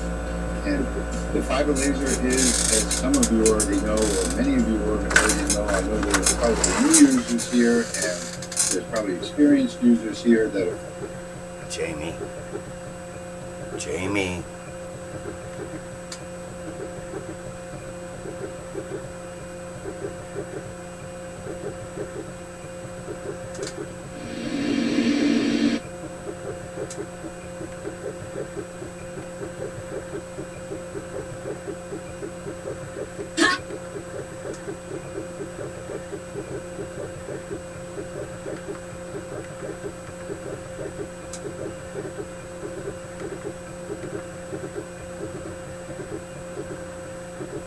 Hey y'all, it's Steve, Hobo with Wood.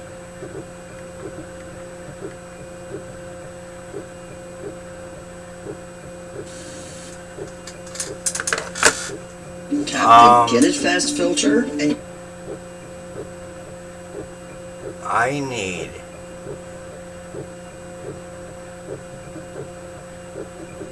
want to display photos for free that anybody can go to and look at pictures, like an online photo album.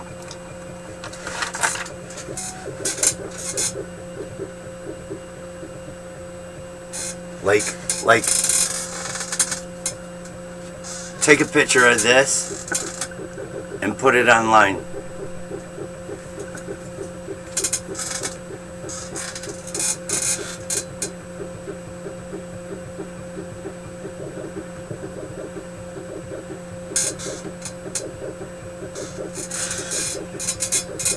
No, not like fucking Facebook.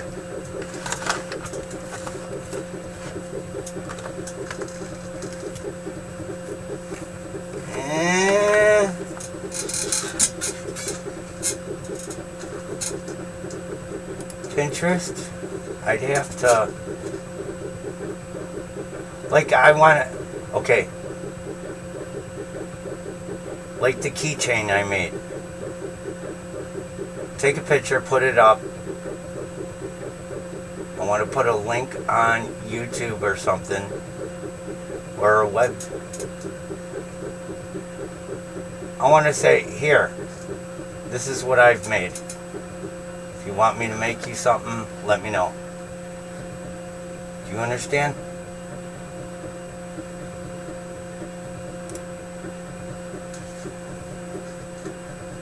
Yes. I can use Dropbox to store the photos.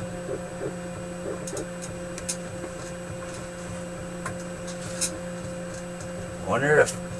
No, because in order for somebody to see pictures on Dropbox, they need a link. So I could store them there.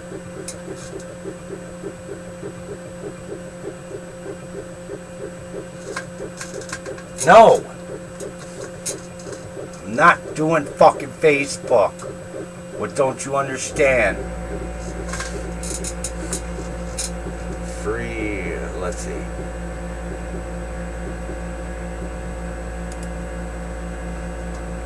Think I should make a Pinterest for engraving? Not my personal one? Let me see if I could do that. Or if I already have one. Add account. Create a new account.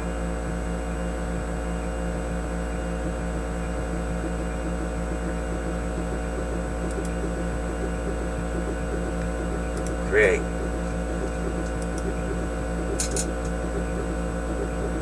Yeah. I'll just use. I got it. 0409/1971. Create. There. It's done. Mail. Next.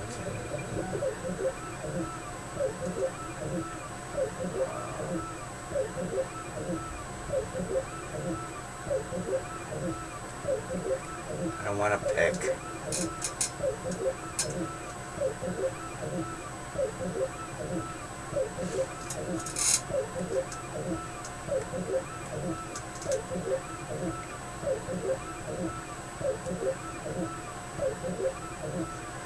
Oh my God.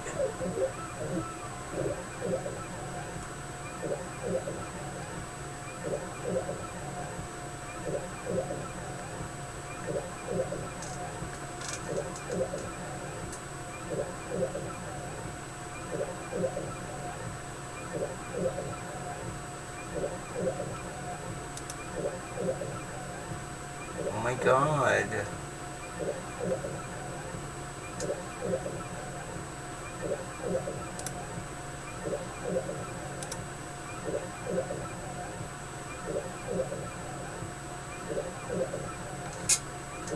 What do I gotta pick 5 things?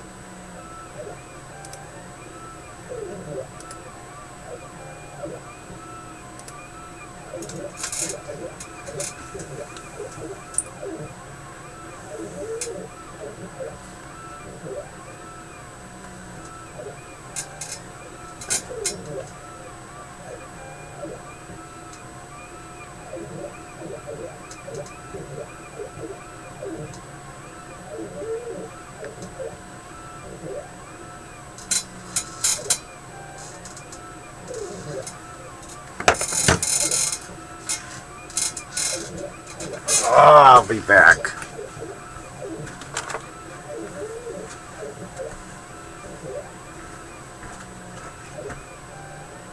Oh, it's fucking raining.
What is?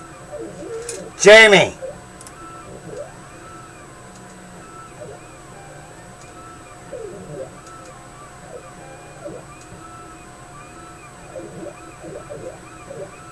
Jamie.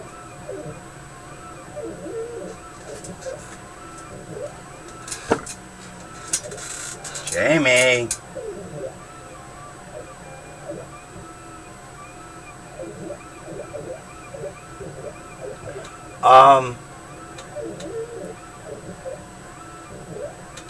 Find out what Pinterest business is.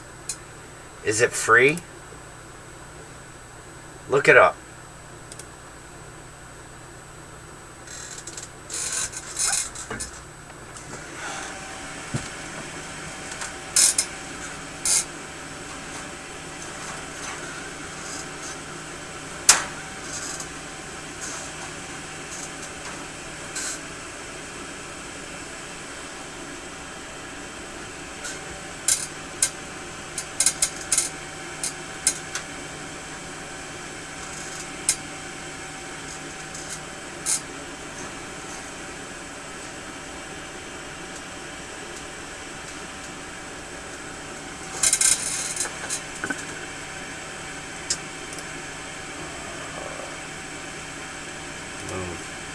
Fire.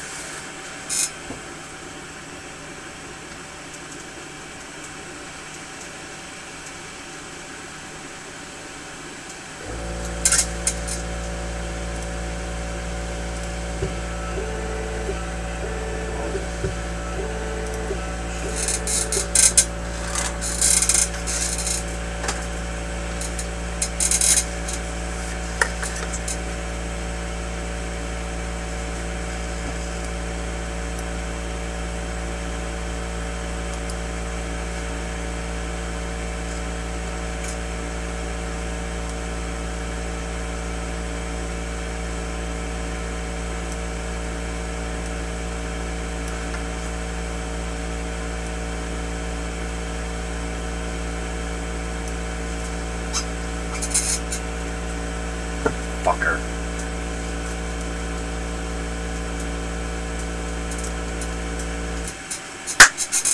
Got you.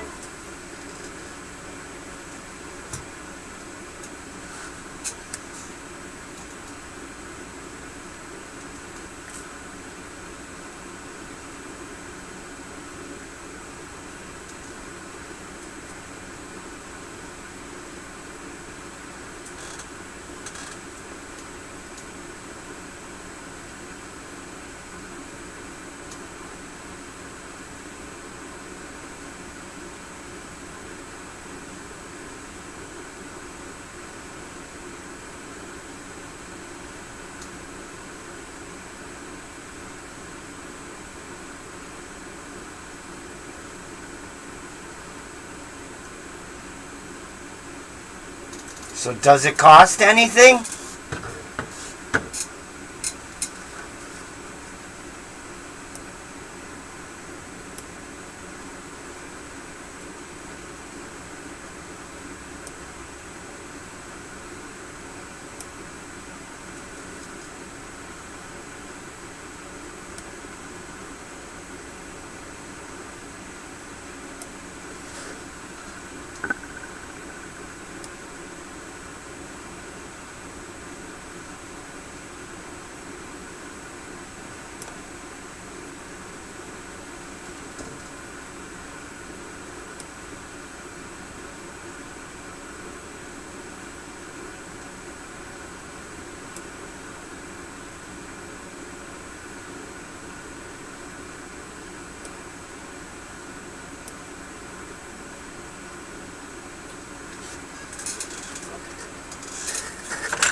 Okay. Then I'm going to convert the one I just created to a business. 7. So 5.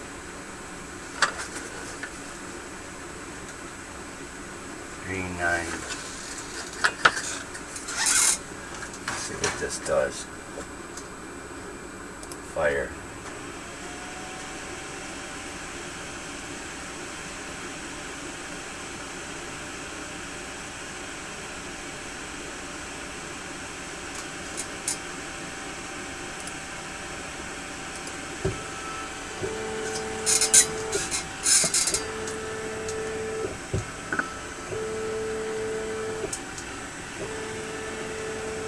Nope.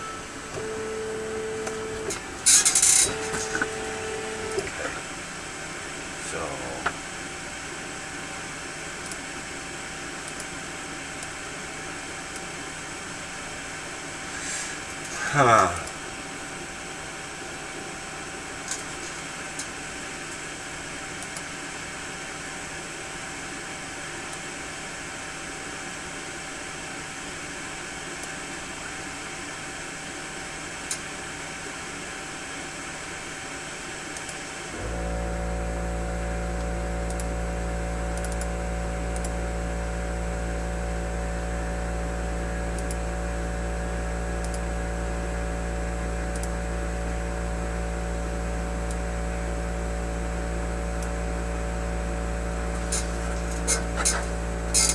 this is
Wait till you see this one.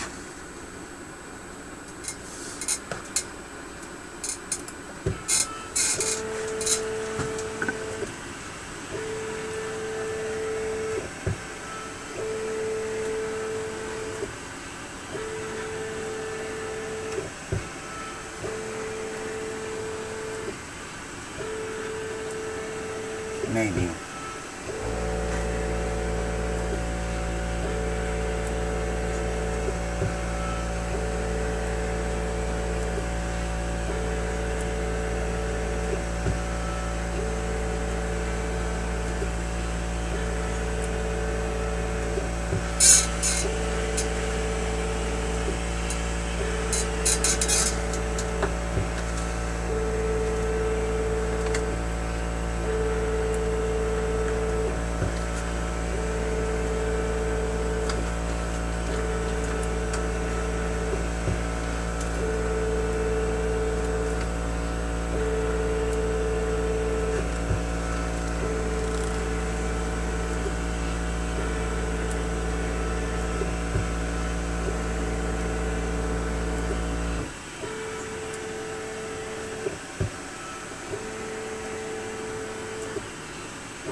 Alright, let's see if it'll work.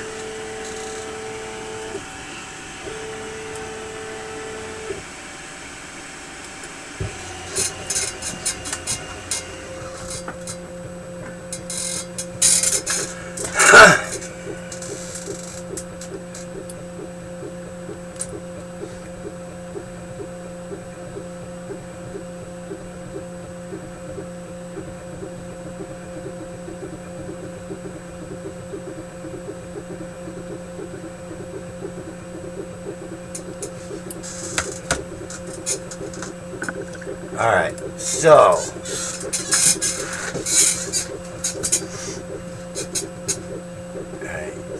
get out of there.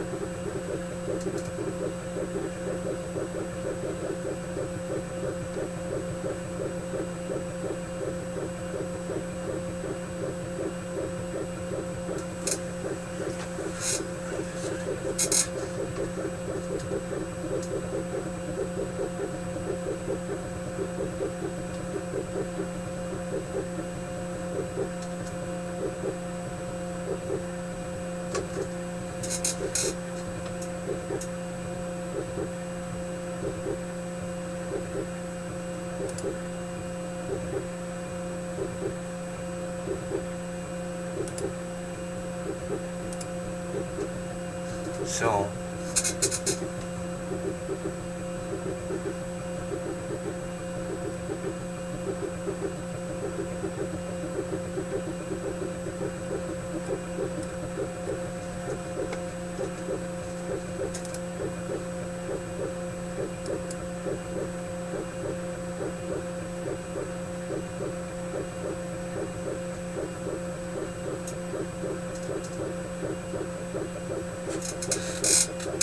describe your business. No. Food, beverages, electronics, beauty aids. No. Service provider includes you. No. No. No.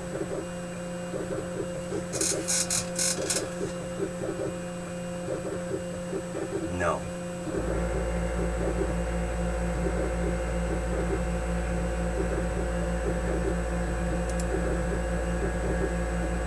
Next.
Why are you fucking texting me?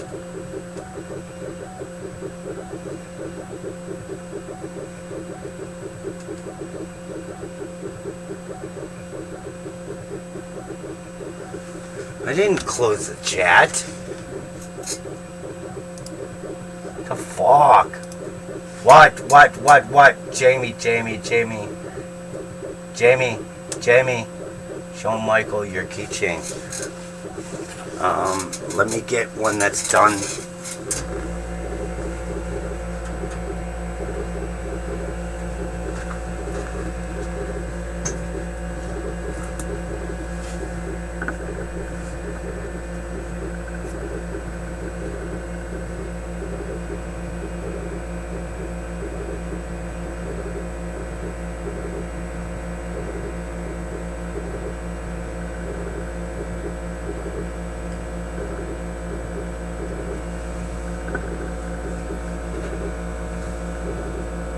Came out pretty damn good too.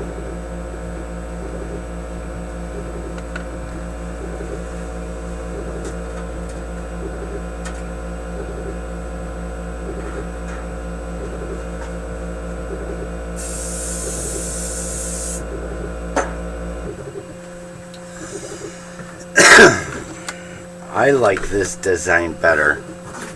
I don't care what you say.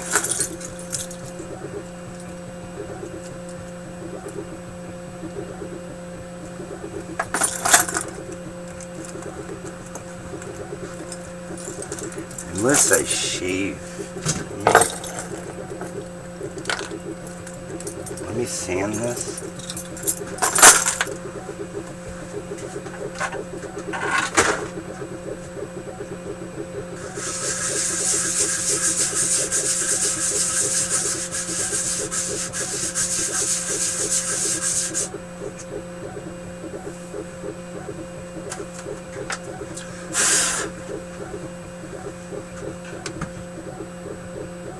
A little better. I still like that one. Michael!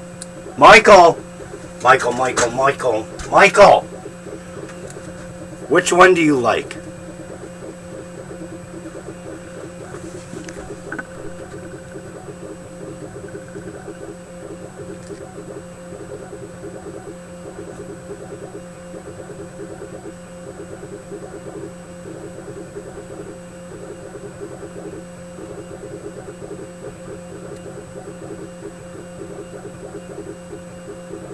Can't fucking there.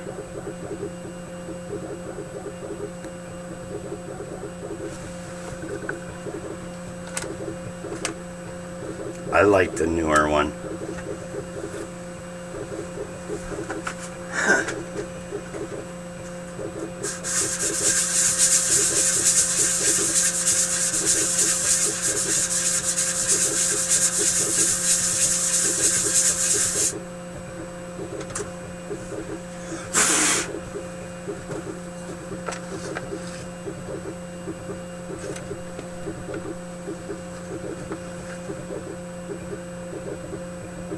one on the left.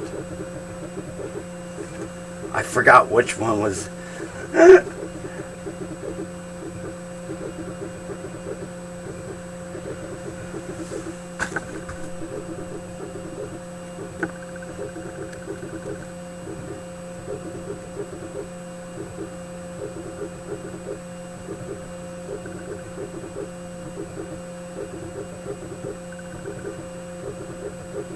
Yeah. See? That's the one I like too.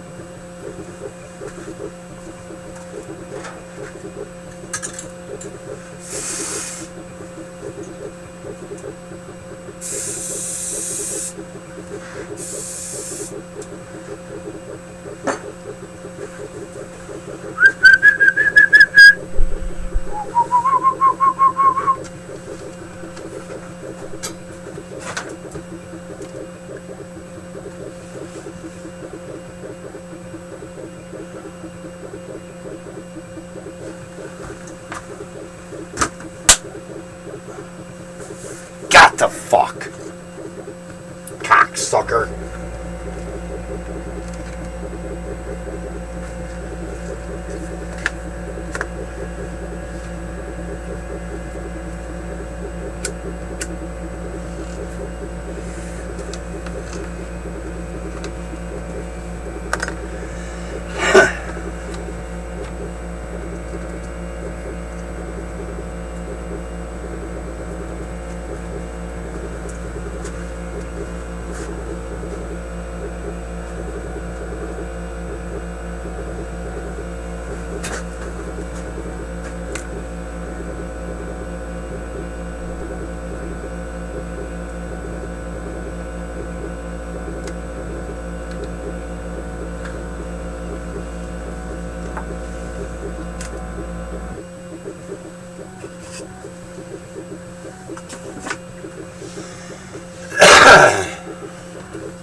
So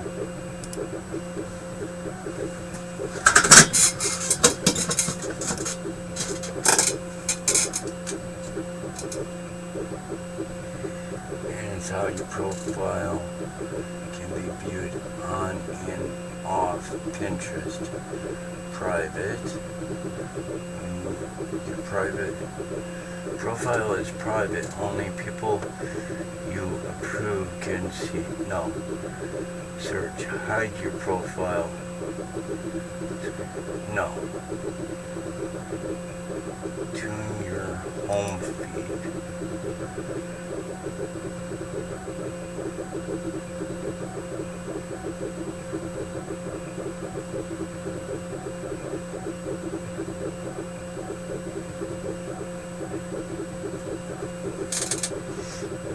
Claimed account. Get attributes for all pins linking to your website on Pinterest. You get a free website? Paste this tag into head of your website.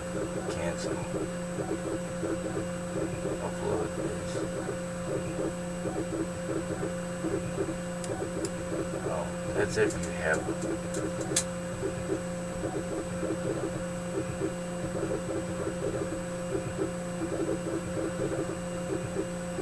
Shopify store.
Huh.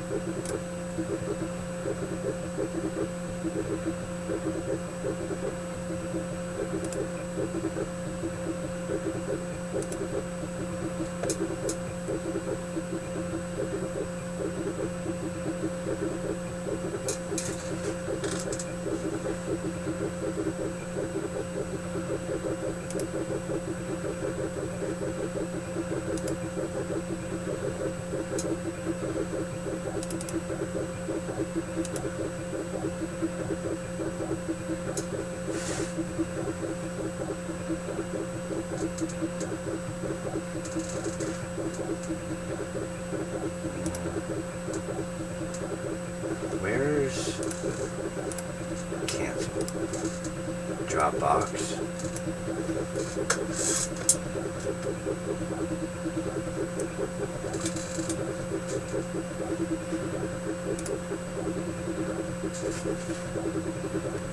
I want to.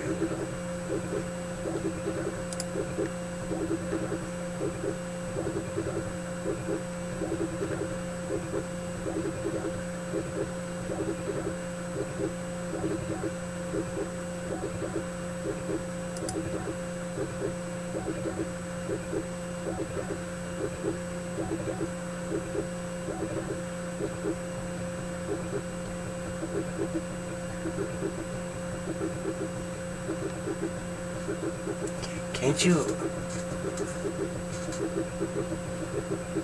I want Dropbox on my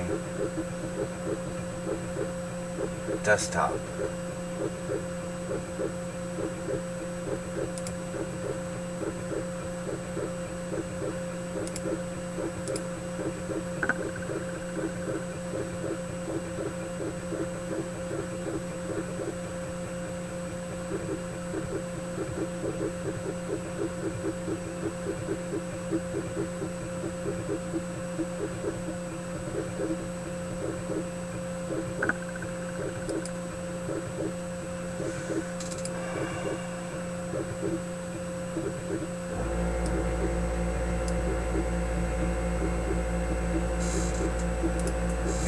Go. Download. Save. Open. Yes.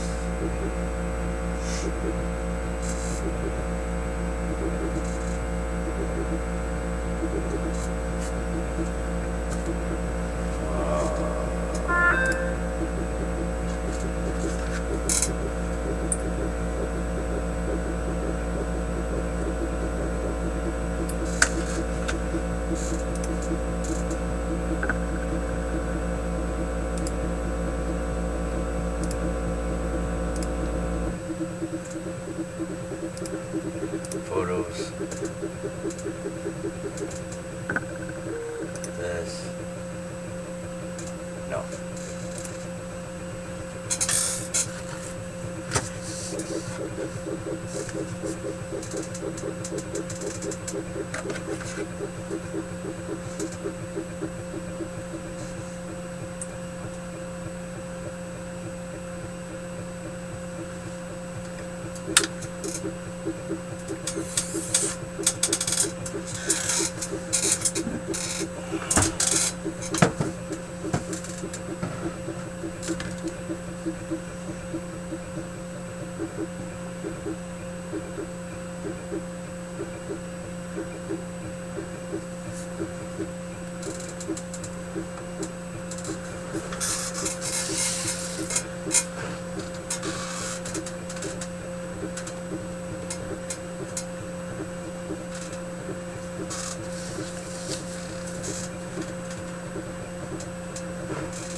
Okay, upload it. Upload. Come on.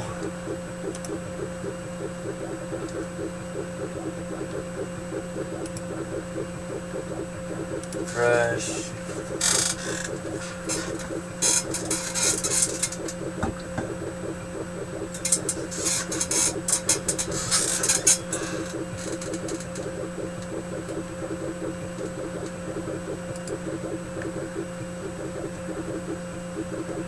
Come on.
Come on.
Upload.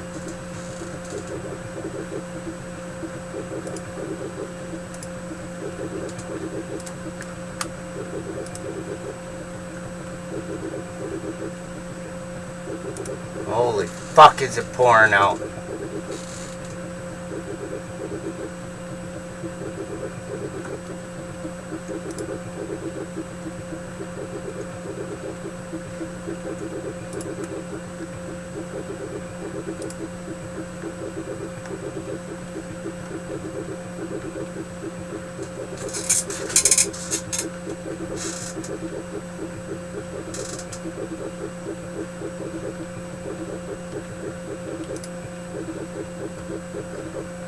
Where is it?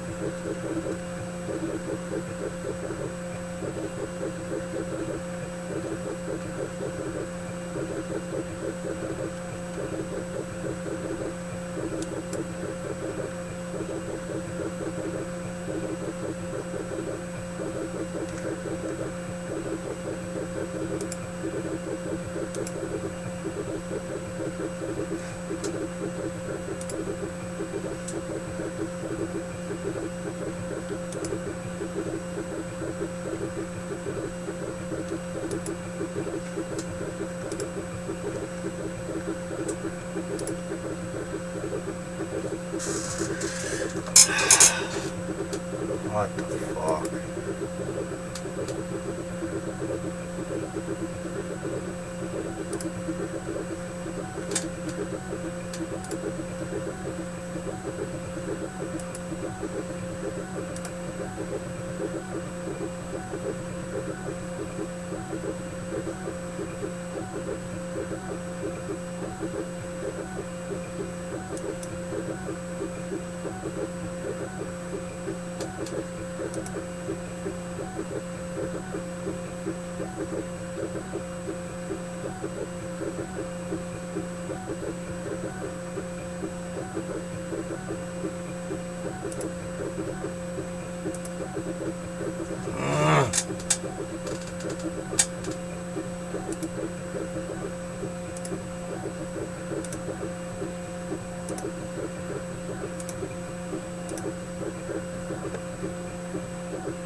Okay.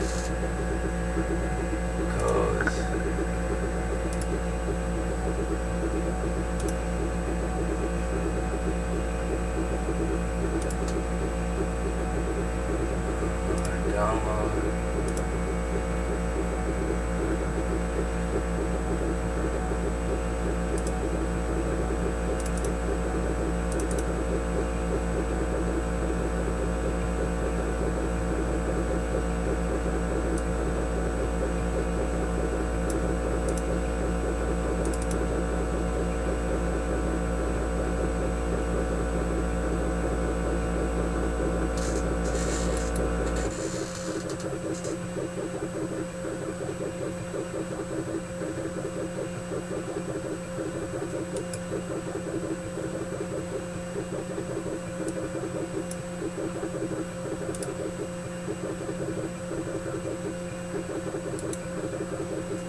Mike wants something NASCAR related.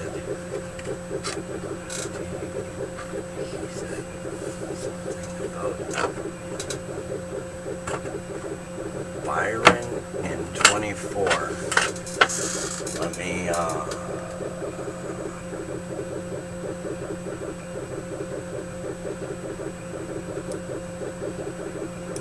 copy.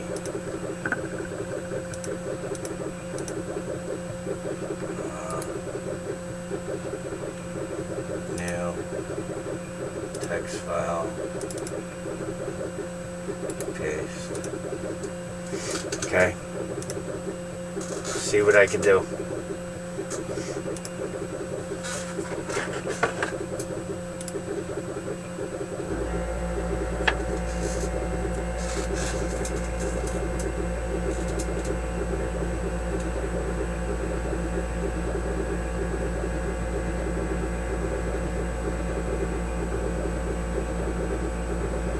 Hello? Are you going? Go to site.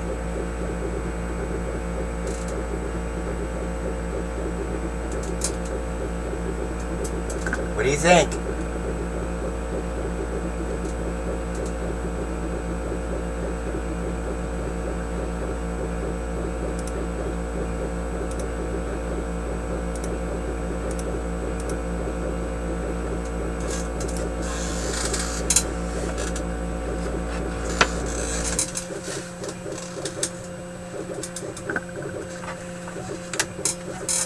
Yeah.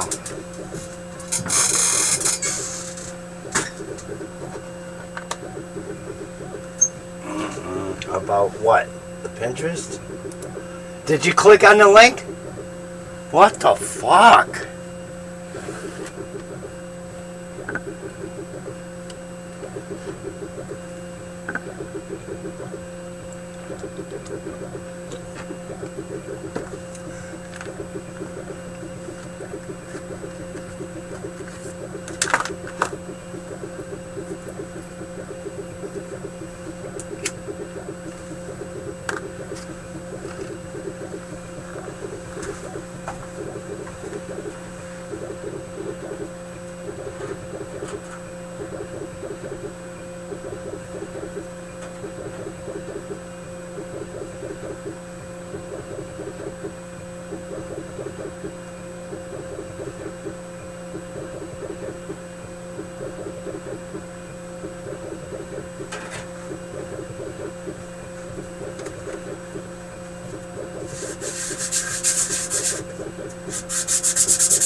It's a Pinterest board. Very nice, but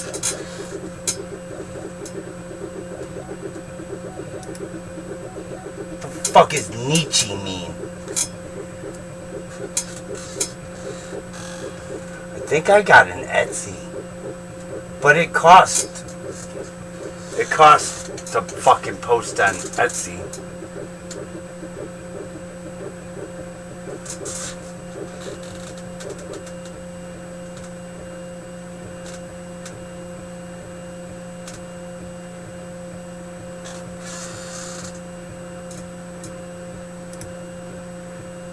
Oh my god.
Is this the driver?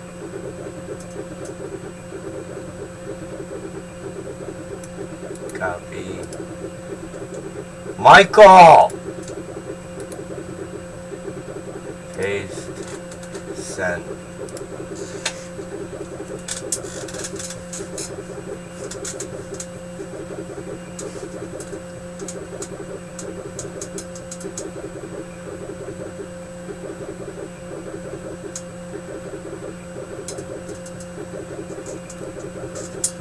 Where the...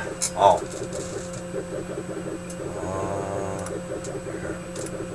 There.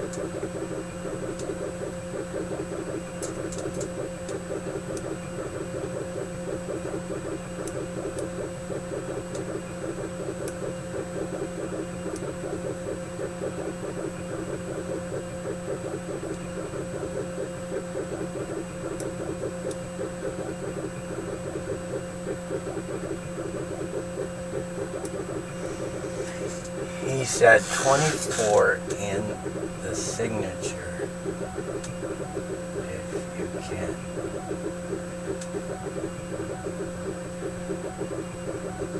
What list? 24, he said 24 in the signature.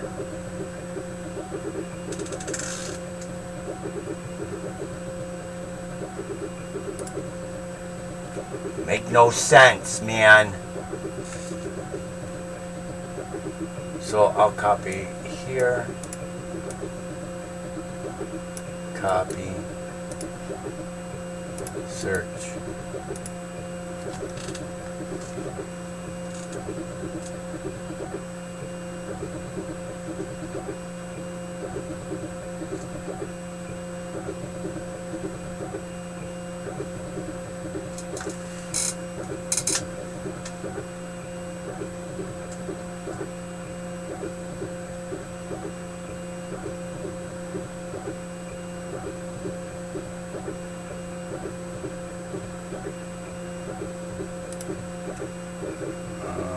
Google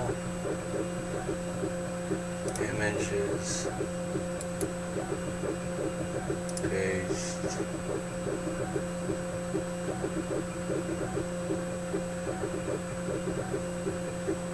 search, more,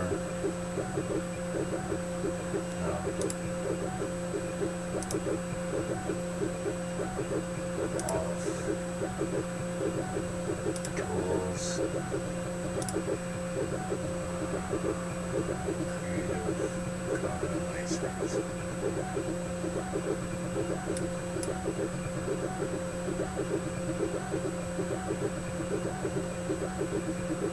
Guess what, buddy?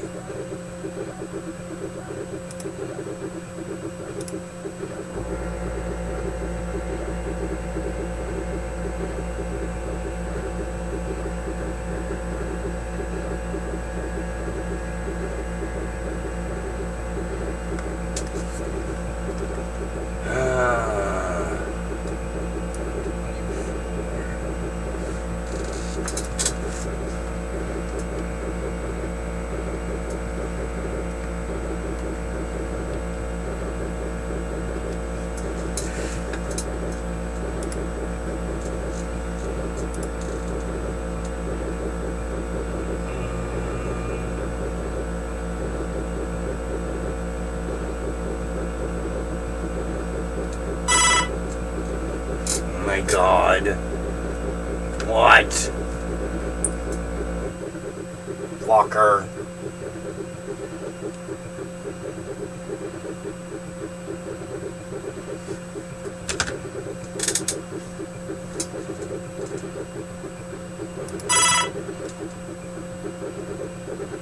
Stop texting me! Fuck! That's not a signature.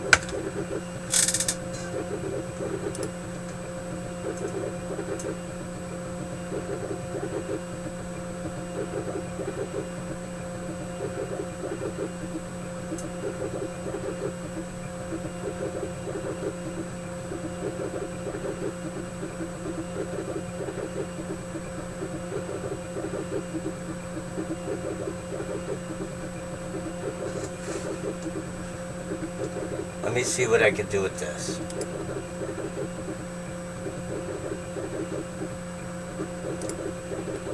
Might be copyrighted. Close.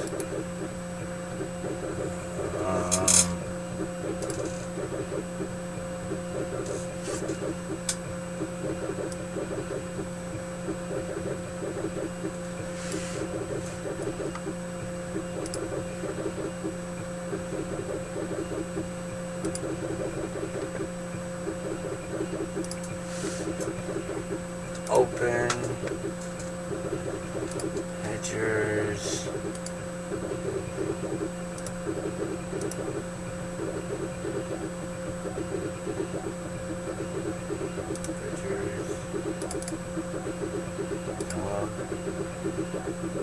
Where the fuck did it go?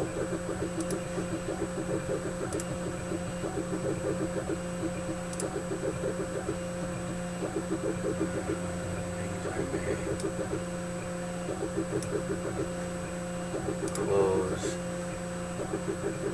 Open. Pictures.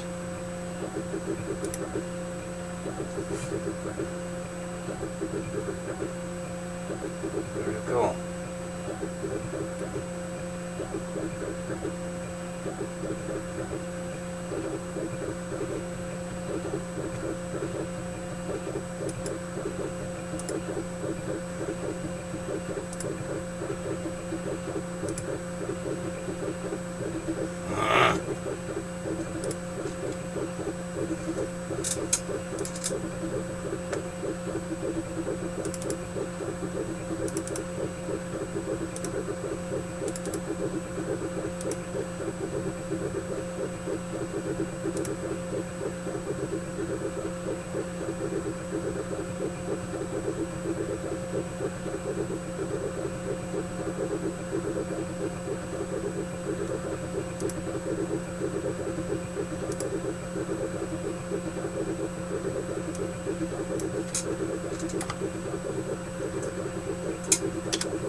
Okay, close here.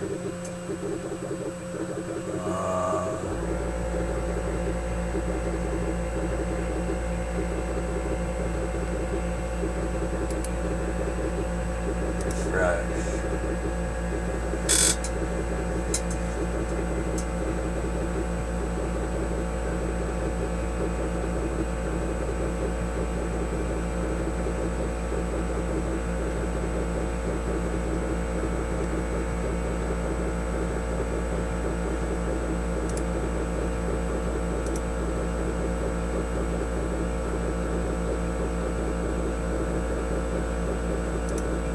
The fuck? I just seen it.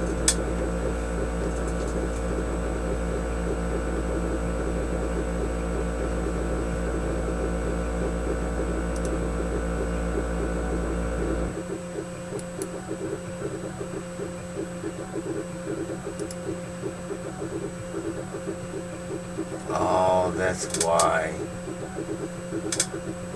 VIT. So let's open GIMP.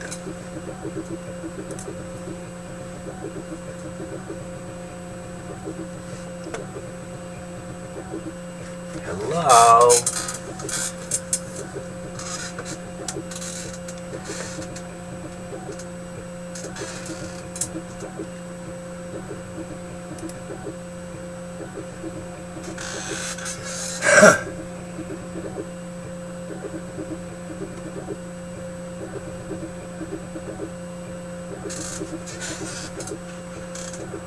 Open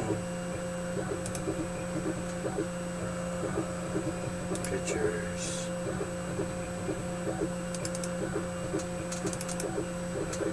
No. Desktop. Where the fuck? Pictures.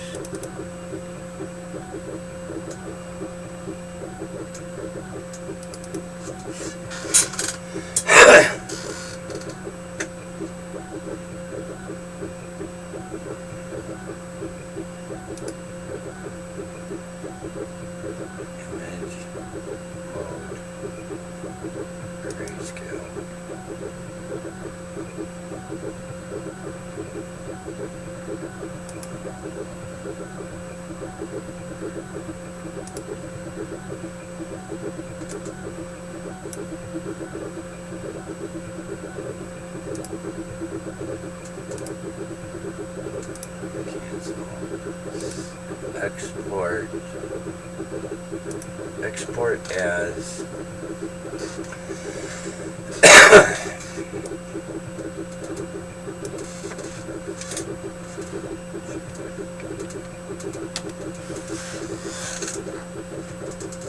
export discard open all supported files.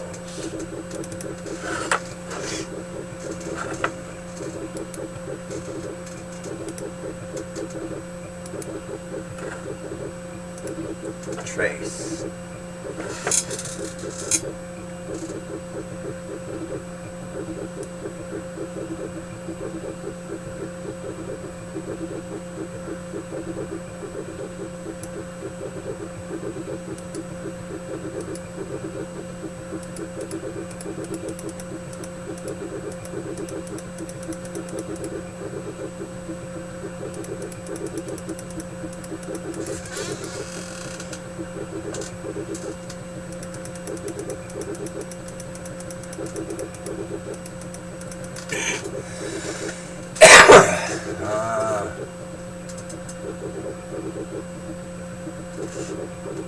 Okay.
Yes, I did.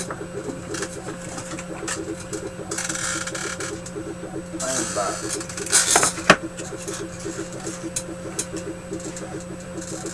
5.5 by 5.5. So we'll do 4.5.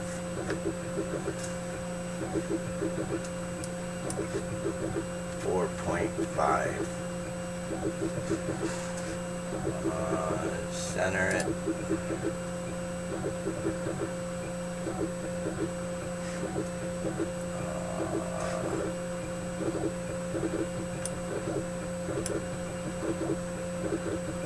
Ungroup.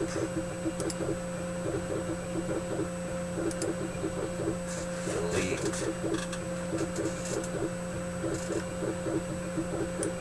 You know what this means, right?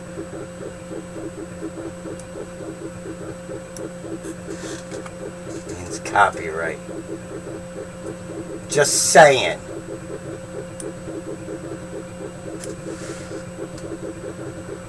Black. Wait, I gotta select all, group, engrave,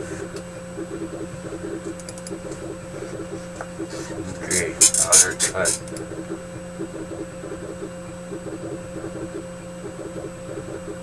Engrave.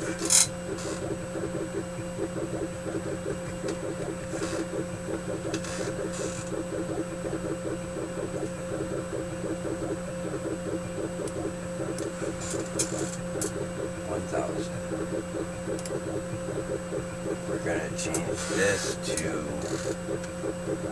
1,000. 1,000. Okay.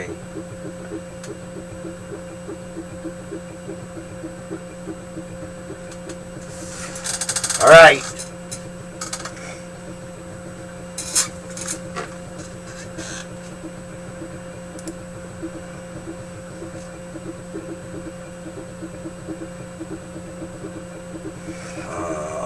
Where did we live? I'm just gonna send you the picture. It doesn't need the signature. He said his signature is super sloppy chicken scratch. Goddamn cocksuckers.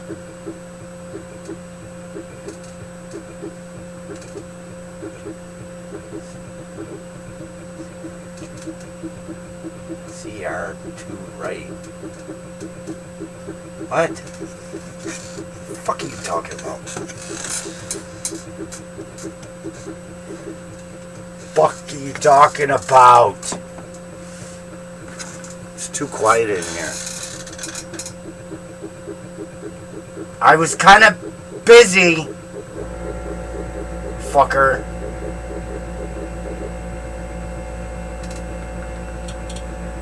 Listen, he asked for number 24. Or first he said signature and 24. So guess what? Ritz Fresh Stars. I fucking found it. For a perfect playground day.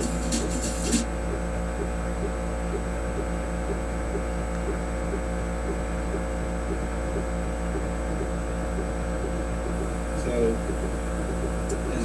as much as I hate to take a chance on messing up the design, I do not want to leave that yellow. So, luckily, it was 400 grit, so we're not.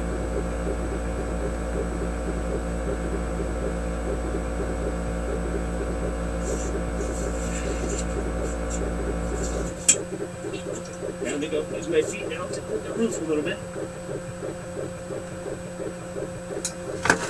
Hey, it's Rich, the Hey. hobby guy. I know I've been missing in action the last week or so. Hey. Lots been going on though the last week and a half or so. What? I've been doing I a lot hate of this cleanup, fucking a lot heart of thing. cleanup in here and It's in the organizing. fucking way. But I have a video that I've been wanting to get out for a long time, probably 6 months. I'm crossing this one off my to-do list. And that is Fuck off. how to get better engravings than you're getting right now. And I want to dispel the myth about how a CO2 laser cannot get the same type of engraving as a diode laser. And generally speaking, that's true. But if you know the trick to it, it's not true. So I had a conversation with my friend Steve at Hobo with Wood.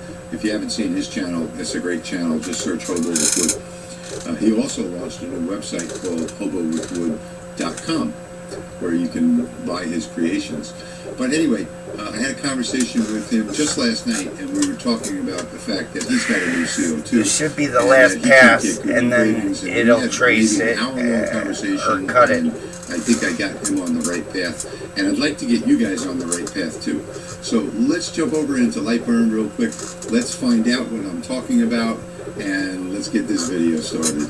Okay, let's go. All right, so here we're in Lightburn, and don't worry, diode users, we're going to talk about the diode laser as well. Okay. This really only impacts the CO2 laser, but I'm going to show you the difference on the diode as well with LPI and line after fill, so you're going to want to stick around for that. Now, this is a file that I got from my buddy, my partner in the Laser Makers realm. If you haven't seen that, we have a group of makers where we make something every other Sunday, and you get a chance to either win it, the final product, or you get a chance to get the files for free. So that Laser Makers realm is all about free files, and we're posting free files there every couple of days. So you'll want to go over there and check out the Laser Makers realm. And this is from Steve, Hobo with Wood. This is a gift card box, and I want to show you what the difference is and what I'm talking about and how to make this work Okay. for you. So let's come over to the cuts and layers over here, and you'll see that I have a multi-layer going on here. So let's take a look at the black. The red we're not going to be concerned with because that's a cut path. So let's look at the black and see what we've got. So here we've got a fill, and we've got a speed of 150 millimeters per second, and we've got a max power of 45 with a line per inch of 254. And this is how most people are going to run their job. They're either going to be at 254 or they might be as high as 318, something like that. So what I do now, if I want a dark engraving, and about 70% of the time you're going to want a nice dark black engraving. And that's the whole idea behind laser engraving. Some people, some parts you want to have different shades. This is where you control the shades of color right here. Is going to be in your line per inch and also your maximum power. So you can have 5 different layers with 5 different shades of color. Today we're talking about how to get the darkest, nicest burn. So what I'm going to do here on this first layer is I'm going to increase this to 400 LPI. Okay, and now you're saying, well, wait a minute, that's a 0.06 spot size.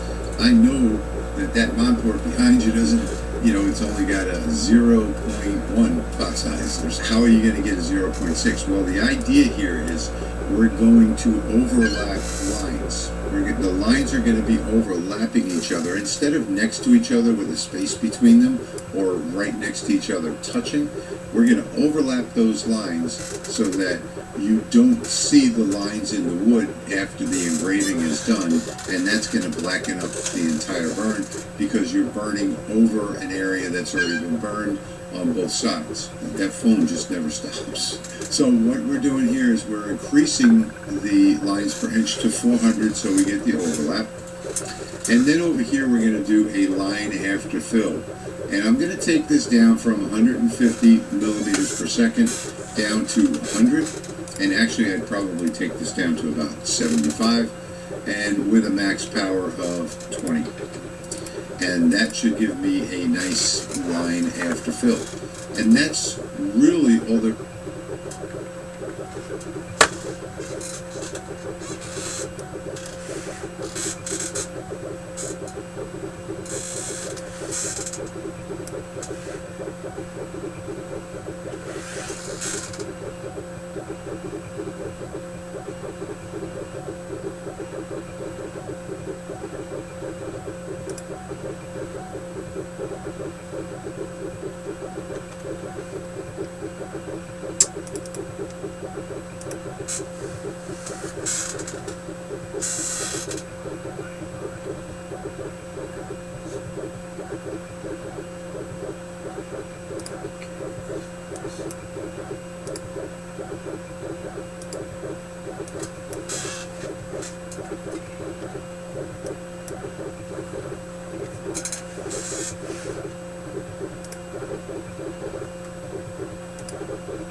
Is to it.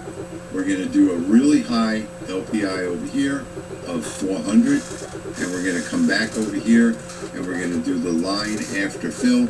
It's just going to outline the text itself. Now this we're talking about for, you know, vector and raster graphics. We're not talking about images, although you can defocus and you can increase the LPI on images. And that's an artwork, and that's a topic for a whole nother video. There are the settings. Let's jump over and take a look at some of the pictures of the results. And I've done this on 3 different lasers.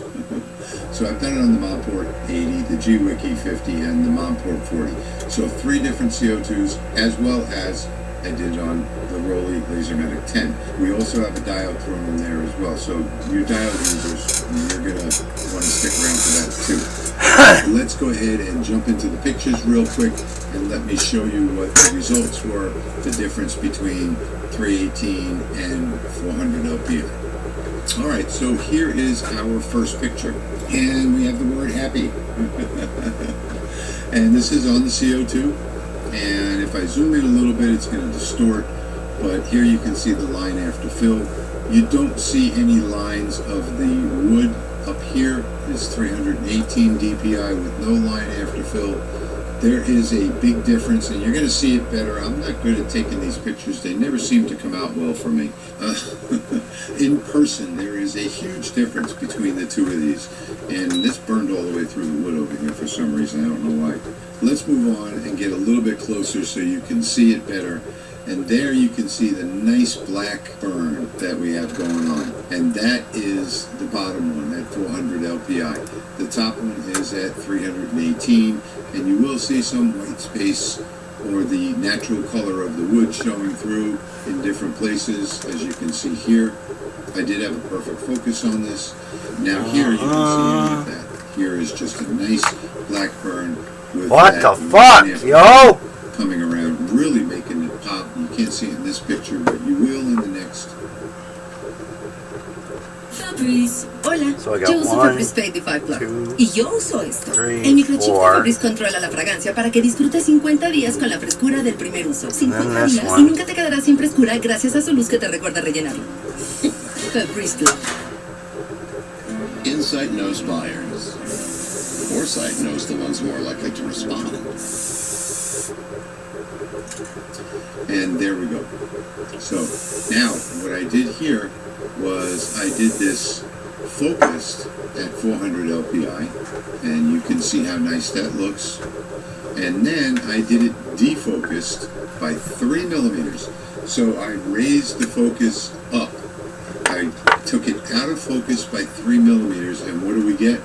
We don't get the same type of anomalies we have here, like these little lines and dots and burn marks and things like that. I mean, it's in here, but you don't see it as much. You have a much cleaner burn down here. You have a much nicer line after fill. And I think this is just an outstanding result, this bottom one here. I do like to defocus when I want the darker burns, and if you could see this in person, you'd see the contrast between the two, but it's kind of hard to see on these pictures that I've taken. So let's move on to the next one, and here is a much better picture of a 400 LPI with the line after fill. It is just a fabulous engraving, as you can see. Came out really super well, and down here you can see the difference again between 318 here and 400 down on the bottom. Now this is on the Monport 80 watt. Both of these files were on the Monport 80 watt, and it's just an incredible result. Just by this one up here is just defocused by 3 millimeters. It is 400 LPI, and it's got the line after fill. And here's a close-up of that. And here maybe you can see better what I'm talking about. What a really beautiful result this is. I mean, the picture speaks for itself. Now, Let's move on to the diode laser. Now, there is not a whole lot of difference with defocusing with the diode laser, okay? And actually, perfect focus on the diode is the best way to engrave. Now you see up top here is perfect focus, 318 LPI. Now you see I've defocused it by 300 millimeters. I've gotten a darker result, but I can get that same result without having to defocus.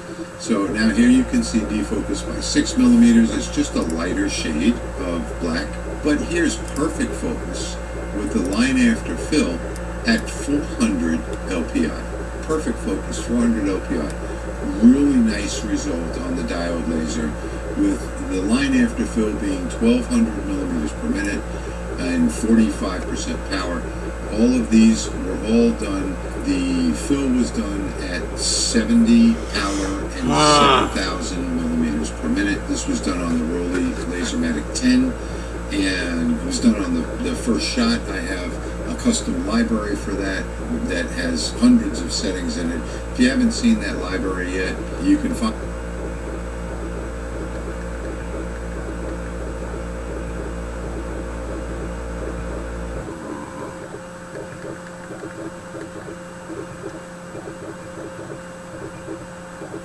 back.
and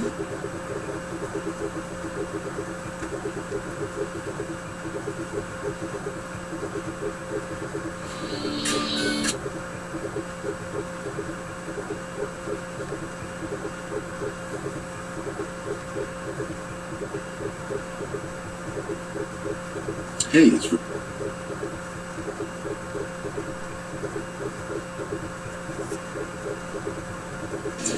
it's Rich, the Louisiana hobby guy.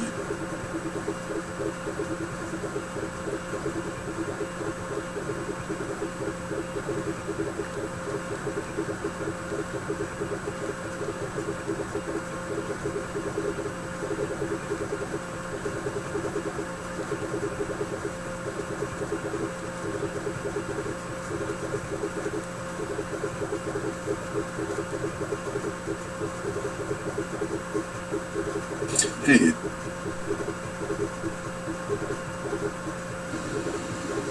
Yeah.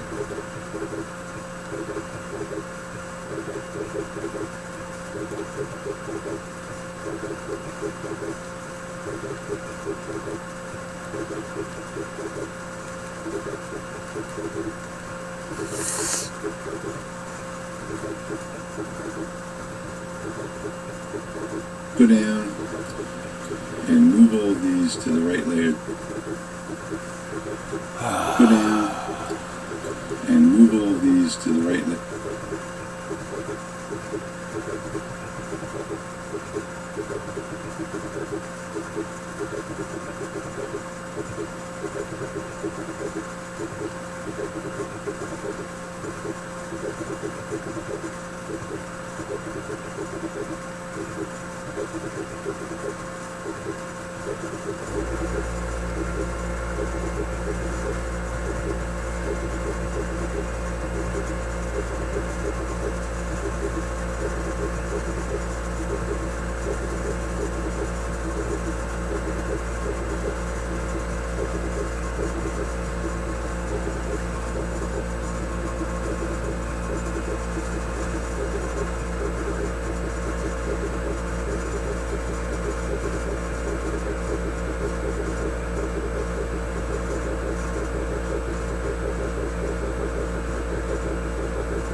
Where is it?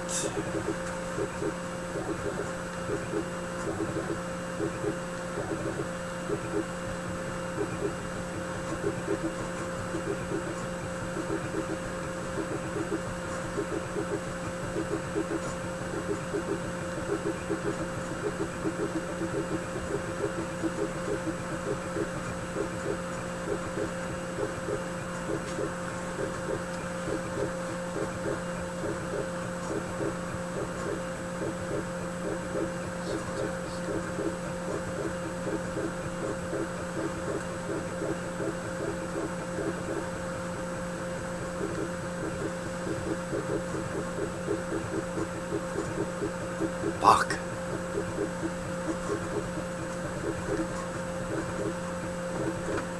Just want to say goodnight. Stay down, bitch.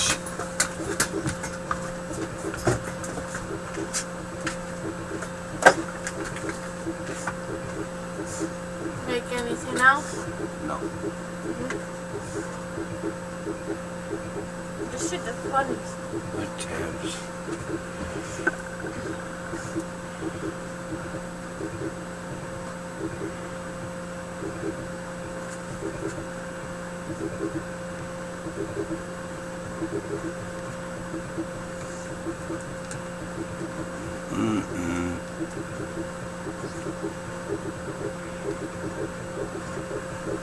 Making your first one. Fill and line.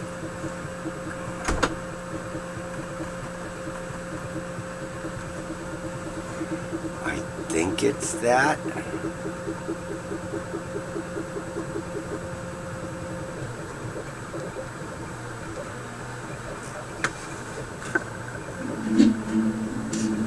Nope. Try my Old Spice. You can use it on your pits, chest, and even your toes. Hey, it's Rich, the Louisiana hobby guy. You know, lately, with the new version of Lightburn, the 1.2 and above, I guess now there's another patch, I've gotten a lot of messages and emails about my coin video. And if you haven't seen that, I'll put a link to it at the end of the video, as well as in the description down below. But a lot of people are concerned. I got so much feedback on, and the way that I did this was I came in here and I created different layers for this. And the first layer was I did a fill with a scan angle of 45 degrees, and then I created a second layer on top of that, and then a third. So let me show you the difference now using the new cut editor. Now I know this is different from how it looked in the video, but I want to show you how the new cut editor makes this even better. So let me, with this layer selected, what I'm going to do is show you down here in the library how I've changed and created a library for the business card, as you can see right here. Okay. So if I expand this, and I've got my 2-inch coin, that's the only one I'm going to do right now, and I've got hatched. If I assign this to that layer up there, you'll see that it just changed to multi. So in multi, let's bring it up and let's see what the new process is. So now you can see that this is linked to the library, so all of these are locked right here. But let me unlink it so that we can, and there's an unlink up here, so that you can see exactly what I did here. So the very first layer, I've got the 45 degree scan. the second layer, I've got the negative 45-degree scan, which creates the crosshatch. The third layer is what was in the previous version of Lightburn, the line after fill. And now you see that the speed on the third layer is 315 power, whereas the speed on the first two layers was 6,050% power.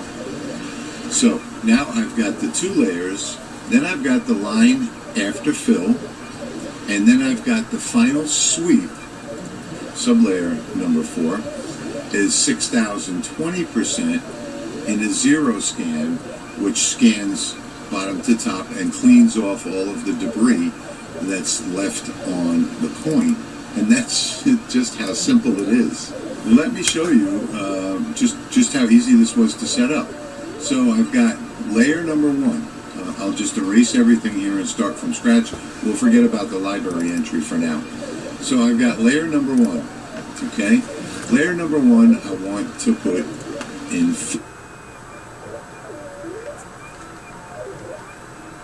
and that's just how simple it is.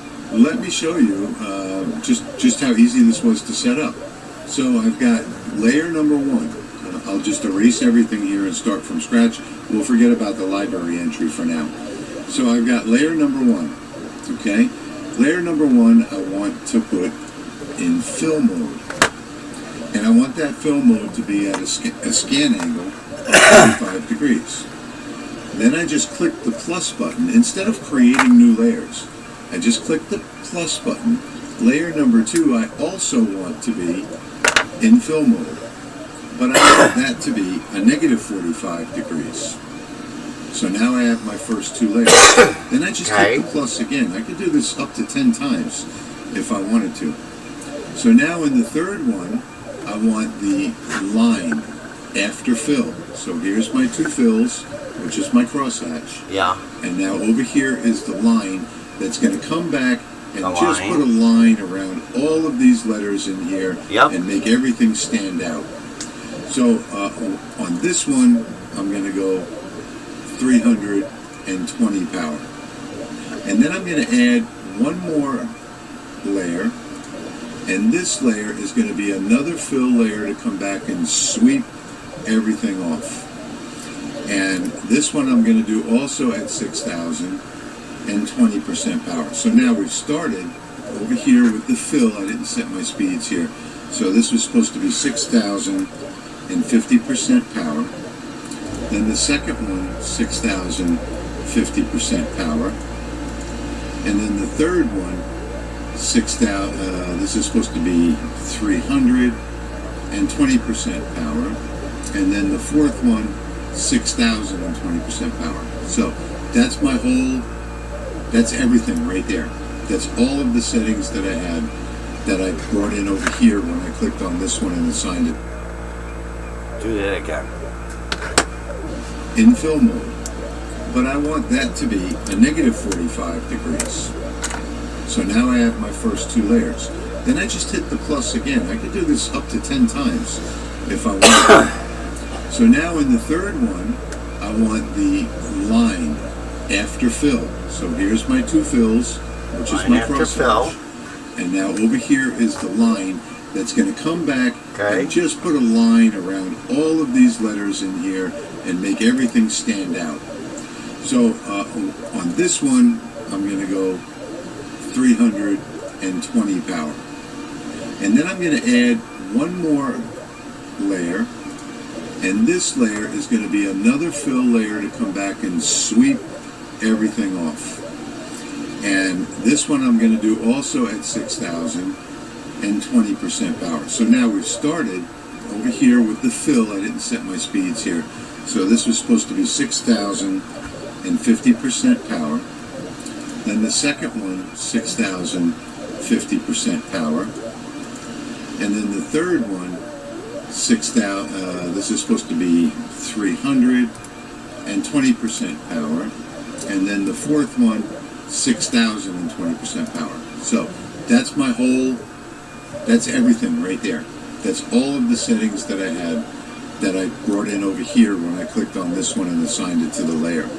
So now I've got 6,050 on the first, and this should be, and I do find that this doesn't hold its settings until you go through it a couple of times. So the scan angle's changed, negative 45, and then we've got the line, and then we've got the fill. So now this is ready to go. That is the only bug that I've seen so far, is that it doesn't hold the scan angles and sometimes the speed, so you have to go back and double and triple check to make sure that everything's okay. So the first one is now 6,000 speed, 50% power in fill mode at a 45-degree scan angle.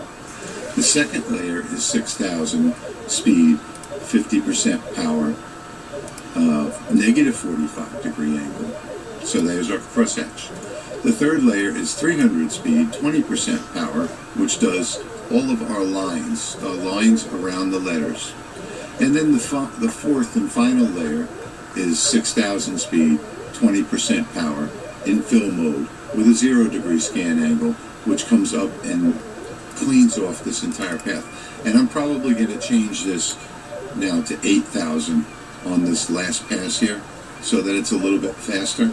I haven't actually made the changes yet in the library, but I'm going to go back and change that in the library. And that's all there is to it. 1, 2, 3, 4 layers, all on the same layer here. See, I have my black and my red. So that makes this really nice, because, you know, you don't have a whole bunch of layers here to deal with. So let's take a preview of that and see what's going to happen. We'll bring this back to the beginning, and we'll hit play, and we'll run this up to 40 times speed, and you'll see here comes my first layer, which is relieving the letters on here. So it's burning out everything in white that you see here, the names, the text, and also the background here will stand proud. There's the second one, going across at a negative. Now here's where it's going in and doing the line after the fill. If you can see that, it's moving kind of quickly. And then finally, it's going to come back and sweep off all of the debris at a low power, high speed, so that the coin is nice and clean and doesn't need any post-prep after it's done burning. There you go. I mean, that's just how easy this is. So I just wanted to make a quick tutorial on this, and then you can always come down here, and once you've got it set up the way you want, you do your test burn, everything works out great, then just come down here and say create new from layer.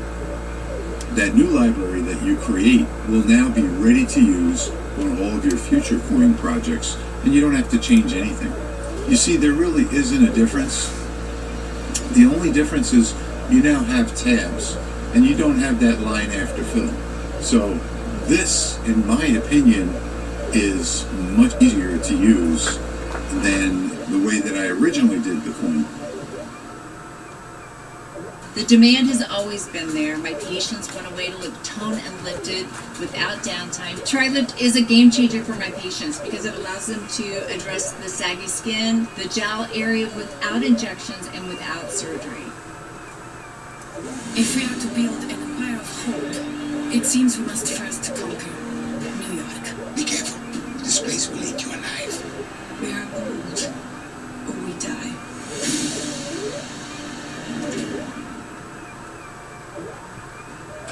Now, I did wind up finding the resolve to that sublayer problem, not maintaining the settings. And you have to think ahead, design your sublayer, I guess in your head or on paper, and figure out how many layers do I need. So I need 1, 2, 3, 4 sublayers. If you create those 4 sublayers first, and then go back and edit the settings, then it all works fine. So I am going to report that bug to Lightburn about the sublayers not maintaining the values if you create them on the fly. But if you create them all first, just create the first 4 layers, it works perfectly. So there's no problem with going back and having to check your settings after you originally set them. So there you have it. That is pretty much everything that I have to say about the sublayers, the version 1.2, the end of line and fill, and I should say the next level up from line and fill. And like I said, Lightburn doesn't take away features. They add new and better features. And sometimes, you know, it may take just a minute for us to jump over that learning curve and figure out how to use it. But once you figure out how to use it, and, you know, I was impressed from the first time that I saw it. I thought it was, you know, the greatest thing since apple pie. But a lot of people got very confused, and a lot of people actually downgraded their just so that they could get that line after fill back. Well, you don't need to do that. There's no reason to downgrade. This is a better feature. It keeps you much more organized, where you only have to work in 2 layers instead of working in 4 different layers on your screen. It makes life much easier. It makes it easier to maneuver between the layers and check all of your settings, and it just makes the software easier to use. So, with all of that said, I just want to take a minute to thank everybody that watches the channel, subscribes to the channel, donors that send in the donations, my Patreons that donate regularly every month. You guys are all wonderful. I really appreciate it. And I also want to take a moment to mention that there is a new sponsor for the channel. Moncourt Lasers is going to be sponsoring the channel every month. So that's going to help out a lot, and we should be able to get a lot more videos put out because of that. I'll be able to dedicate a lot more time to doing this and a lot less time to doing my laser servicing out in the field here locally. So that's another great thing that's happened recently. And I just wanted to share that with you and give a big thank you to everybody that watches, subscribes, donates, Patreons, you know, everyone. It's just awesome that the channel has grown the way that it has. And there's a lot more new things coming. Oh, and by the way, I haven't forgotten about Accessory Week. I had planned on getting a couple more videos out on the accessories during Accessory Week. So I guess we're going to extend that maybe to Accessory Month or Accessory Month and a half. I don't know, but I am going to get some more accessories out. I've got an inline fan. I've got a couple of air assists to show you. I've got a couple of module upgrades, a whole bunch of new accessories that I might actually pack into, you know, pack one video with a few of them that are related, and try and push them out as quickly as I can. I know you all are appreciating the review videos with the lasers and the accessories, so I'm going to try and get that done just as soon as I can. So anyway, I hope you all enjoyed this video as much as I enjoyed making it for you, and as always, I thank you for watching, and I'll see you in the next one.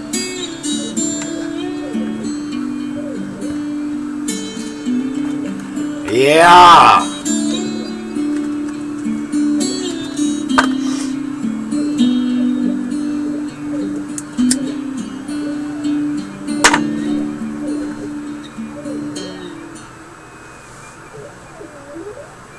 Being in New Jersey has helped Scrub Dye expand its global reach because of its access to the ports and its access to the airports, and because of the major arteries that give us access to the rest of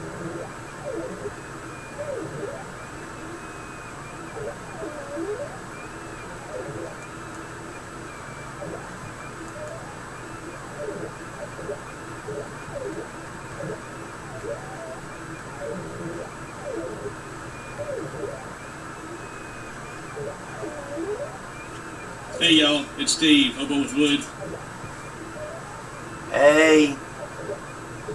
Those literally this big. We could make them the size of what Kyle made, just like smaller, you know?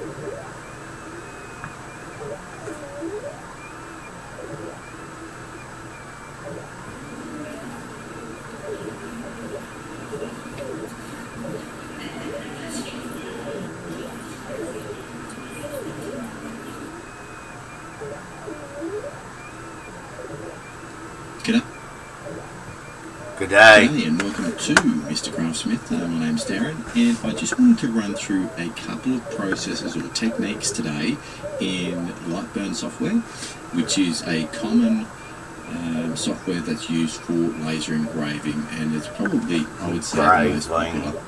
And so what we're going to do is look at a couple of options as how we can actually increase the speed of our burn times. You have and there's a couple of options. techniques that we can employ to make that happen. So let's get into it. I'm going to bring in a file that I was using the other day.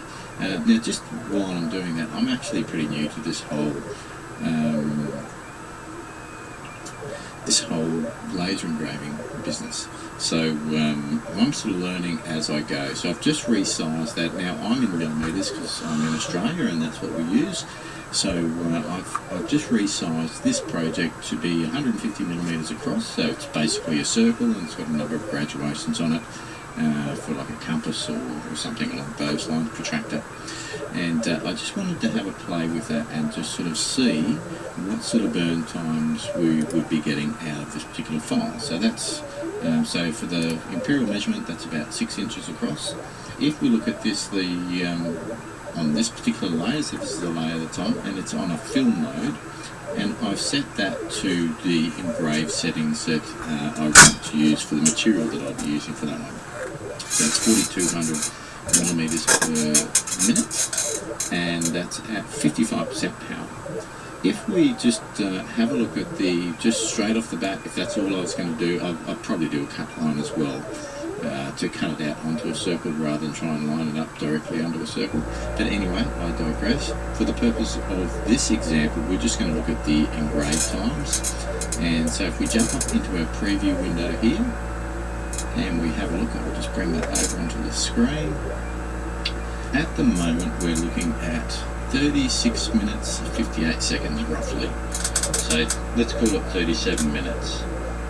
Now the first thing I want to point out here is just showing you the actual traverse lines, which are the ones showing in red there. And I've got those here, they've got a little tab that you can show those. And basically I've got this set to playback speed of 40 times or so it's a little bit quicker because I don't want to sit here for 37 minutes. Hey, come on! How this file goes. So if we just have a look at it, so you can see it's just going left to right, right to left. So it's going backwards and forwards, and what we can sort of see is that in between the left-hand side and the right-hand side, there's a lot of this white space. There's nothing is actually happening. So that's become quite inefficient as such to engrave that file using this particular method. It's going to take 37 minutes, and I know that we can get that a lot quicker. So I'll just pause that one.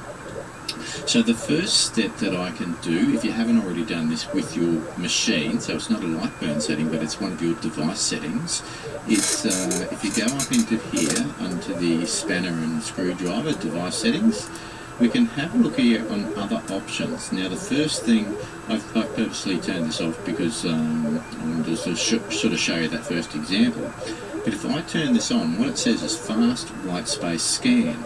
So what that's actually doing is, in between all of this file here, where you've got all of this white space, we can actually speed up the laser faster than the speed that it's running on the actual burn setting. So here we've got 4200, and I can, let's just go up to say 7000. And so we've got to make sure that that little switch is on and it's green. So now, if we've not changed anything other than that fast scan setting, so if I go up into the preview again, let's just highlight that one, go into the preview, we can now see that it's dropped down to 23 minutes and 53 seconds. So 23 minutes and 53 seconds, let's call it 24 minutes. So we have just dropped 13 minutes off of our burn time. And that's a pretty significant saving, really, just by changing that one setting. And I've set that to 7000 because I'm using the, I forgot to mention, the ORTUR Laser Master 3. So it's, you know, the 7000 is a pretty reasonable sort of speed for it to be able to maintain and not go too crazy. So there's a 13-minute saving already. Now the other thing, so it's still traversing left to right, right to left, backwards and forwards, all the way up. And so yes, it is going a little bit faster in between that white space now, and we've saved a fair bit of time. But there's another method that we can actually use to save more time again. And there's a couple of different ways that you can actually do it. So the first way I'll just show you very quickly is to split these into different layers. So that's one method, and then the other one is putting them into groups. But so at the moment it's just one big group. So you know, if I move it around, you can sort of see that it's just one big group.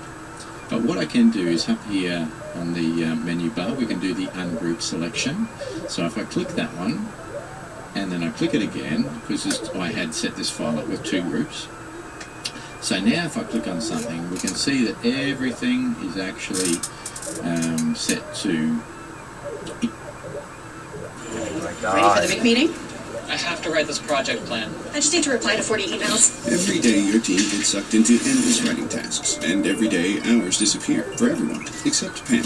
Hey Pam. Because Pam uses Grammarly's AI to write in a few clicks, not a few hours. It's one seamless experience everywhere, and it works for the whole enterprise. That's why 70,000 teams trust Grammarly. I was lost in the dark. Grammarly, for business. Easier said, done.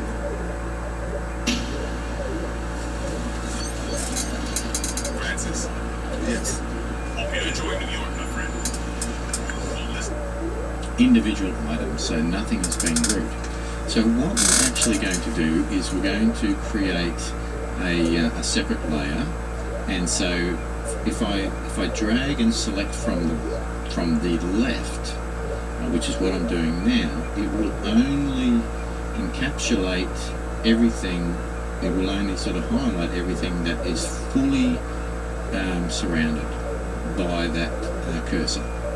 So we can see there I've got that one, so if I just zoom in on that one a little bit, you can see here that it's gone all the way up to the 4 degree mark here. So what I'm going to do is I'm just going to chuck that on another layer, and so now we can see I've got the same settings, exactly the same settings, 4200 millimeters per minute and 55 degrees. So it's exactly the same as the other layer. Okay, so now let's have a look at the difference here. So by doing this and putting it on a separate burn layer, nothing's changing other than it's on a different layer. And so this is now one layer, and the black is another layer. So if we look at that, we can see there that because we've cut that circle in half, basically, the amount of white space has essentially been cut in half. In fact, it's probably even more so, because if we look here, if we look down at this dividing line,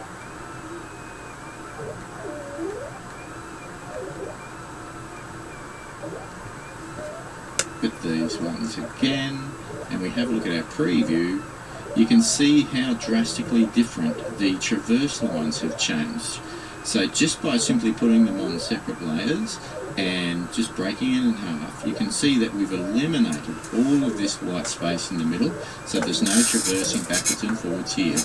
And you can see our burn time, or total estimated time, is now down to 8 minutes and 5 seconds. So 8 minutes and 5 seconds. So we went from 37 minutes to start off with, then by increasing the white space speed, we've dropped it down to 24 minutes. And now we are down to, let's just round it off to 8 minutes. So we've gone from 37 minutes down to 8 minutes. So that's, I don't know, my maths isn't terribly good, but that's about 25%. So if that equates to 4 times the speed, you know, again, my maths isn't terrific, but we've gone from 37 minutes down to 8 minutes. So that is saving nearly half an hour on the burn time alone on that particular file, just by using that method of splitting them into different layers. That makes sense. Now this is a really easy file to demonstrate this, but we will, you know, at some other point we'll do some more complex images where, you know, it's going to be a little bit trickier, more than just splitting them out onto one layer.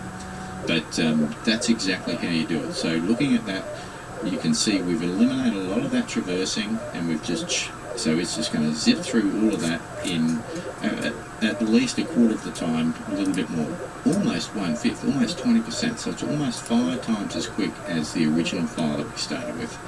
So that's one method. Now, another method to achieve the exact same thing I'm just going to pop these back on that level.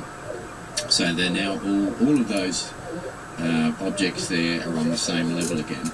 So I can do a very similar thing by just selecting again from the right, left to right, and I'm just going to encapsulate, and let's have a look. Yep, I've got the exact same ones again up to that 4 degree mark.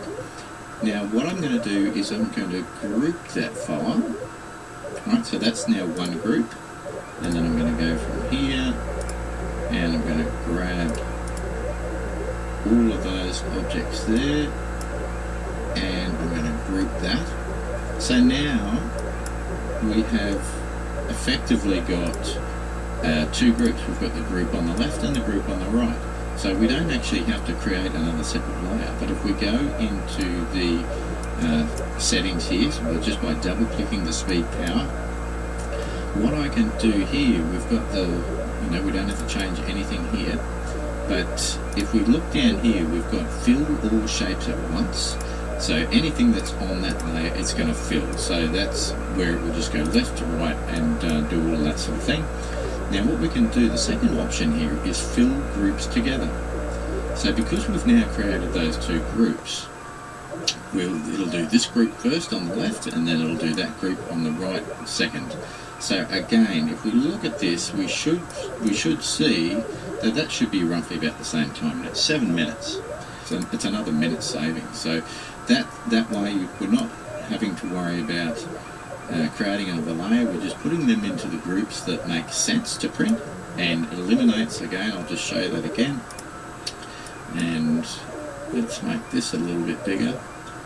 So you can see there that a lot of the white space has been eliminated, like as in, so it's not part of the tool path or the burn path, whatever you want to call it, and it saves a significant amount of time.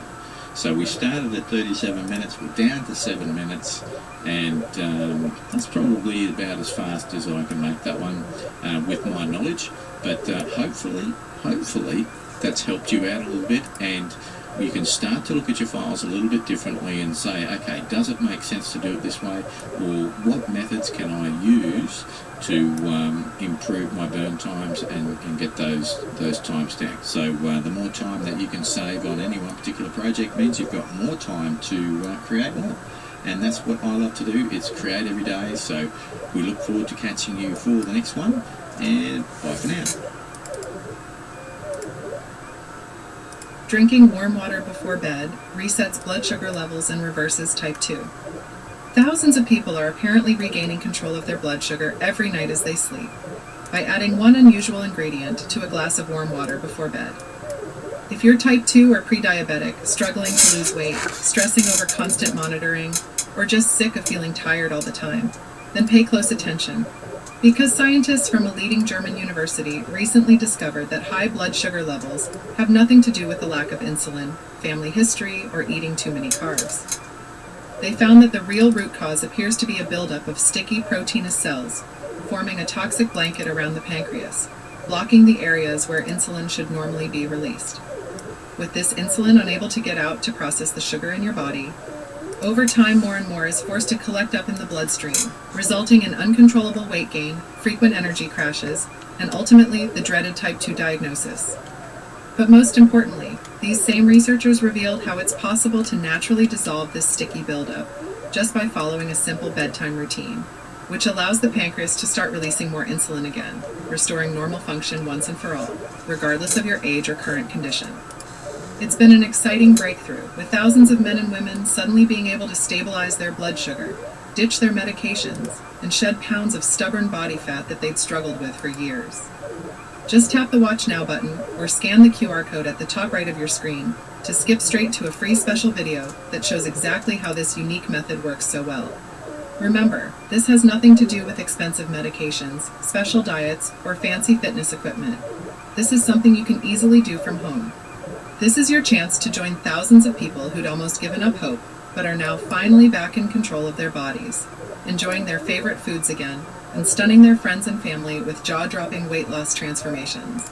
But without fixing this root cause, you may never be free from the nagging worries of future health problems, daily finger pricking, and a heavily restricted lifestyle, all while paying out a fortune on never-ending medications and their unwanted side effects. Despite this being such an important breakthrough, the bosses from some of the biggest medical companies have apparently been trying to get this video removed from the internet in a desperate attempt to protect their profits. So tap the Watch Now button or scan the QR code before it's too late. fucker! See exactly how you can start using this method at home, right now.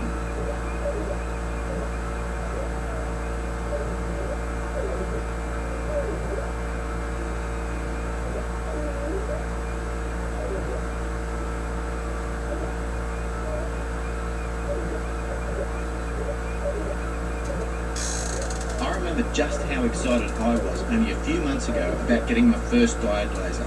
Now that was until I started looking at all the options and manufacturers and trying to understand what everything meant. Now chances are you might be feeling the exact same way.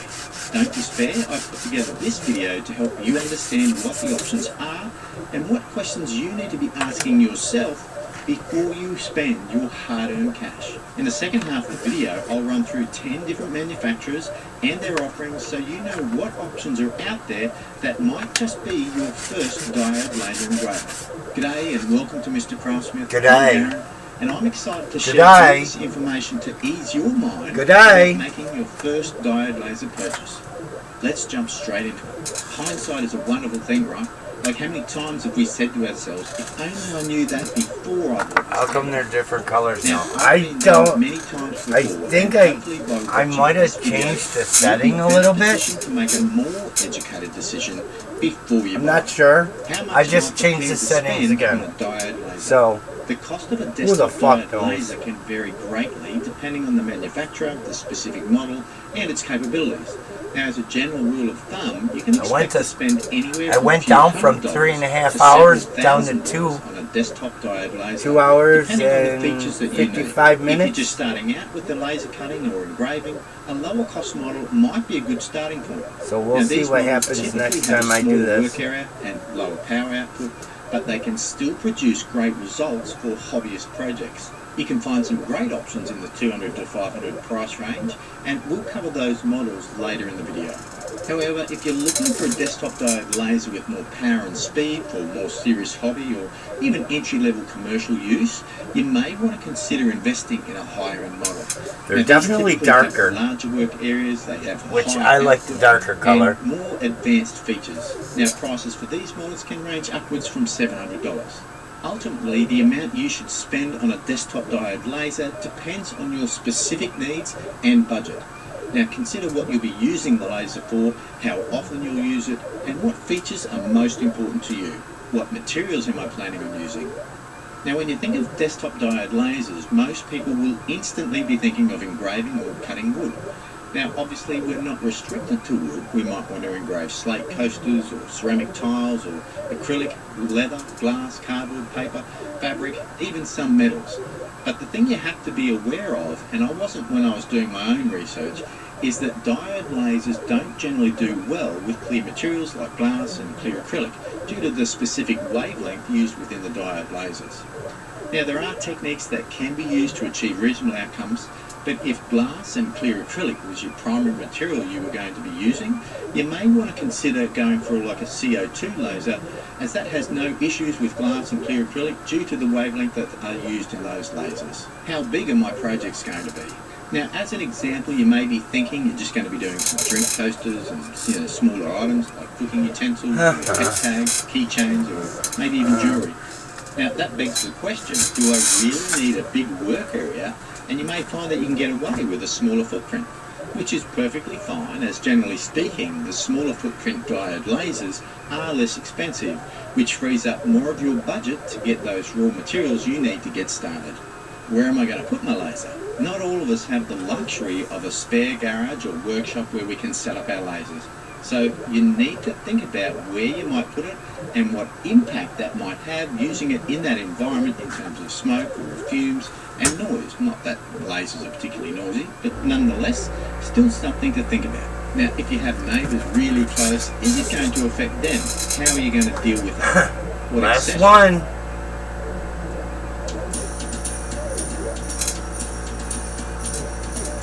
Last one.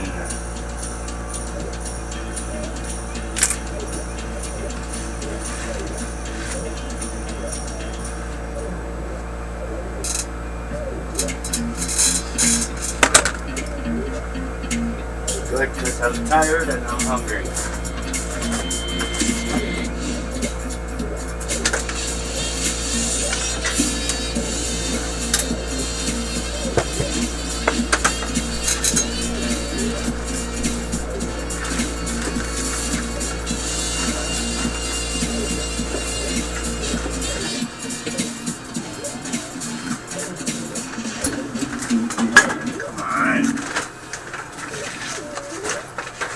Accessories will I need to run my laser. Use case and location will determine most of the answers to these questions. Now, if you're using a diode laser indoors, there's a good chance that you're going to need to vent the smoke or fumes outside.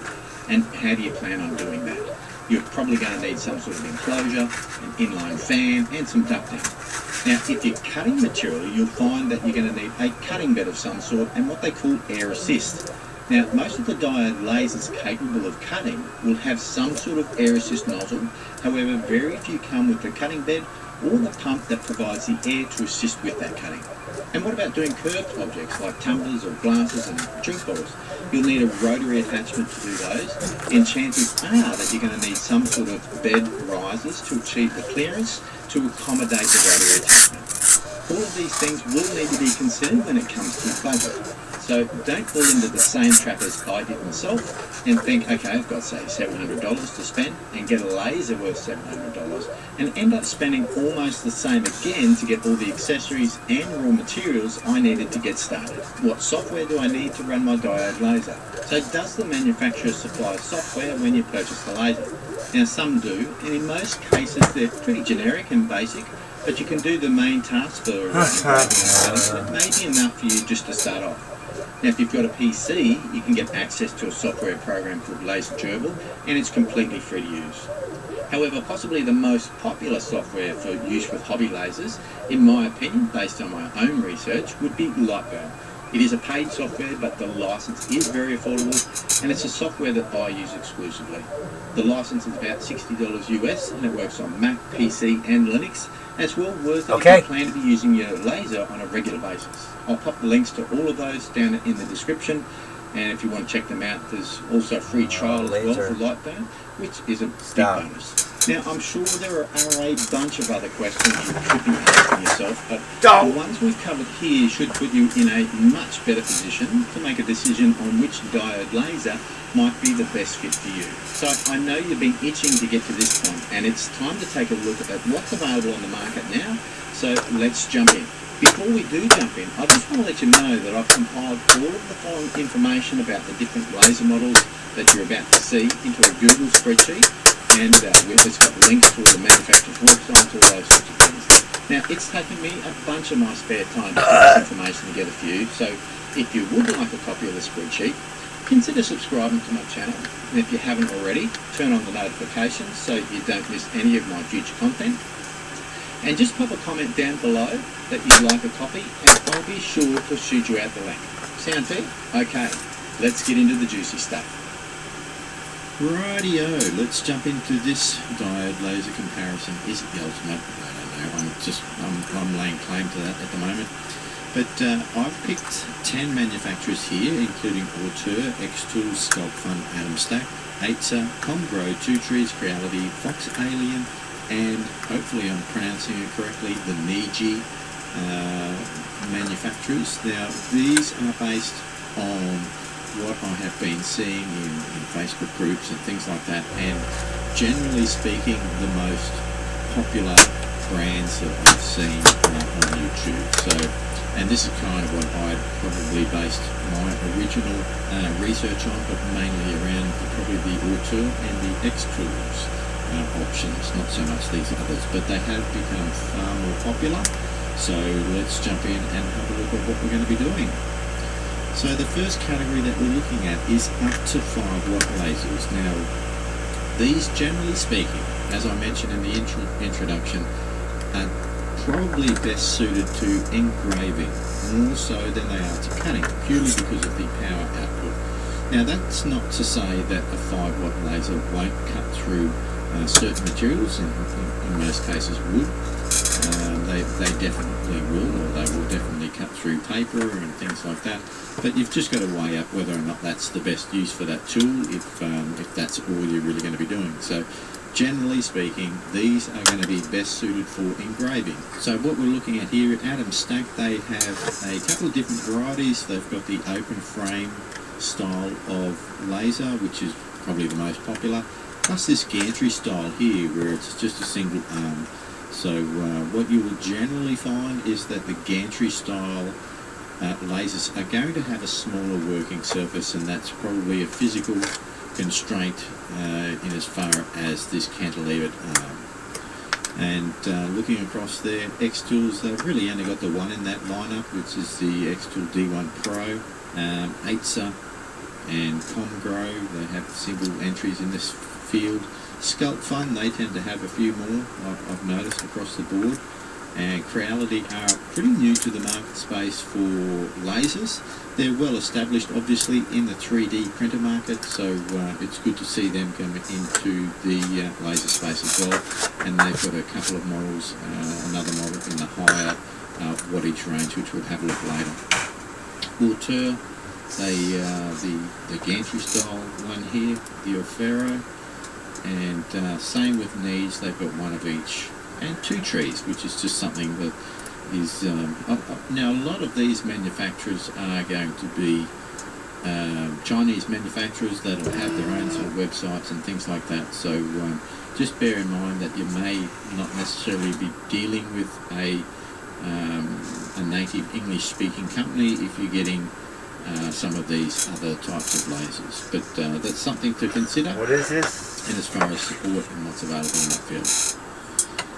Jumping into Adam Stack, so just I guess a disclaimer here is that the prices quoted are based on the manufacturer's website standard pricing, and they may vary with sales and specials throughout the calendar year.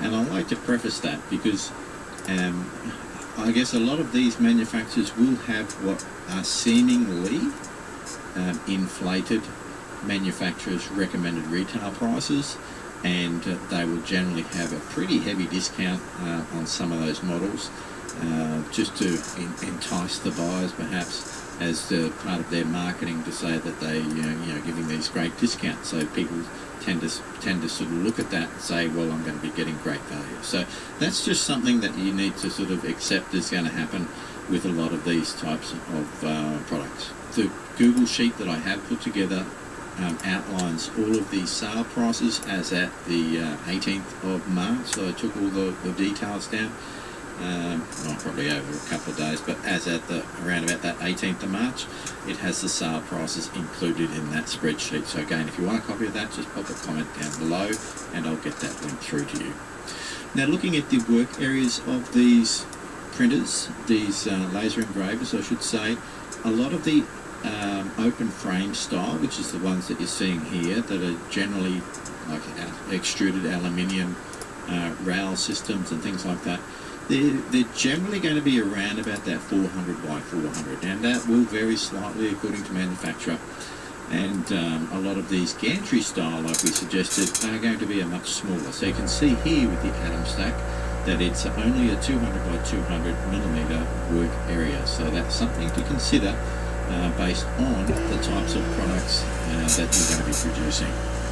Dot size is another important consideration, and that will come down to what level of detail that you want to achieve. So, for example, if you're doing photo engraving on certain materials, the smaller the dot size, the higher the resolution you're going to be able to produce. So, in the case of this Adam Stack A5, they're mentioning here 0.23 by 0.23.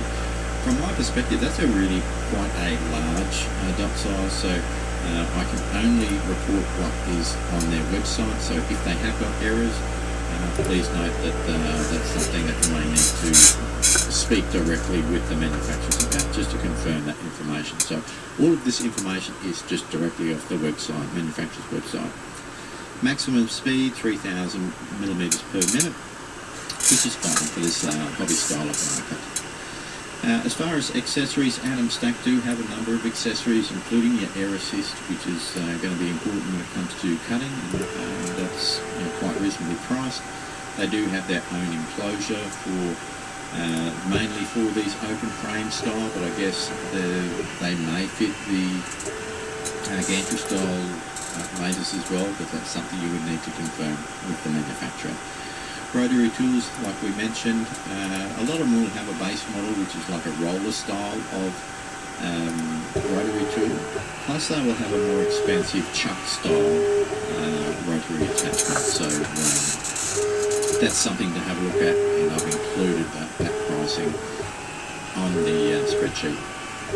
Extension kit, which will generally double the size of most of these open frame style lasers, taking it up to around about that 400 by 800 millimeter workspace, so that really opens it up, and as far as doing signs and things of that nature that are much larger and won't necessarily fit in that type of workspace. So that's something that, if you want to get into those larger projects, to know that there are extension kits available. Now those extension kits would normally only be available for the open frame and not necessarily the gantry style of the laser engraver. Sculpt Fun, okay. So all open frame and starting from $249.99, and tired. Similar sort of workspace for 10 by 420, and this one here at the S30 up on the end does include the air assist, so that's something to consider if you're going to be doing some cutting. Well, this one already includes that air assist. If you look at the price of the air assist, it's $79.99, which may be on sale. So you just need to weigh up the cost there as to whether or not it represents good value for you. Now, accessory-wise, Sculpt Fun do have the full range of accessories, including your air assist, your enclosure, your rotary tools, the extension kits, and the honeycomb cutting beds. Next on the list, we've got the Niji. Again, I can't guarantee that I'm pronouncing that correctly. And they seem to have more of these gantry style laser engravers, which may be suitable for certain types of people. But again, please look at the work area that we're looking at here. Is 170 by 170 for their cheapest one, the 199, the Niji 3, right through to the Niji 3 Plus, which has an extended range from 255 to 420 millimeters. As far as dot size, they've got some pretty bold claims here of 0.04 by 0.06. That's a very small dot, which would be really good for doing photo engraving and that sort of thing. And for these other models, they're 0.08 by 0.08. Now, I've highlighted the maximum speed here as they quote at can move up to 1,000 millimeters per second. Now, while that might be the case, that may be what the motors are rated at to move at that speed. However, I would seriously doubt that you're going to get, with a 5-watt laser, you're probably not going to get much more than 6,000 millimeters per minute, perhaps, maybe a little bit more, to actually achieve an engraving at those speeds. So please bear in mind that this 60,000 I expect is what they are rating their motors at, how fast their motors can actually move, rather than what the maximum speed of engraving is. Niji do have a full range of accessories as well: air assist enclosure, rotary tool extension kit, and honeycomb cutting bed. Couple in their lineup. We've got the 2.5 watt version. It's the same model, but they just have a different laser module, and the price reflects that. Work area, dot size exactly the same, maximum speed all the same. They do have a full range of accessories as well, including an air assist enclosure, rotary tool, extension kit, and honeycomb cutting bed.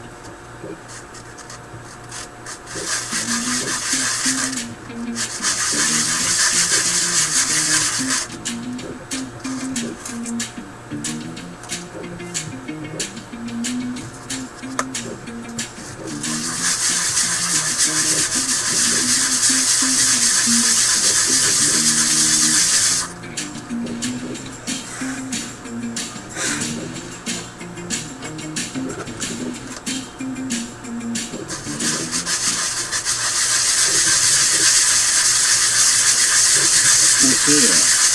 So one gantry style and one of the ORTUR Laser Master 2 Pro. The S2, I may not have included that in my original graphic. Very different work surfaces that you're working with there, 180 by 180 through to the 400 by 400. Again, these prices are simply reflecting their base price. In most cases, they would have these on some sort of a sale to entice the purchaser. Now, I actually have the ORTUR. Not the Laser Master 2, but I actually have the Laser Master 3, which is a 10-watt machine which we'll be using at home. I'm reasonably happy with it. The one downside that I have found is this dot size, that it's 0.05 by 0.1, and so that gives the dot actually looks like a grain of rice, and I've noticed some limitations when it comes to photo engraving with that sort of a dot size. So if I was doing a lot of photo engraving, I'd be certainly looking at something that has a much squarer appearance of dot size, purely because that's largely what we're going to be representing when we're creating a image ready for laser engraving. It's going to be a dither pattern, which is just a series of square dots. ORTUR do have a full range of accessories as well, as shown below here: the air assist, the enclosure, the rotary tool extension kit, and honeycomb cutting bed. Okay, jumping into the X tool. It's a very well-known product, the X tool. D1 Pro here is, they have that in multiple wattage versions, 430 by 400, a nice small dot size, 0.06 by 0.06, and a maximum speed of 24,000 millimeters per minute. Now, there is a disclaimer on the website around that maximum speed, that you do need to be using, I believe it's you've got to be using a high speed or high processor speed computer to be achieving those sorts of speeds. X-Tool do have a full range of accessories as well, and they've got a couple of different models of air assist, plus other accessories which I haven't mentioned here, but some of these guys, manufacturers, do have things like your smoke purifiers and that sort of stuff as well as a range of spare parts and laser modules that you can purchase separately and upgrade on that machine. ORTUR has the P5, which is a... Michael, are you watching? 0.06, so a nice small dot size. Michael! Quite a fast speed that they're claiming there, 24,800 millimeters per minute, and a decent size work bed at a fairly good price. Now this, I know that they do sell that much cheaper than what the manufacturer's recommended retail price is shown here. Again, full range just of finished my beer. ORTUR for air assist, the enclosure, the rotary tool extension kit, and honeycomb cutting set. Cotton Grove. So they've got the Z1, and it's quite a decent 10 keychains, entry level machine with a decent sized workspace, a good sized 0.08 by 0.08, which is a nice uniform shape, which would be ideal for photo engraving and the like.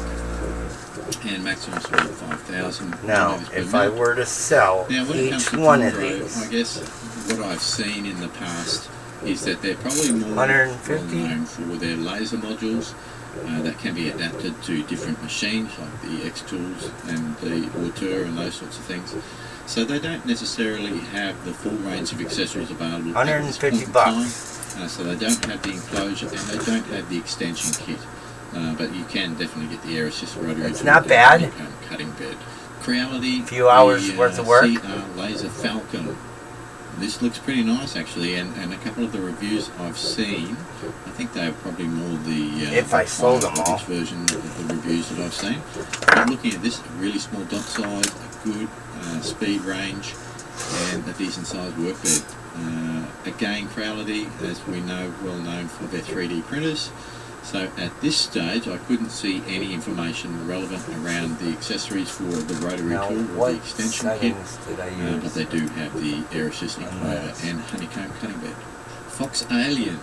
So this is, I hadn't really heard of these guys before, but I did see that they do have a couple of models coming out, and they're sort of hitting the market with this one. Dot size, pretty ordinary. You know, is probably a bit larger than the others in the range for the 5 watt. Good size work area and 20,000 millimeters per minute rated maximum speed. Whether or not you're going to be able to utilise that full 20,000 millimeters per minute is the question with these 5 watt lasers. I think the one that I have, the Laser Master 3, is rated around about that 20,000 as well, and there wouldn't be too many instances where I would even consider using that speed for engraving. Fox Alien also a bit limited on their accessory range, so they do have the air assist, rotary tool and cutting bed, but no enclosure or extension kit that I could find. So now we're moving into the 10 watt lasers, and this is probably the most popular category, I guess, because a lot of people don't necessarily want to be limited to just engraving. And when lasers first came out, years ago, they were very low wattage, and pretty much that's all you could do with them was engraved, and unless you had a lot of patience around doing multiple passes for cutting. But the 10 watt models open it up considerably in that you're able to still use the engraving capabilities, because it doesn't have a huge dot size at this point, and it becomes a versatile cutter for materials in around about that sort of 3mm range. So as an example, I'm cutting 3mm plywood in 2 passes. Same with acrylic.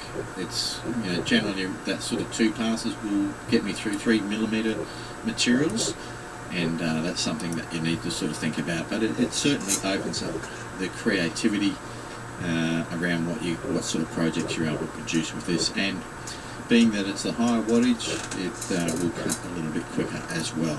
So again, Atom Stack have a good lineup there with a couple of open frame and a gantry style X tools with their D1 Pro, the 10 watt, 8er again with a 10 watt, Niji.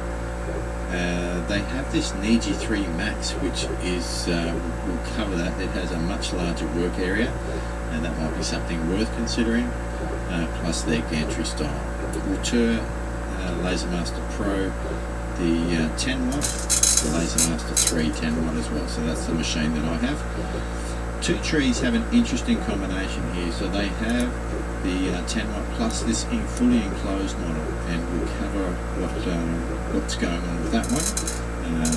Being fully enclosed, it means it might be something that's well suited to what we want to do. And again, Scalp Fun, Reality and Fox Alien, each having single entries in this field. So looking at the Atom Stack, pricing, obviously we're increasing the wattage, so there's generally going to be more cost associated with these. So again, starting around that $480 mark through to $600. And Atom Stack, they seem to have nailed the dot size pretty well in this category at 0.06 by 0.06. And the speed, they didn't have the speed listed for the S10 Pro on the site, but I would imagine it would be similar to that 11,000 for those other models. Scalp Fun, the S10 10 watt plus the S30 Pro, and again the S30 Pro including the Air Assist in that price. So everything else is pretty much the same. The work area is a little bit smaller, and again the same accessories that we covered earlier. ORTUR Laser Master 2 and the Laser Master 3. Now, and I mentioned this in this range, in the 10 watt range, they do have this 0.05 by 0.1 dot size, which in hindsight I probably consider something in the other ranges that might have something that's a little bit squarer, because it presents less issues for me. But again, I haven't tested those other machines, so but I'm really happy with what I'm able to achieve with the ORTUR Laser Master 3 anyway. So and I've still got lots to learn to get the best out of it. But 400 by 400 workspace, which is quite ample, and a good maximum speed like we suggested earlier.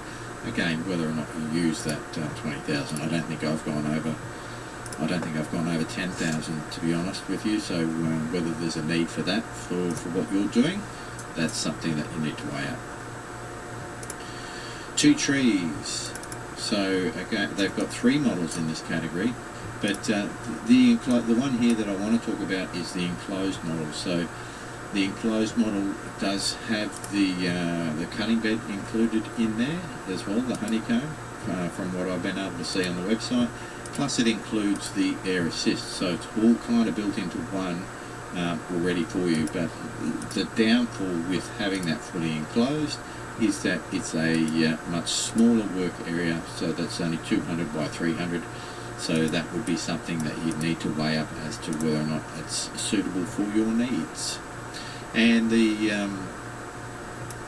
didn't have the maximum speed on this TT2 10 watt, but I would imagine it's going to be around similar. A little to the other crooked, models. I think. Niji couple in the lineup, like we said, is this Niji 3 Max. So it's already got, essentially it's already got the extension kit built into the base model of this particular laser. So it already gives you an 810 by 460 millimeter workspace. Now that's quite huge, and I guess space becomes a consideration as to where you can set this up, because in most cases you're going to have a nice level sort of bed or waste grid that you might be using to engrave on, and that starts to consume a lot of space. And again, this maximum speed, I would take that with a grain of salt, and that's probably what their motors are rated at, not X-Tools with their D1 Pro 10 watt, good size, workspace and dot size and speed again, and a disclaimer on that. The Evil Bunny! You need to use that with a higher Evil Bunny computer, essentially, from what I could understand. Fox Alien, I guess the only thing with the Fox Alien is the dot size that I'd be a bit concerned about here.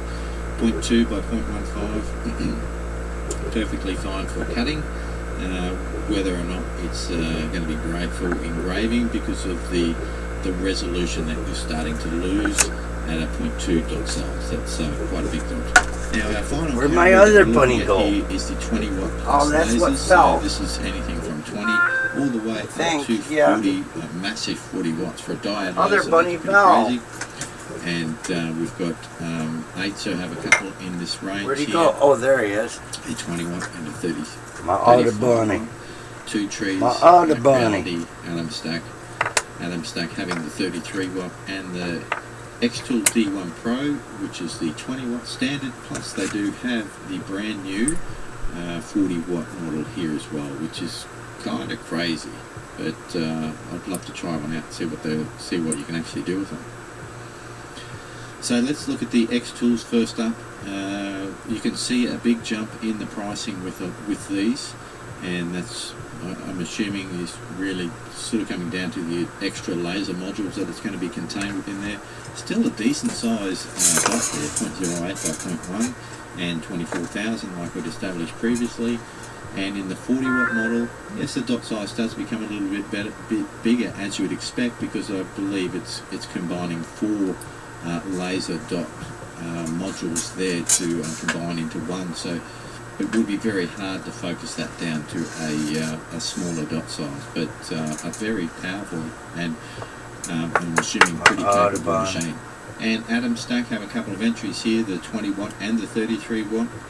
A 33 watt at that size, dot size, is it possible? I don't really know. I don't know enough about them, but based on every other manufacturer in that sort of range, that's a pretty bold claim to say they've got a 0.06 by 0.06. It could well be true.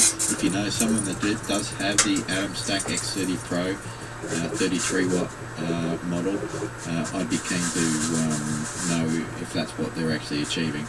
Now it also does include the air assist, as does the X20 Pro, so they both include the air assist with that one, and good size dot size on this one as well, 0.08 by 0.1.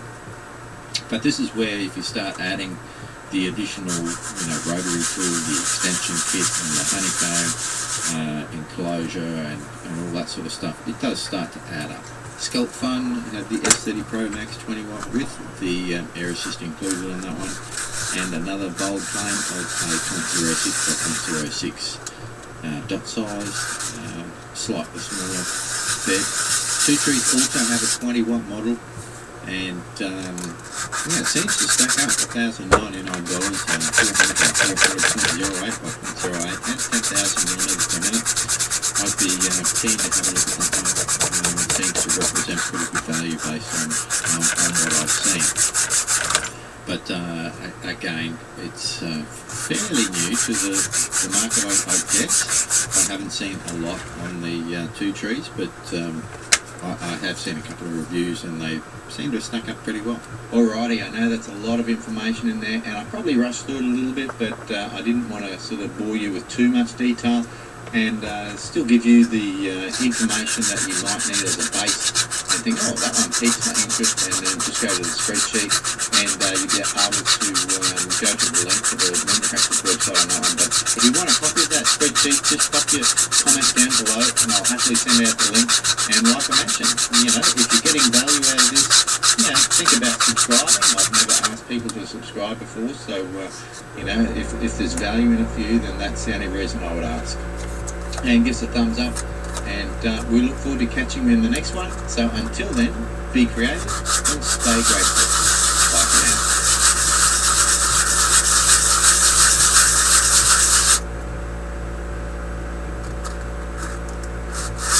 It's me, your future you.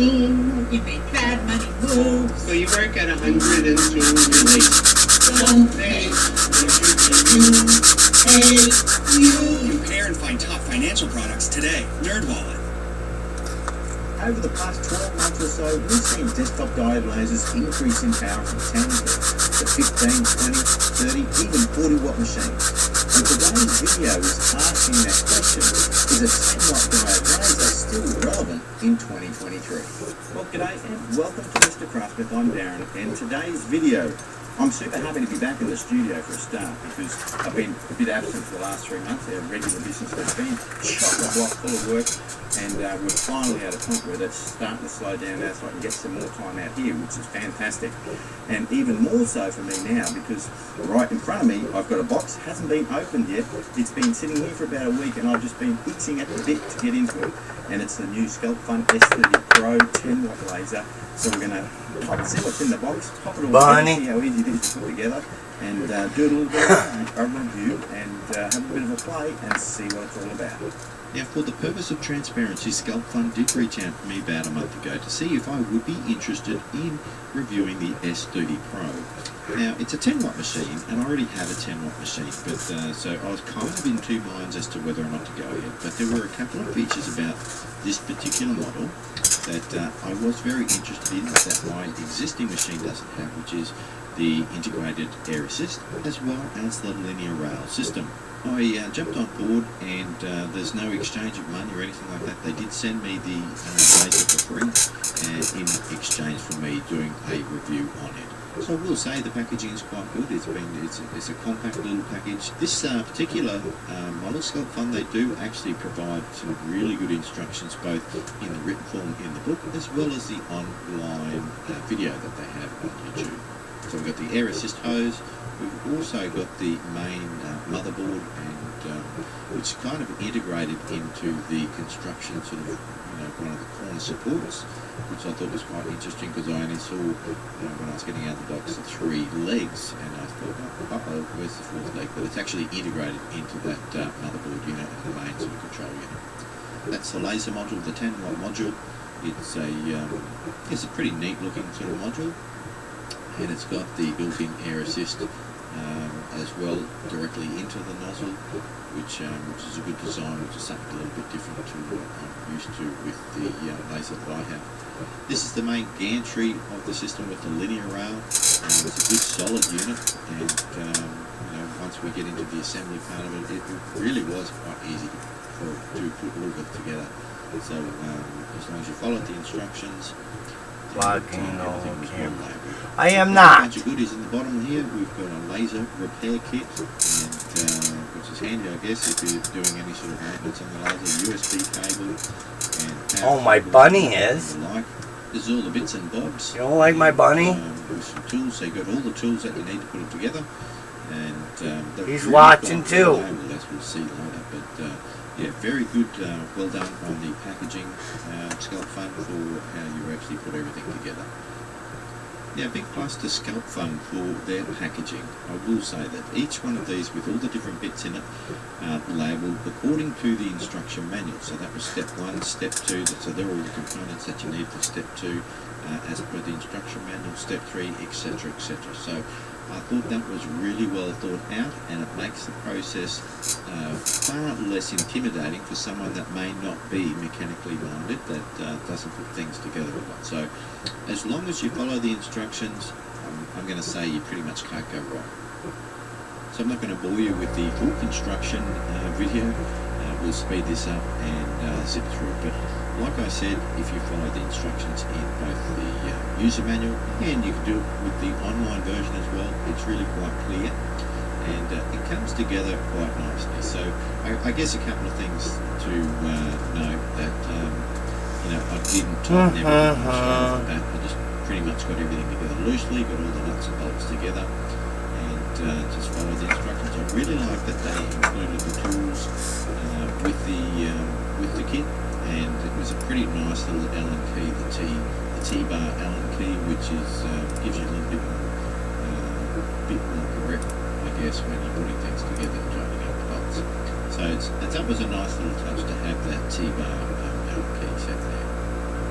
Rightio, so here we are. We've got it all ready set up, and we're going to do some material testing. We've already done a couple of quick burns just to get me a bit of an idea of the range at which I'm going to be sort of doing my material test, which is directly in Lightburn. Now, from a setup point of view, we'll just point out a couple of things. The USB and power are located on the right-hand side of the machine here, and along with, I guess you could, yeah, the integrated air assist is it sits alongside the right hand side based on the cabling as well. So theoretically, at the moment I've got the USB cable going in front of me here, which is not a great design for me. Yeah. So I'm probably going to have to shift things around and locate my computer or laptop on the right hand side, just so as I haven't got cables running in front of me, which could accidentally be dragged and could damage the actual unit. The one thing I did like about it is the fact that it does have a right angled USB, so it's less prone to getting knocked, I guess you could say. But so height adjustment is another point of contention, I guess, for me, is that you adjust the height with this little bar. Essentially, it's just a little piece of metal, which is your defined height.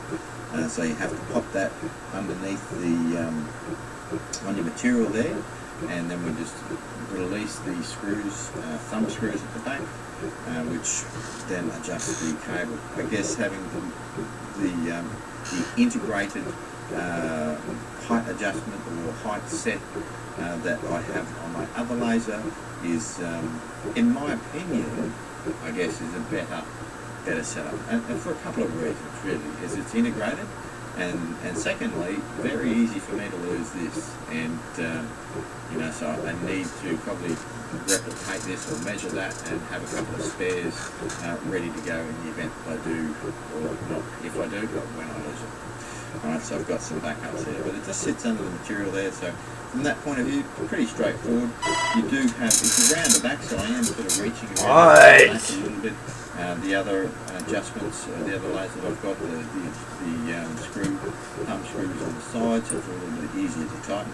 So with the 2 points of contact in the back here, I guess it just stabilises the whole unit a little bit more than just relying on it. Only you guys would fucking think of that. So one of my first jobs, fucking sick fucks. So I know exactly what height I'm working with. So we're going to we're going to turn the machine on, and this is the other thing that might, I guess from my point of view, is it's a loud little machine. Let's just turn it on and have a listen. I've got that set to automatically home, and Fucking hopefully you're picking up that noise. That's the little fan only noise you guys. in the unit itself, within the laser unit. It certainly is noisy. Sounds like I'm at the airport. But through the magic of plugins, I'll probably get rid of that noise as we start talking now, so it becomes less and less and less. So you should be able to hear this now if the plugins are working correctly on the video editing side of things. But it is a fairly noisy little unit. Let's get the material test set up with ORTUR, and we can have a look at what this machine will do from a engraving point of view, just the material test, and we'll jump back into that one. Just before we do that one, as I might have mentioned, we've got these markings, the millimeter markings along the X and Y axis. I'm not really sure, so pointing where that laser is, that looks like it's around about 50 by 35, so the markings don't seem to make a lot of sense to me as to what sort of reference they have, because like where that is positioned now is the origin, it's at 0, 0, and looking at that I've got no real sort of way of understanding what that reference point is, so kind of like a good concept, but it didn't really sort of make a whole lot of sense for me. But let's get into that material test like we mentioned, and see what this machine is capable of. So these are the supplied goggles that come with the laser from SculptFun. They are a green colour, and I'm not really too confident about using these. Sorry, SculptFun, but I should sign it, huh? I'm probably going to stick with the free mascots. These free mascots. Copyright. I don't know if I want to sign it. On the lens there, and that is an OD6 Plus, I think it is for that one. So I'll pop links to those down in the description if you want to get a decent pair of laser goggles. So this is not a bad thing on SculptFun. Actually, I think most suppliers will actually be providing these very generic sort of type, basically just colored plastic. There's no indication on the lens anywhere or the packaging that it came with as to what specifications it might be in relation to the safety aspects of that plastic or that colour. But with the free mascots, they do have their rating on there, and I've seen quite a few creators on YouTube that are using this brand, the free mascot, so I figured they must be pretty decent. And I've got no complaints there. They certainly do the job as you would expect. Okay, so for this material test, we are setting the parameters. I'm just doing a 5x5 grid, and we're going from 2,000 millimeters per minute to 6,000, which is the maximum. And we're running that at power variances from 10% power through to 50% power. Now, I've seen a lot of guys do material tests where they do the whole range from 10 to 100, and from a very slow speed to high speed. But for the purposes of engraving, you've got to have a better understanding of what you're engraving. So, from my point of view, there's no point doing that extreme range when you know that at that higher power level, it's just going to burn through material. So, for the purposes of the engraving on MDF, I am just using that 2,000 to 6,000 millimeters per minute, and 10% to 50%. Even at that higher, that 50% at that slower speed, I know it's probably going to be burning too deep for what I want to do anyway. But so that's what we're going to do. I'm just going to pop the exhaust fan on, so it collects as much of that smoke as I've got the windows and everything open. But I've also got this handy little USB fan. Let's get the fan going. So I've just got that position nice and close, so it's just going to blow that smoke back towards the exhaust fan. This is going to take it about 6 minutes, I think, roughly about 5-6 minutes to do. So we'll come back when it's finished, and we'll have a look and see what the results look like. So this is the SculptFun S30 Pro 10 watt module engraving test. So looking at this one, this was a line interval of 0.08 as well. Now the dot size, the proposed dot size on this laser is 0.06 by 0.08. So I thought I would go with a 0.08 line interval to start off with, and I could probably tighten that up a smidge and to get a little bit more even. But I'm getting colour at every power level there from 10% through to, so at 10% from 2,000 right through to 6,000. There is a tiny little bit of colour at 6,000. Optimal, I guess, if I was doing on MDF, I could do anywhere from up to 6,000 at 30% power. So compared to the laser that I do have, that's pretty good numbers, and I'm pretty happy with that. So I guess that's as I expected at 50% power at 2,000. There's quite a bit of burning going on there, and that's probably, what would I say, it's probably about 1 millimetre deep, I guess. Now here's the thing, and I guess you have to understand that this is just a 10 watt module. So I know that there are more powerful modules out there. There's a 20 watt and 30 watt and up to 40 watt, like X-Tools does a 40 watt. And I guess you just have to be realistic about what you're actually doing with a 10 watt laser. So in my case, I know that, generally speaking, that I'm not really going to be cutting anything more than 3 mil with a 10 watt laser. It'd be nice if it did that sort of 1/4 inch, the 6 mil stuff. And I'm sure that I could do it with multiple passes, but is it being efficient, and is it actually leaving a bit more charring in the end? So I don't have any 6 mil material to sort of do any cutting tests with, but what I am interested to see is what it actually does with 3 mil, because that's predominantly what I'm working with on a regular basis, is just that 3 mil sort of thickness. So we'll get that one set up. I'm not sure if I'm going to be able to get to it today, but we're going to do some cut tests on that one and see what that one actually looks like. So through the magic of YouTube, I'm back after a couple of weeks, and I have been using the machine fairly extensively over the last couple of weeks, and exclusively as well. I've parked the other one just for the time being so I can have a lot more time with the sculpt fun. And where I left off previously, we were talking about doing some cutting tests, and definitely in as far as the 3mm stock, which is predominantly what most people who have a 10 watt laser, that's pretty much going to be the limitations. But I did go out and buy some 6mm MDF to do some testing on that one, and I did run a couple of tests, and I'll just put my eyes on so I can see. So essentially I did a 3-pass, 4-pass and 5-pass at different speeds. So 3-pass at 300mm per minute at 100% power, and that got through the 6mm stock. I did the 4 passes at 400mm per minute, 100% power, and the final one I did was 5 passes at 600mm per minute at 100%.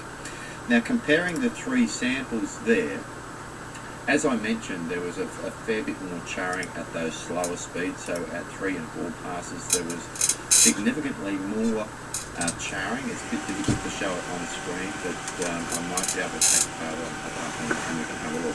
But and it's predominantly at the bottom of the stock, so that's where it's getting more heat, more concentrated heat over a period of time, because it's essentially getting those 3 passes. So there was a bit more charring on those 2 samples, but at 5 passes, 600mm per minute, it's still a dark edge, but I would say that it's, if you're doing smaller type projects or one-off projects that you want to do with 6mm stock, then yes, you could definitely get away with doing that on the 10 watt laser, running it at 100% power. And that was with MDF, so it's a fairly sort of more medium density file, so it's a consistent product. So I haven't done any testing on any 6mm or 1/4 inch ply stock, but so those results may vary. Now I didn't do any acrylic cutting, but I would imagine that as per my other laser, 3mm acrylic, black acrylic is going to be fine. If you want to go out and buy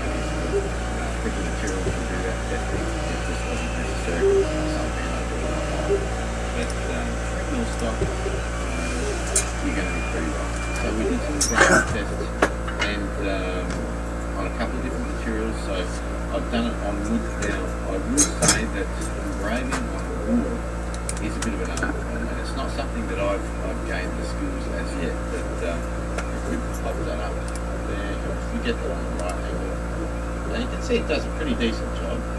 Okay, but it's an art form essentially, and I just don't find that. And really, this comes down to not spending the time. Well, I haven't spent a lot of time engraving wood, but I think, from my perspective, because it's an organic material and the diode laser is just essentially burning that material, you can have that at the varying degrees of burning and just the nature that wood can catch fire. Essentially, it can spread from one dot to the next, and I think you get a little bit of bleed over as such. Guys that know exactly how to do it, it's just I haven't given the time to actually work it out. The other favourite for a lot of people is the slate coaster. When it's finished, and again, if we just pop that, so dramatic. Get that into the right light. There we go. I think because of the nature of slate, I don't know what you're talking about. The laser fires, it's basically causing a little eruption on the surface of the slate. It doesn't impact any adjoining dots, essentially, from my experience. So I just find I get better resolution when I'm engraving on slate. So that definitely is a better option from my perspective, and it's something that, you know, I would probably do more of than trying to sort of nut out the process of working on wood. But there's guys out there that do an amazing job on that. So this is just another example here. I'll just line this up on the camera, just make sure that we're getting that one. There we go. And again on slate, this is a raster image, so it's not a vector, so it's not like a traditional sort of filled image, but it's just a raster image. And yeah, really impressive. I really like the outcome of that one there. So slate is probably my favourite medium to engrave images on, but definitely wood if you're just doing text and vectors and things like that, you get amazing results on the wood itself. So my thoughts on performance and reliability of the Sculptron S30 Pro. It has, over the last couple of weeks, it's been giving me very consistent results with cutting, and so I've cut out quite a few projects. I've got some Christmas baubles that I'm doing up that have required a fair bit of intricate sort of cutouts, and it's been doing an amazing job on that. I was going to go eat. So I'm really happy with the performance and reliability in that regard. It's not going to be the fastest. Michael says you should sign it. You have to understand that as a diode laser, unless you get when it's finished, of course. 20 and 40 watt machines, it's going to cut a little bit slower. So as long as you plan accordingly, you're not going to be disappointed. So that's definitely something. Hey, don't forget your glasses at home, okay? With it. Compared to the laser that I've got, which is also a 10 watt machine, I've got no problems with this at all. So yeah, performance and reliability, I've got no reason to doubt it. The one area, I guess, that could be improved on the machine compared to, just doing a comparison to the machine that I've got, is the safety features. So there's no real built-in safety features in as far as fire detectors, emergency stops, those sorts of things. The tilt, I don't know if it's got the tilt sensor on there as well, but whereas my other laser has those safety features. Yes, and I did pay more for that experience to have those additional safety features, but I guess that's one thing that you have to be considerate of, as if you're someone that's brand new to laser engraving, you really want to have those safety features available to you, because, you know, in a lot of cases you don't really know what you're doing. So definitely in the case of this machine without those safety features that I'm aware of, I could be wrong, but you definitely don't want to leave the machine unattended, and normally this is in a fireproof enclosure, so but I'm going to here in the machine. Not that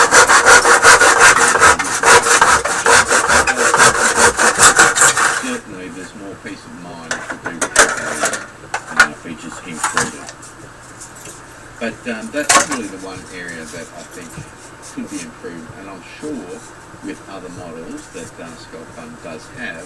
Why is it doing another pass? Possibly. I haven't done the research on that just as yet, but do your own research when it comes to safety, because safety is paramount. And I've said safety it's a tool. But it can never be overstated. So if we're talking about integrating with software, it doesn't come with any software, but it does work with Lightburn, which is quite possibly the most used piece of software when it comes to laser engraving. So it does integrate with that. The one problem I did have is it didn't find my machine automatically. I did have to go through manually and set this up as a German laser engraver. Once I'd set it up, it worked quite fine. I just needed to set the work area. So the other thing that was a little bit off with the machine is they have an advertised workspace or work bed of, I think it's 210 by 400 millimeters. I'll pop the details up on the screen there. But when I did some testing to see if that was actually the case, I did run into the limit switches and started the machine started clunking, which indicates that it's beyond its capacity. So once I did some further testing on that, I was able to establish a work bed of 370 by 370, and that was a safe working bed that I could engrave. So it's a little bit smaller than what they've advertised, but in essence, it hasn't really impacted me with the types of jobs that I'm running on this machine. So one of the other little bugbears that I've had with the device, and I'll shift the camera around so we can see it, is adjusting the height of the actual laser unit. So let's just adjust the camera and take a closer look. Okay, so when you're adjusting the height of the laser, you've got these preview knobs around the back that you have to loosen off. And that's how you can adjust it. Engraving, but I've got fairly big fingers, and the knobs on these are quite small. So, as a suggestion, if they want to maintain this design, if they made bigger knurled knobs on the back that were actually easier to grip, then that would certainly improve the design. Because what I find is when I've got the cover on this as well, it's quite difficult to access that. So, you know, I can't spread. Yes, I got all my fucking keys. To get some real estate, it's difficult for me to reach around. So that was just one little thing. So if you made those knobs just a little bit bigger, you certainly got the real estate for that.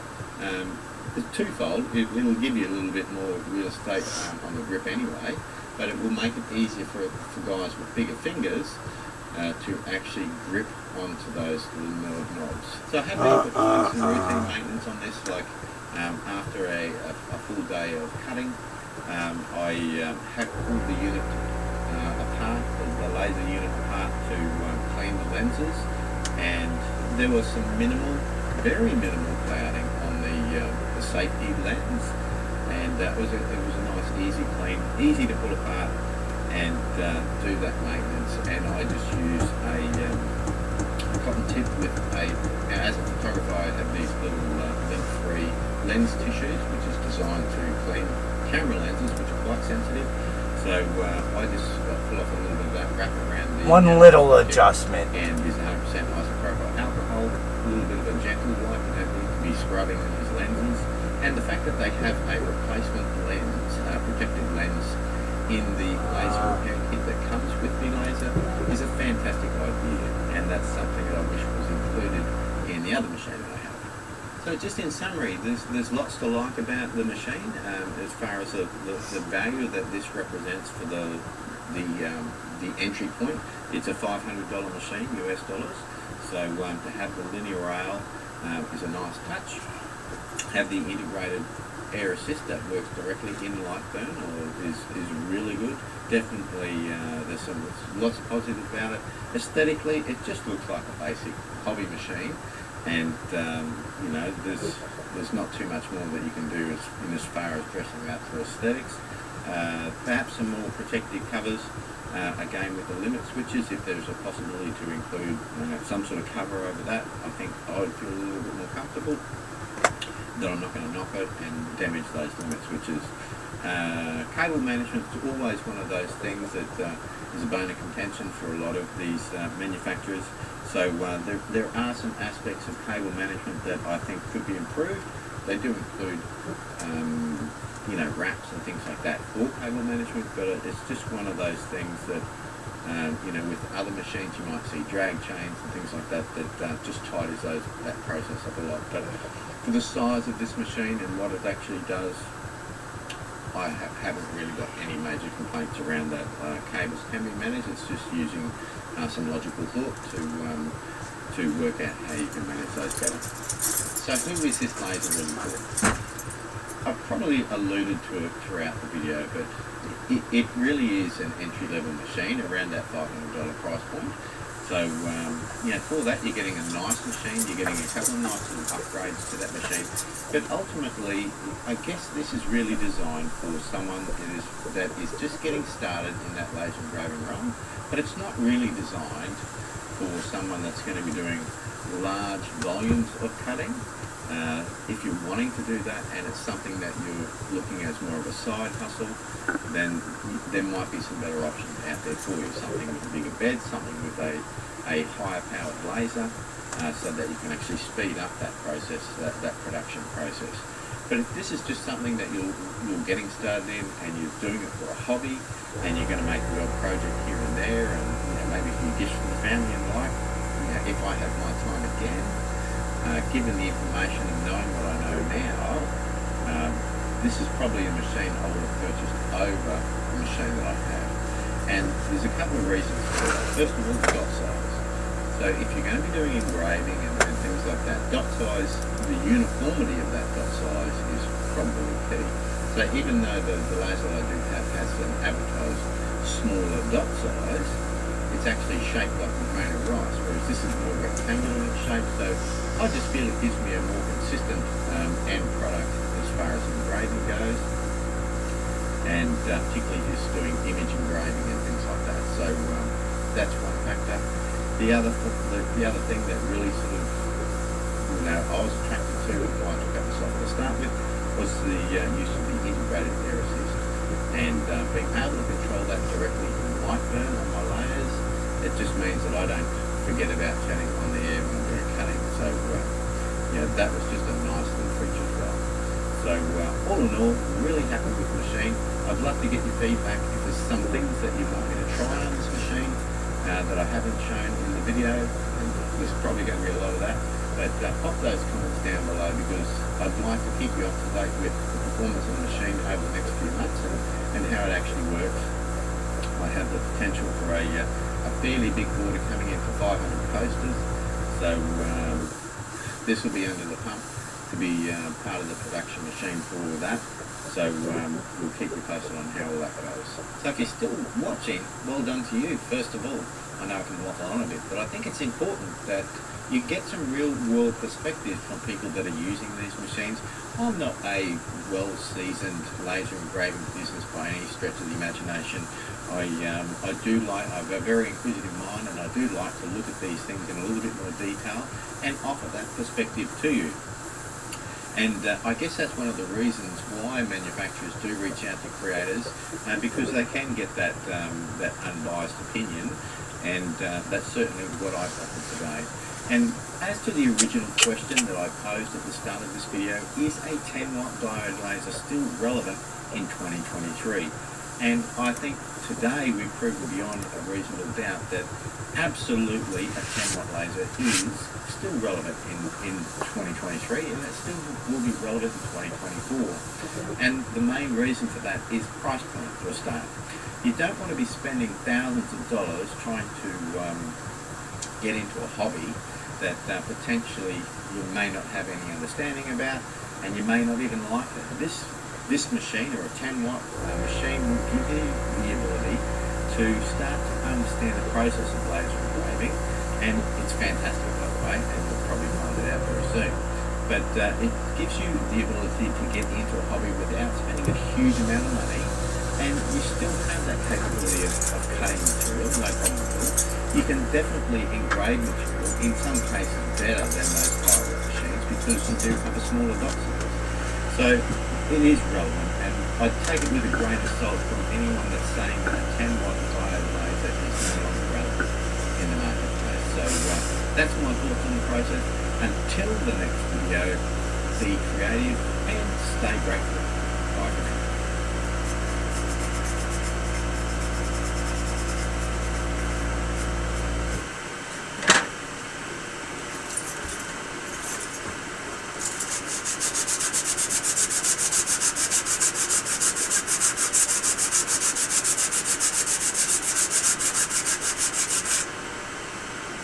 G'day, it's Darren from Mr. Craftsmith and welcome back to the channel.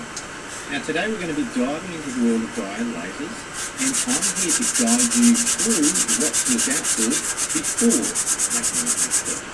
So let's jump straight in. Now first up, let's talk about budget. Now I know the price tag is quite often the first thing we're going to look at, but there's a little bit more to it than that.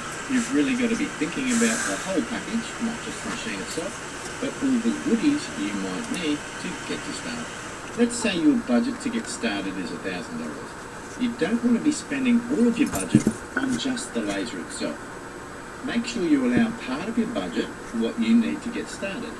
Now, that might be things like an enclosure and, say, fume extraction, and maybe a honeycomb bed if you're planning on doing lots of cutting. If you're wanting to do round objects, then you will need some sort of rotary attachment of some kind.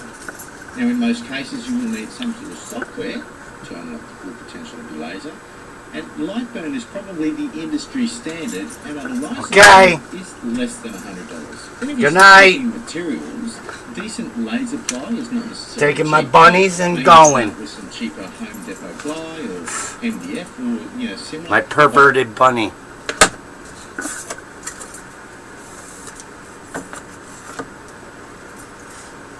Good night, good night, good night.